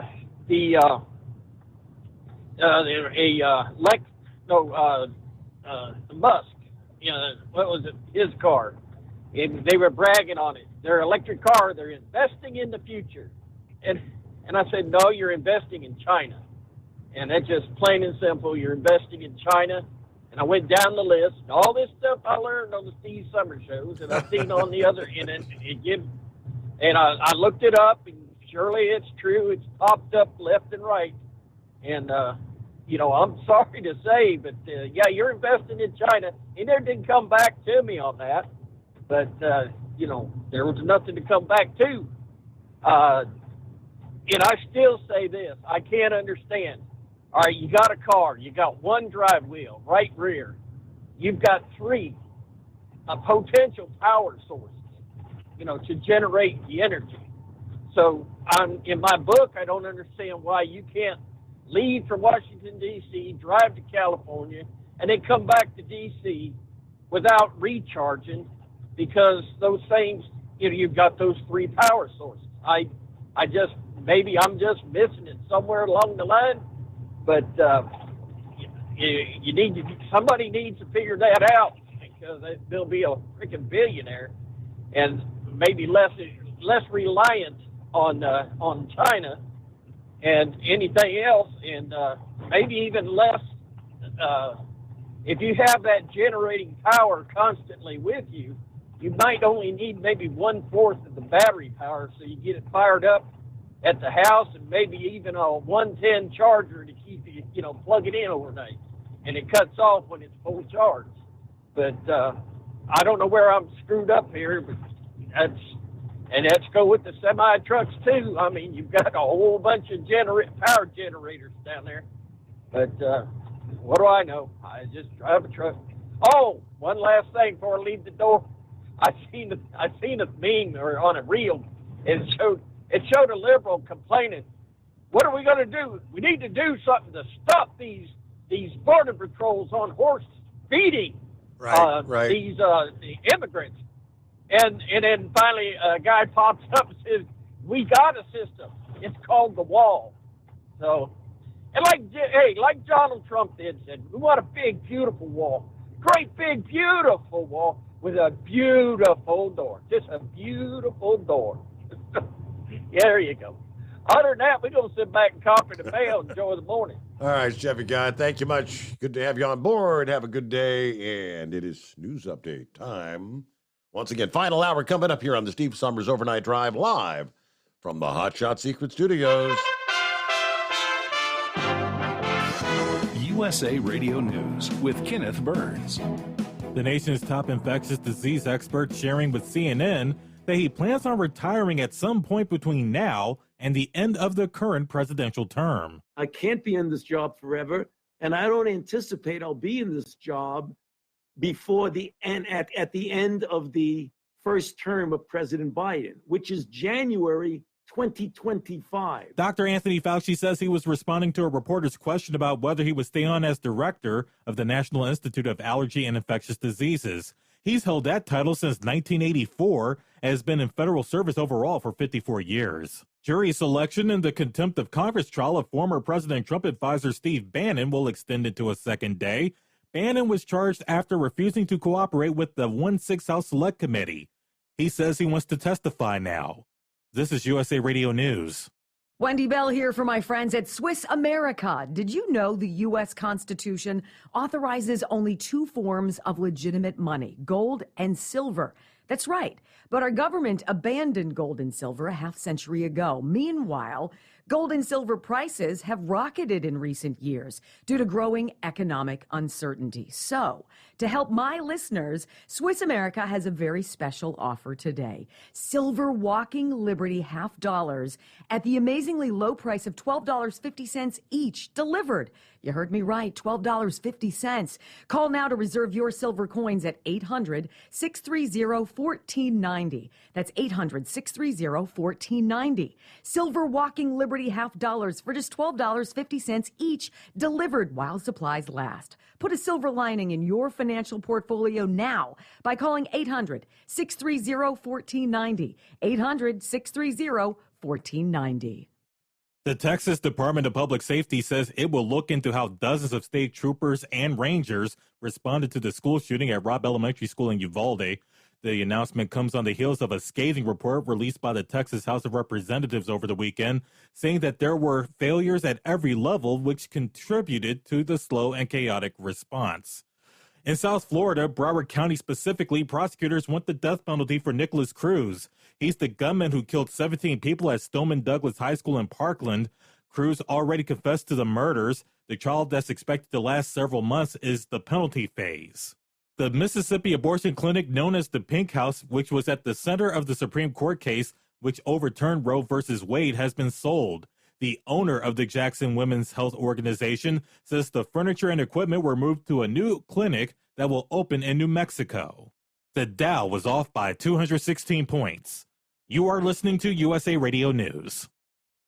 Hi, I'm Wayne Alaroot. If you like my radio show, you're going to love my podcast, War Raw. Each podcast, I present my top 10 most outrageous, salacious, and controversial stories of the week. I break down the best of the best raw truth stories for conservatives, libertarians, patriots, taxpayers, Trumpers, and deplorables. Anyone who appreciates God, guns, gold, and tax cuts will stand up and cheer for War Raw. Check out this week's War Raw podcast right now. It's available to download in iTunes, Spotify, iHeart, or wherever you listen to podcasts. War Raw. War Raw.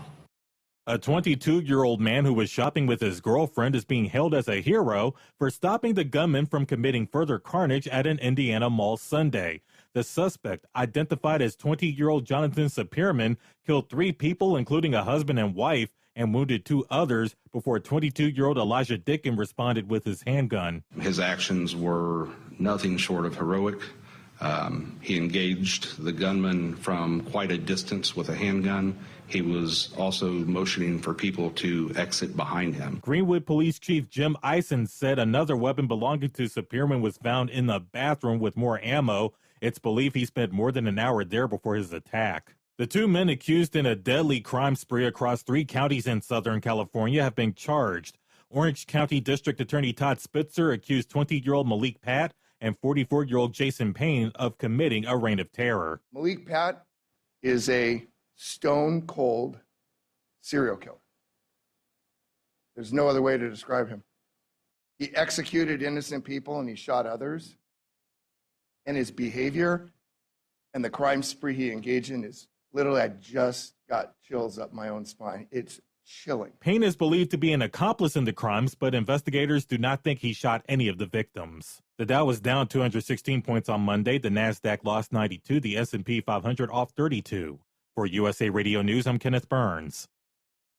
At Hotshot Secret, we share the science behind common diesel problems. For example, stiction. Found throughout the oil system, stiction is the sticky friction that negatively impacts your engine's ability to function at an optimal level. The molecular structure of oil is a hydrocarbon. The engine's extreme heat, tight tolerances, and high pressure cause the oil to break down and release hydrogen, leaving behind varnish, a carbon-based deposit. The varnish clings to the engine's moving parts, creating drag on the turbocharger, oil pump, and pistons. Symptoms of stiction include a rough idle and the loss of fuel economy and performance.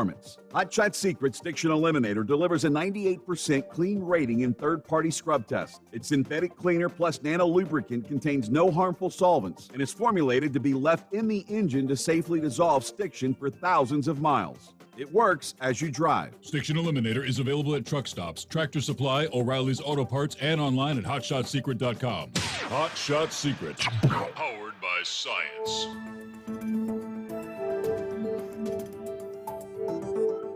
Pro Stock's incoming point leader was on a rampage. 4 others have an electric weekend in Franklin. And this week, 5 Grand National divisions will roar at the Lions Motorsports Park.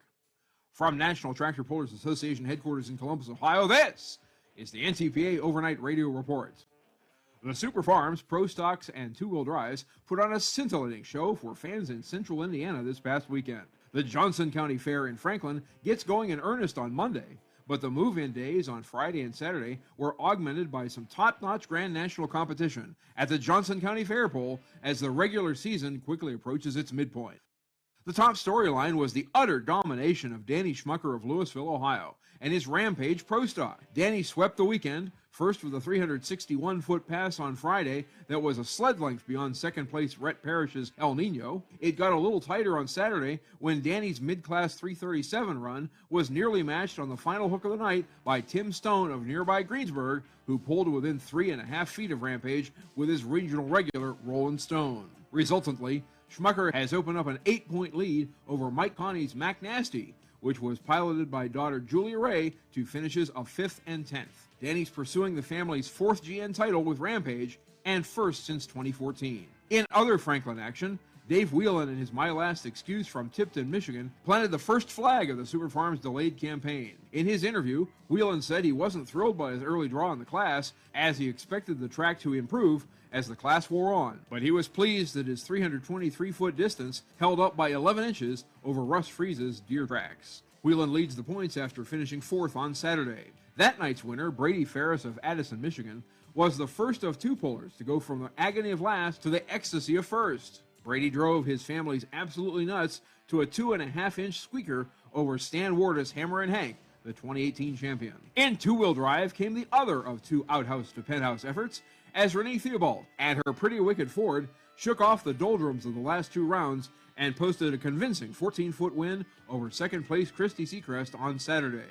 Hailing from just down Route 44 in Shelbyville, Theobald thanked her whole family and crew for wrenching on the truck all week after it suffered injury in Dodge City. Friday night's win was claimed by Jesse Petro and his Buckeye Hauler, which now sits second behind Team Truck Kathy's Complaint in the two-wheel drive race. The Showtime of Wayne Timmerman was the runner-up. Now the pulling world's attention turns to South Central Tennessee, just 40 miles south of Nashville, and the Chapel Hill Lions Super Pull of the South on Friday and Saturday, July 22nd and 23rd. It's the second Supernational event of the season for the NTPA and features 5 divisions both nights beginning at 7 p.m. Central. Super Stock Diesel and Pro Stock tractors, 4-wheel drive trucks, and mini and unlimited modifieds. Tickets and event information may be found at lionssuperpole.com, schedules and results at ntpapull.com, and the multi-camera live stream broadcast at ntpa.tv. NTPA regional action continues this week in Hartford, Michigan, and Washington Courthouse, Ohio on Tuesday, July 19th, Monticello, Iowa on Wednesday, July 20th, and Springfield, Ohio on Saturday, July 23rd. Reporting for the NTPA on the Overnight Drive, I'm John Dunlap. Stay safe and pull hard. Thank you very much, John Dunlap. And yes, coming up this weekend, there it is already, as he just mentioned. Hot Shot Secret will be on location at Lions Motorsports Park, Chapel Hill, Tennessee. Kyle heads out with the vendor booth for the NTPA Lions Super Pull of the South. So big weekend coming up here. Yeah, right on the heels of that, the following weekend, 29th and 30th of July. Josh hits the road with the vendor booth to Ambassador Park there in Fort Recovery, Ohio, for the Fort Recovery Grand Nationals. Pulling season in full swing. All right, back to the phones we go. Let me check in with Pappy. What's going on? You're starting a 2-week vacation, huh? I am. And I only got to burn up 3 vacation days, Steve. How about that? Ain't that special? That's sweet. Off Monday, Tuesday. Took Wednesday, Thursday off. Thursday's Mercedes' birthday. I'm off the weekend. Monday's my Kelly day. Took Tuesday off as a vacation day. Off Wednesday, Thursday, go back to work that Friday. So 2 weeks, 3 vacation days. Wow. Ain't that special? That's pretty sweet. Yes, sir. Steve, these media gurus that are coming out not defending this guy that stopped that guy in Indiana, they're just, Steve, they don't really believe that. They don't really believe what they're saying. They're getting paid to say that over the air. They have no morals, no dignity. They'll do anything to collect that paycheck and get their face on TV. That's all that's about. Doesn't fit their narrative, Steve. They can't have that. I remember telling the kids a couple years ago, that'd be like me, Steve. Could you picture if a news camera group or a news station, was doing some Second Amendment stuff and, they offered to pay me $1 million to come out against the Second Amendment. And if I was to do that, right? Mm-hmm. They do an interview with me and I come out against the Second Amendment just for the money. I mean, what kind of person does that make you, Steve? Sellout. A sellout. So that's all that's about. That's all these people are. Hey, man, did you hear this, Steve? Did you hear Germany is going to shut down 3 nuclear reactors in the name of environmentalists? Okay. Did you hear that? I did not. By the end of the year, they're going to shut them down. Imagine that. So, imagine this. You heard of Nord Stream 2, right? Yes, sir. If there's a Nord Stream 2, that means there's Nord Stream 1. Gotta be a Nord Stream 1. That's the right? one that's been under maintenance. And earlier I shared that Nord Stream 1, like I said, been under maintenance, but I guess Putin may shut it down and stop sending. Ain't that something, Steve? It's perfect time. Let's do some maintenance on this. Steve, they could totally shut down Europe, Germany. Germany's stupid enough to shut down 3 of their nuclear reactors to keep their people warm in the wintertime and cold in the summertime. I mean, they don't have much summers over there, but their winters are brutal, Steve. Brutal. And Putin goes and pulls this. It's like committing political suicide, Steve. What if you don't turn that valve back on? They're in trouble. World of hurt. He's got them over a barrel, an oil barrel. What a bunch of goofs. And you heard old Adam Schiff pushing this. I should have sent you a link to that, but the HR 4350. You heard about this bill they got pushed through or trying to push through. They added into the, what's this new spending bill they're trying to get through? Well, they added this portion to it, Steve. I don't know. We'll see if it goes through or not. But what it's doing is giving the president supposedly total control over the military, taking all congressional authority and control away from the military. Mm-hmm. Meaning that, if we declare a war on another country, Steve, it ain't supposed to go through Congress? Yeah, it has to, yes. Congress has to authorize, yes. Well, not if this goes through, Steve. Think of this. think if this bill goes through and they push this, they're trying to hide it in the spending bill. Is this part of the? I mean, they've got this new, I guess, reduced cost Build Back Better bill. It's still like a they're still trying. Yeah, they were Friday. They added this. I don't know if you want to call it. It's not really an amendment, right to it. But it's called. Look it up. Google it real quick. HR 4350 4350. Okay. And read that sucker. That means that, and there was some language in there, Steve, about we cannot use the military to put them down at the border, about using the military against its own people, so to speak. Even if there's riots, Steve, you got the National Guard and whatnot, and emergency purposes that can be called out. But there's some language in there about being able to, the president has the authority to use the military to combat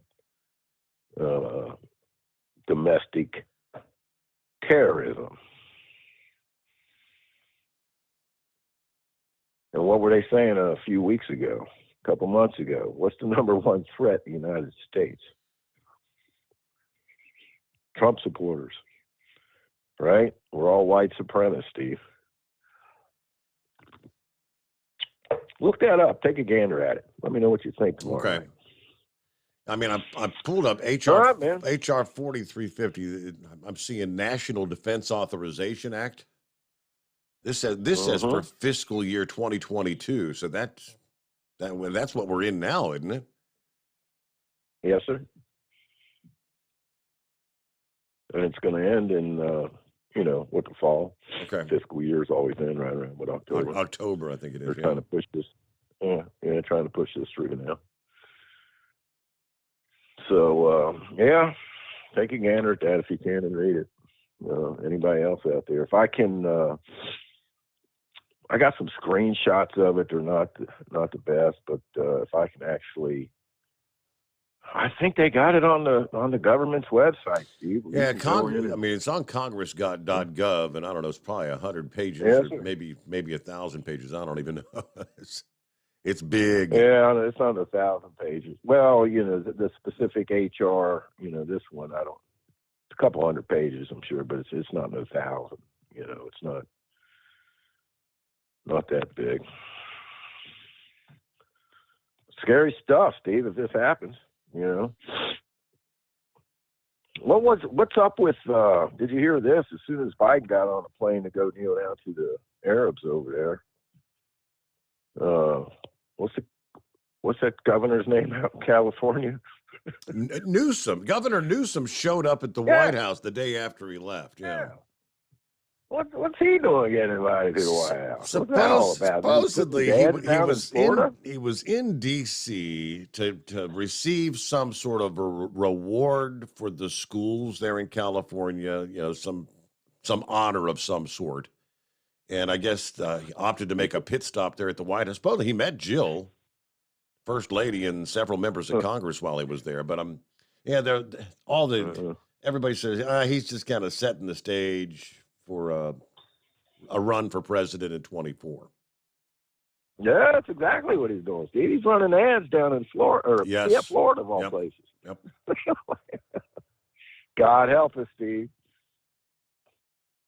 I mean, that man, Well, he's running on the agenda. Calling him Little Trudeau. He said he's sick and tired of the right referring to California as a bad place, because California is actually upholding the rights of the people. California, where we're going to push the critical race theory, history, education, where some states are trying to say you're not going to teach that crap. Yeah, he wants people to buy into the idea that it's better in California because we're forcing our children to learn the truth via critical race theory. Yeah, he's all in, Steve. He's all in with these global elitists. All in.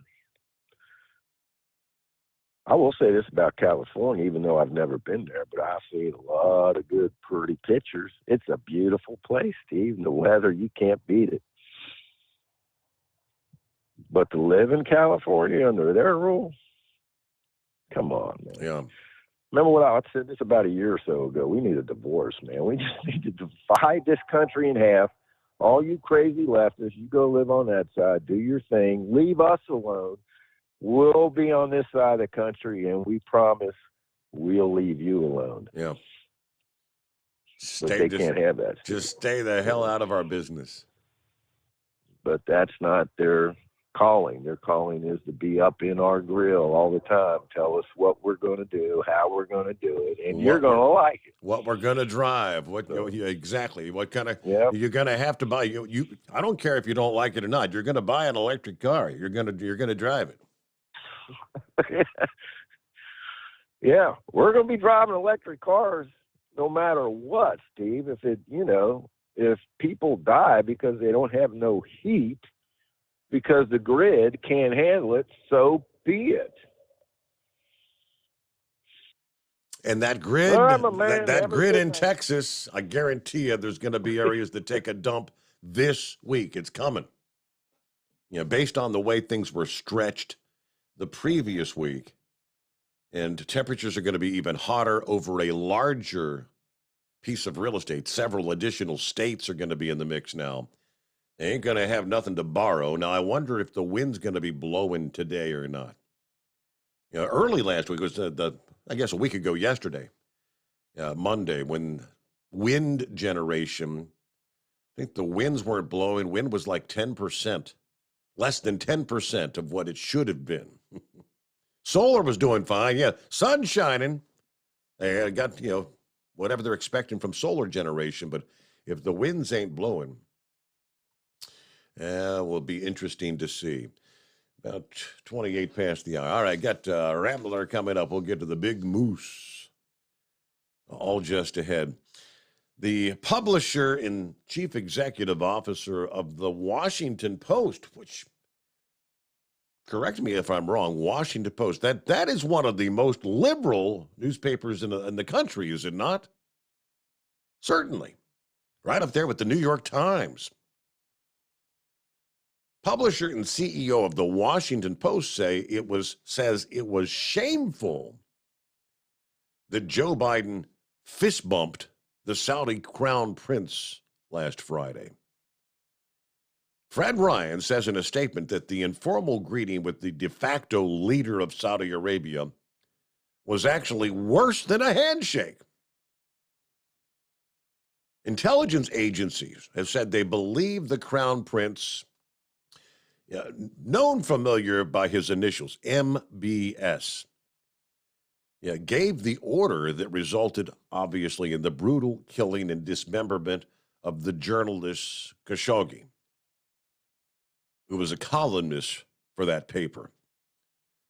Ryan added that this fist bump projected, it looked like a level of intimacy and comfort that delivers to the crown prince the redemption that he's been so desperately looking for. Never mind, time has passed. We've all forgotten about your sins. Let's be pals again. Biden, as a presidential candidate when he was on the trail, promised to make Saudi Arabia, the kingdom, a pariah state in response to the killing. But now we need oil, of course. And come on, old buddy, old pal, old friend. Can you produce a little more oil? Because, the Democrats are going to pay the price come November, and my chances of winning re-election are going to be in the tank if we don't get some more oil. Old buddy, old pal. News break time, the Steve Sommers Overnight Drive. USA Radio News with Kenneth Burns. The nation's top infectious disease expert sharing with CNN that he plans on retiring at some point between now and the end of the current presidential term. I can't be in this job forever, and I don't anticipate I'll be in this job before the end, at the end of the first term of President Biden, which is January 2025. Dr. Anthony Fauci says he was responding to a reporter's question about whether he would stay on as director of the National Institute of Allergy and Infectious Diseases. He's held that title since 1984 and has been in federal service overall for 54 years. Jury selection in the contempt of Congress trial of former President Trump advisor Steve Bannon will extend into a second day. Bannon was charged after refusing to cooperate with the 1-6 House Select Committee. He says he wants to testify now. This is USA Radio News.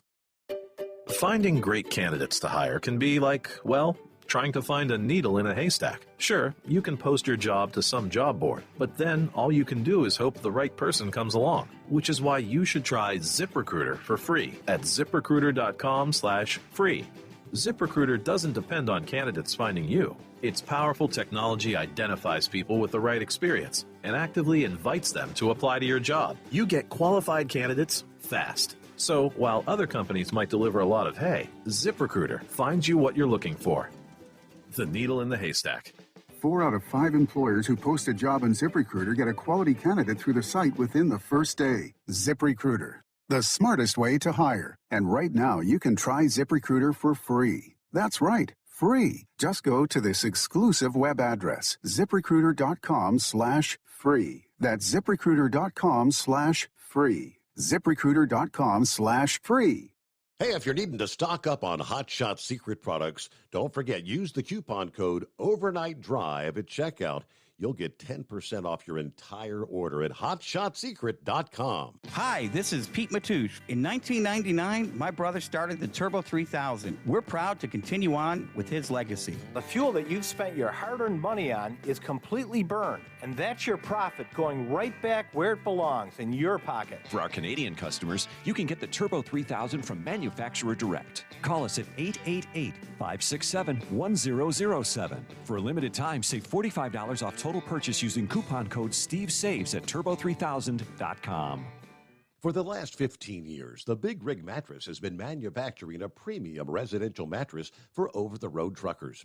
After your downtime and recuperating on the Big Rig Mattress, you wake restored and without sore pressure points, ready for another day on the road. The main support component of the Big Rig Mattress is an individually pocketed spring core that delivers the optimal amount of support exactly where you need it. Check out thebigrigmattress.com to learn more about this exceptional mattress. Many sizes are stocked and can ship within 72 hours. Custom sizes also available. 100% made in the USA since 2009. The price of diesel is through the roof, so what could be worse? How about high prices and low fuel mileage? Well, there is a solution. Everyday Diesel Treatment by Hot Shot Secret. EDT is a concentrated 6-in-1 fuel additive and cetane improver that immediately adds fuel economy with the first fill-up. It's the best way to maximize every drop of diesel for a better bottom line. Everyday Diesel Treatment available at Pilot Flying J, Love's Travel Stops, and TA Petro Truck Stops. Learn more at HotShotSecret.com. Do you have a Dodge pickup and hate your automatic transmission? Of course you do. Levon Miller at Firepunk Diesel here, and we specialize in heavy-duty and performance transmissions for your 3-quarter or 1-ton Cummins-powered truck. So if you're interested in turning your stock slush box into a towing monster, call us today at 614-733-3744 or visit us online at shop.firepunk.com. To protect her home and family in a disaster, Karen was willing to wade through water, mud, and insurance paperwork. Yeah, I can do this. You go, Karen! By simply understanding and updating what her insurance covers and doesn't cover now, she'll be better prepared no matter when disaster strikes. Learn other simple ways to protect your home and family before a natural disaster at ready.gov. That's ready.gov. A message from FEMA and the Ad Council. For anything diesel, take it to Shy Diesel. They provide a wide variety of services and diagnostics to determine what the problem is with the latest technology. From simple oil changes and preventative maintenance to fuel system diagnostics and repairs, engine rebuilds and cylinder head repairs, and rebuilds with our in-house machine shop. They also have on-site DPF cleaning for exhaust issues and DOT inspections. If your diesel is asking for some attention, Scheid Diesel has the specialist you need for anything diesel. Located in Terre Haute and Lafayette, Indiana, and Effingham, Illinois, Scheid Diesel has you covered. PureFlow Air Dog, your leader in fuel air separation system technology. Our systems filter out water, particulates down to 2 micron, and remove all of the air out of your diesel fuel. This allows for nothing but pure, clean diesel fuel to reach the expensive injection system equipped in your vehicle. Not only do our fuel systems protect, they also come in a variety of flow rates to meet your performance needs. Our systems are compact and use OEM-style fittings for easy installation. Learn more about our product at www.pureflowairdog.com and be sure to follow us on Facebook and Instagram. Protect your investment with PureFlow Air Dog. And now, back to the Steve Sommers Overnight Drive, live from the Hot Shot Secret Studios.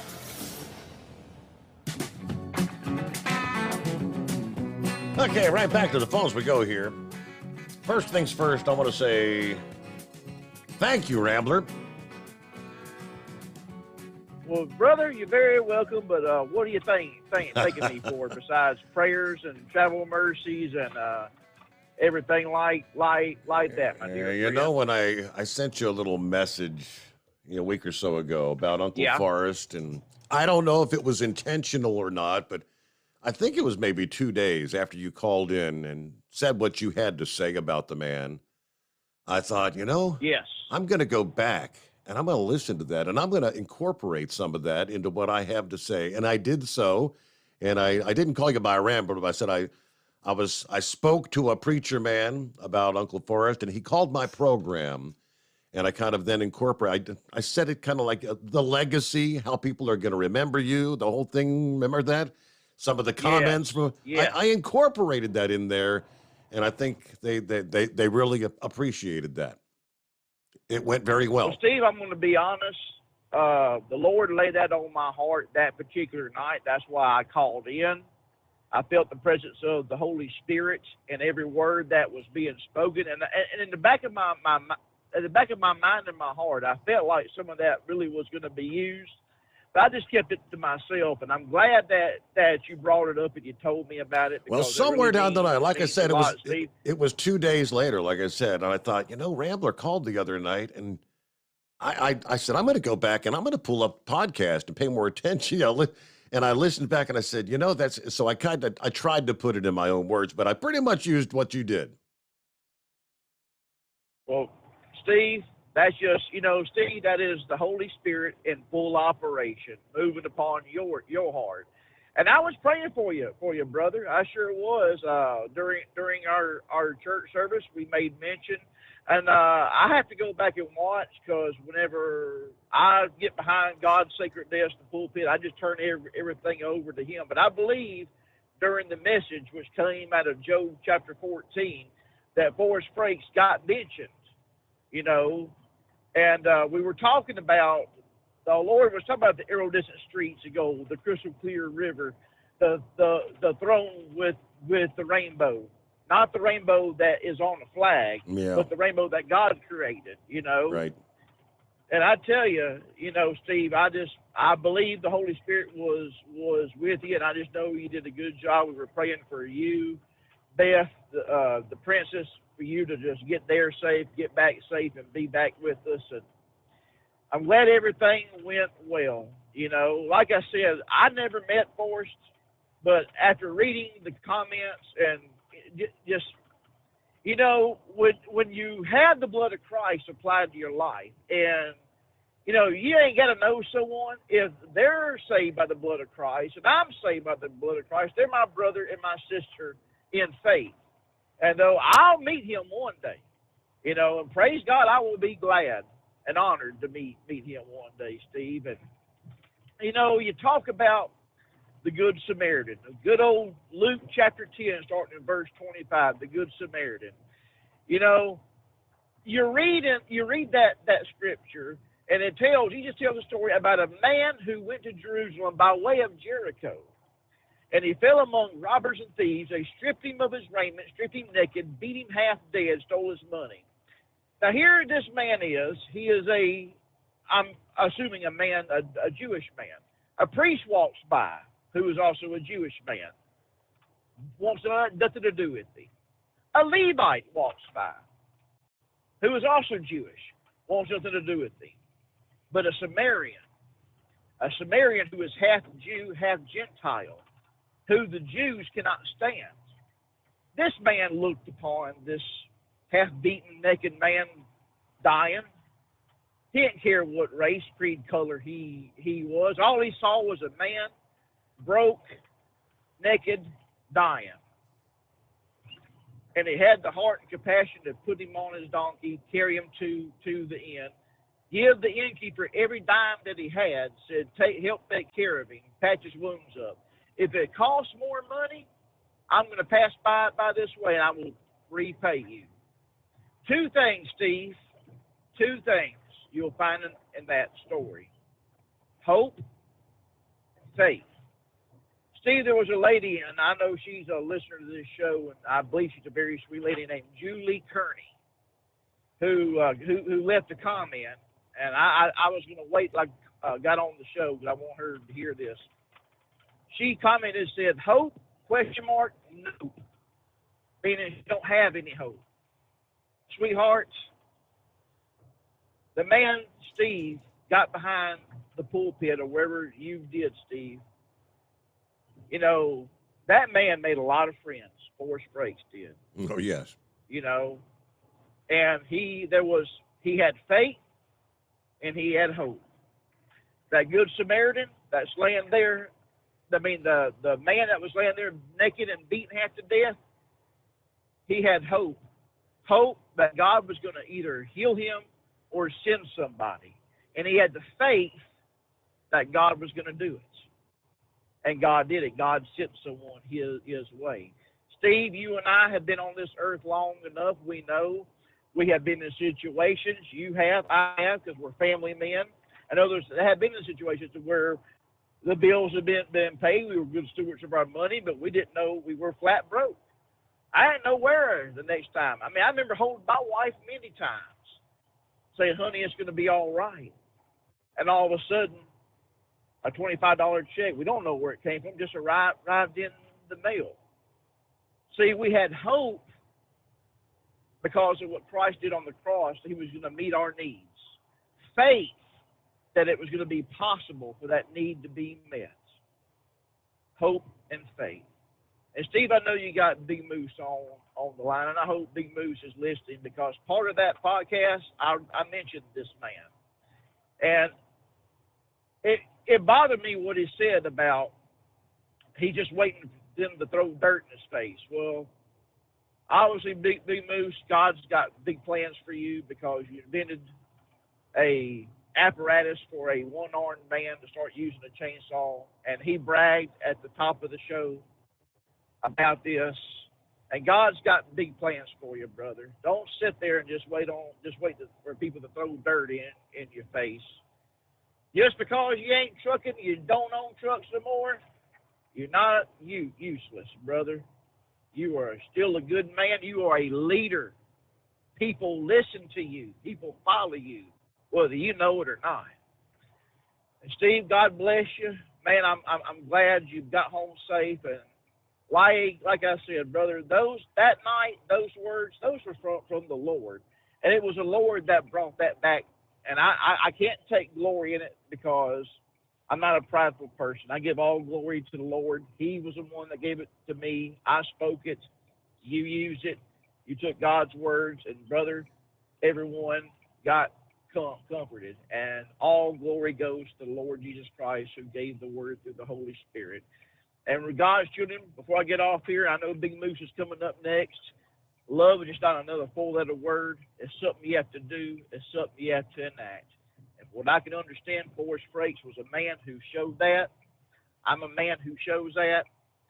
And I know I can show it because Jesus showed it first. I love you, Steve. I'll talk to you later, brother. Have a great day. Thank you again. Oh, boy. You know, what do you say? It is 844-844-3388. Hello to Truck and Phil on board. Morning, Steve, and the Hot Shot Secret Nation. Coffee up. Happy Taco Tuesday. Ready to make the routine, right? Heading out from Sterling Heights, make that flip to Fort Wayne and back again. Have a great day. Only 159 days till Christmas. Semper Fi. There's Truck and Phil. Thank you very much. And we'll return into the Steve Sommers Overnight Drive. Live from the Hot Shot Secret Studios, the Steve Sommers Overnight Drive. For the last 15 years, the Big Rig Mattress has been manufacturing a premium residential mattress for over-the-road truckers. After your downtime and recuperating on the Big Rig Mattress, you wake restored and without sore pressure points, ready for another day on the road. The main support component of the Big Rig Mattress is an individually pocketed spring cord that delivers the optimal amount of support exactly where you need it. Check out thebigrigmattress.com to learn more about this exceptional mattress. Many sizes are stocked and can ship within 72 hours. Custom sizes also available. 100% made in the USA since 2009. Over $5 a gallon for diesel? Wow, it's the highest it's ever been. Now what if you could get paid to use a fuel additive? Hear me out. Hot Shot Secret Everyday Diesel Treatment, EDT, will improve your miles per gallon enough that the fuel economy savings will not only pay for the cost of the product, but also keep more money in your pocket. Think about it. At $5 a gallon, you're paying over $1,200 to fill up and going 1,500 miles on a full tank. Well, Hot Shot Secret Everyday Diesel Treatment will increase fuel economy up to 3%. That's an extra 45 miles per tank, $37 worth of diesel, and a savings of 2 cents every mile. EDT is so strong, it only takes $12 worth of EDT to get these savings, and you get all the other benefits of this 6-in-1 treatment. Take the EDT challenge today. If you're not completely satisfied, we'll refund your purchase. EDT is available at Pilot Flying J, Love's Travel Stops, and TA and Petro Stopping Centers. Learn more at hotshotsecret.com. At Turbo 3000, our founder Andy Matoush firmly believed you should challenge yourself. Put the most money back in your pocket, where it belongs. Four Wheeler Magazine took our challenge, and they wrote it did exactly what we said it would do. As fuel prices keep going up, get your Turbo 3000 from manufacturer direct. Call us at 888-311-9993. Always free shipping in the USA, and for a limited time, save $45 off total purchase using coupon code STEVESAVES at turbo3000.com. And now, back to the Steve Sommers Overnight Drive, live from the Hot Shot Secret Studios. I got an email from James a few minutes ago. He said, if I can piggyback on what Pappy was saying about the idiocy of shutting down the nuke plants in Germany, and, even, I guess, technically giving Russia even more say over whether or not they can stay warm in the winter. Here in the USA, Steve, the Enviro Nuts here in the U.S. want to remove, I think it's 3 hydroelectric dams from the Snake River to make it easier for the salmon to swim up the river or some dumb crap like that. I mean, the West can't make enough electricity as it is, and they're actually looking at doing things to decrease capacity. Can someone say, idiots? Yep. Hey, Big Moose, what's going on? Oh, just getting ready to go over and meet the fellas for breakfast. You playing radio? Yes, sir. Heading down the home stretch, as a matter of fact. That look like it, yeah. Well, just a couple things here real quick. Talking about that kid over there in Indiana that stopped that shooting, and all these left-wingers is condemning him for it, and everything. And, God forbid it happen. But in the event of another mass shooting, I just hope that an illegal immigrant transvestite who works part-time for an abortion clinic jumps on that guy and stabs him to death with a rainbow-colored dildo so the left leg will have a hero for a chance. You know what I'm saying? That would make headlines, yes. They'd have a hero then, buddy. There wouldn't be nothing they could say about nothing then, And I just, I hope the next hero that comes out, I just hope that's the scenario. That way that the left can have a little taste of what it's like to have a real hero in their midst, you know. But I think the kid done right. He followed his protocol, handled his piece the way he should, took care of business. I'm just sorry that it took him, he didn't get there quick enough to save the other three, but he certainly stopped a lot of bloodshed, you know. Yes, sir. But, now, let me get back to, I'm going to touch on Chevy guy's comment here about the extra wheels and how they can generate power. That's what you call perpetual motion, and it does not exist. Okay? Generators or alternators require a certain amount of energy to produce a certain amount of energy. And the more energy that is demanded from an alternator or generator, the harder it is to turn, which creates drag. Years ago, we had generators, DC generators on everything. From a Model A Ford to a B Model Mac, they had a generator on it. It was a big old heavy bulbous thing, about 6-8 inches in diameter, about a foot long and heavy. Most of them alternators weighed anywhere between 35 and 50 pounds, depending on what the application was. So the way they kind of alleviated a little bit of problem, they come up with an alternator. An alternator creates alternating current, not direct current, a lot lighter apparatus. So to correct the alternating current back to DC, they put a diode in the alternator. They use a voltage regulator and a diode, so it turns alternating current, just like you have in your house, into direct current to charge a 12-volt battery. A 12-volt battery whose only job is to turn the starter motor long enough to make the engine run. So those batteries aren't dead. You know, they weren't designed to charge a battery from dead. They were designed to maintain a battery. That when you start that motor, it drags that battery down a little bit. That alternator comes in there, shoots a little juice to it, tops it right off. It just keeps it topped off. See what I'm saying? It's not bringing it from dead to full charge every time. If you was to put an alternator on a car, let's say you've got an electric car. It takes X number of voltage to make that car's electric motor make it run, let's say, 20 miles an hour. All right, at 20 miles an hour, it's losing that charge at X rate, whatever that rate, be. If it's losing a volt a minute or 10 volts an hour or whatever the case may be. To replace the amount that it's losing, that generator has got to be putting out a greater amount, the same or greater than the amount that the motor's losing. Well, now guess what happens? When you start demanding that power from the alternator, it starts creating a drag, which makes the wheel that the alternator's attached to slow down.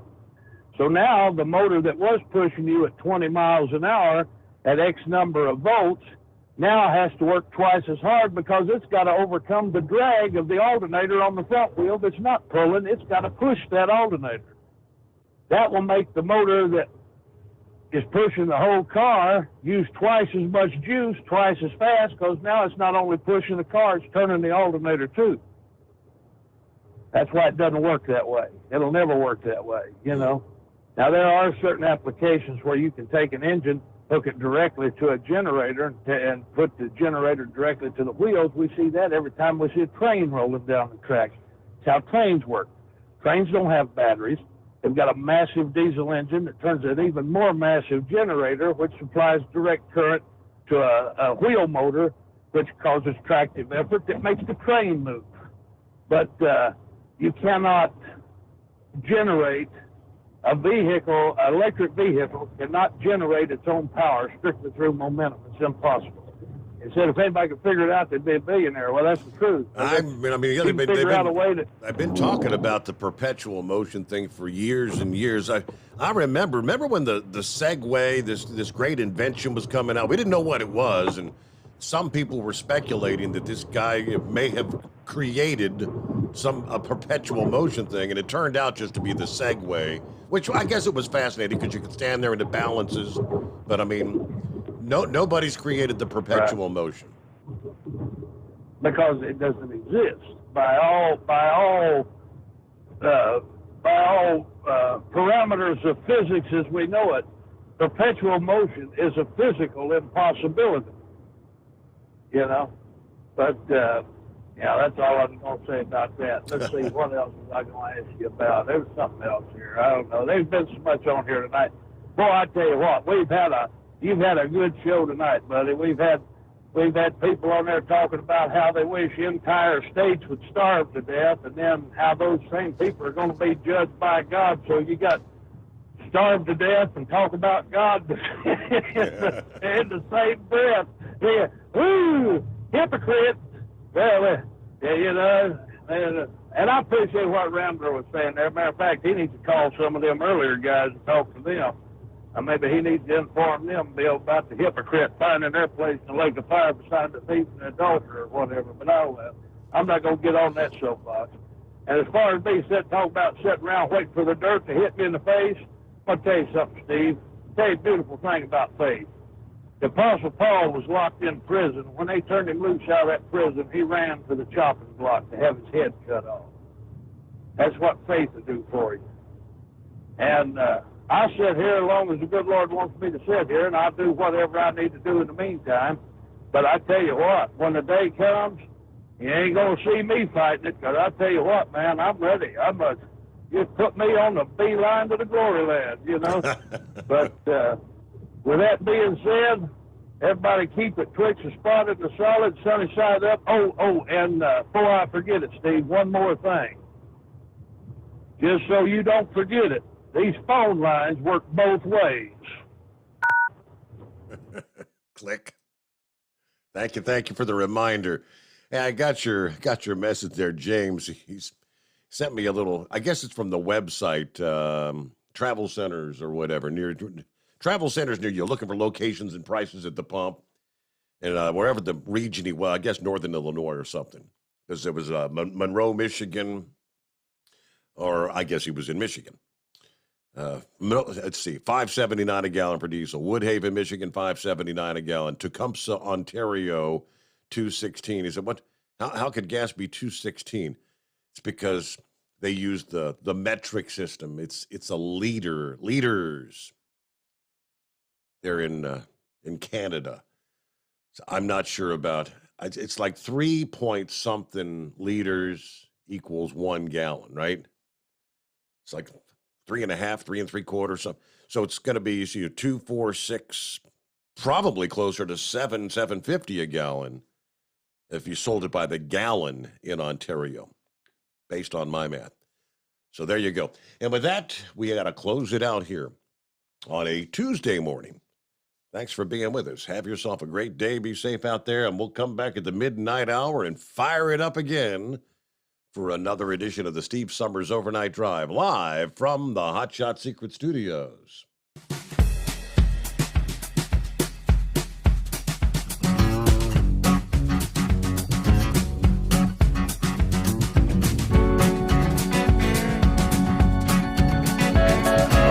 You'll never guess the places that I've been. You never guess the places that I've been. 'Cause everything is like a dream, yeah, but only in that dream that I live in. I'm never gonna let the day begin. Never gonna let the day begin. 'Cause everything is like a dream, yeah, but only in that dream that I live in. Oh, don't wake me up before you go, and I'll just make this bed my home. Oh, darling, please just let me sleep. Give me my dreams.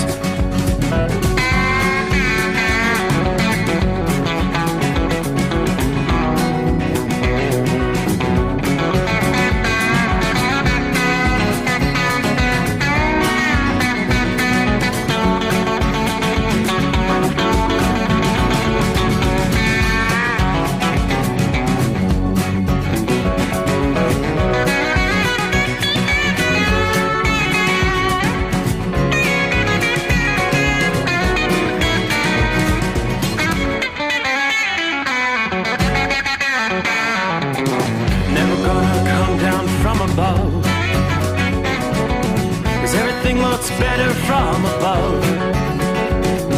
Nothing's ever as it seems, yeah, except in that world that I dream of. Never gonna lose the ones I love. Never gonna lose the ones I love.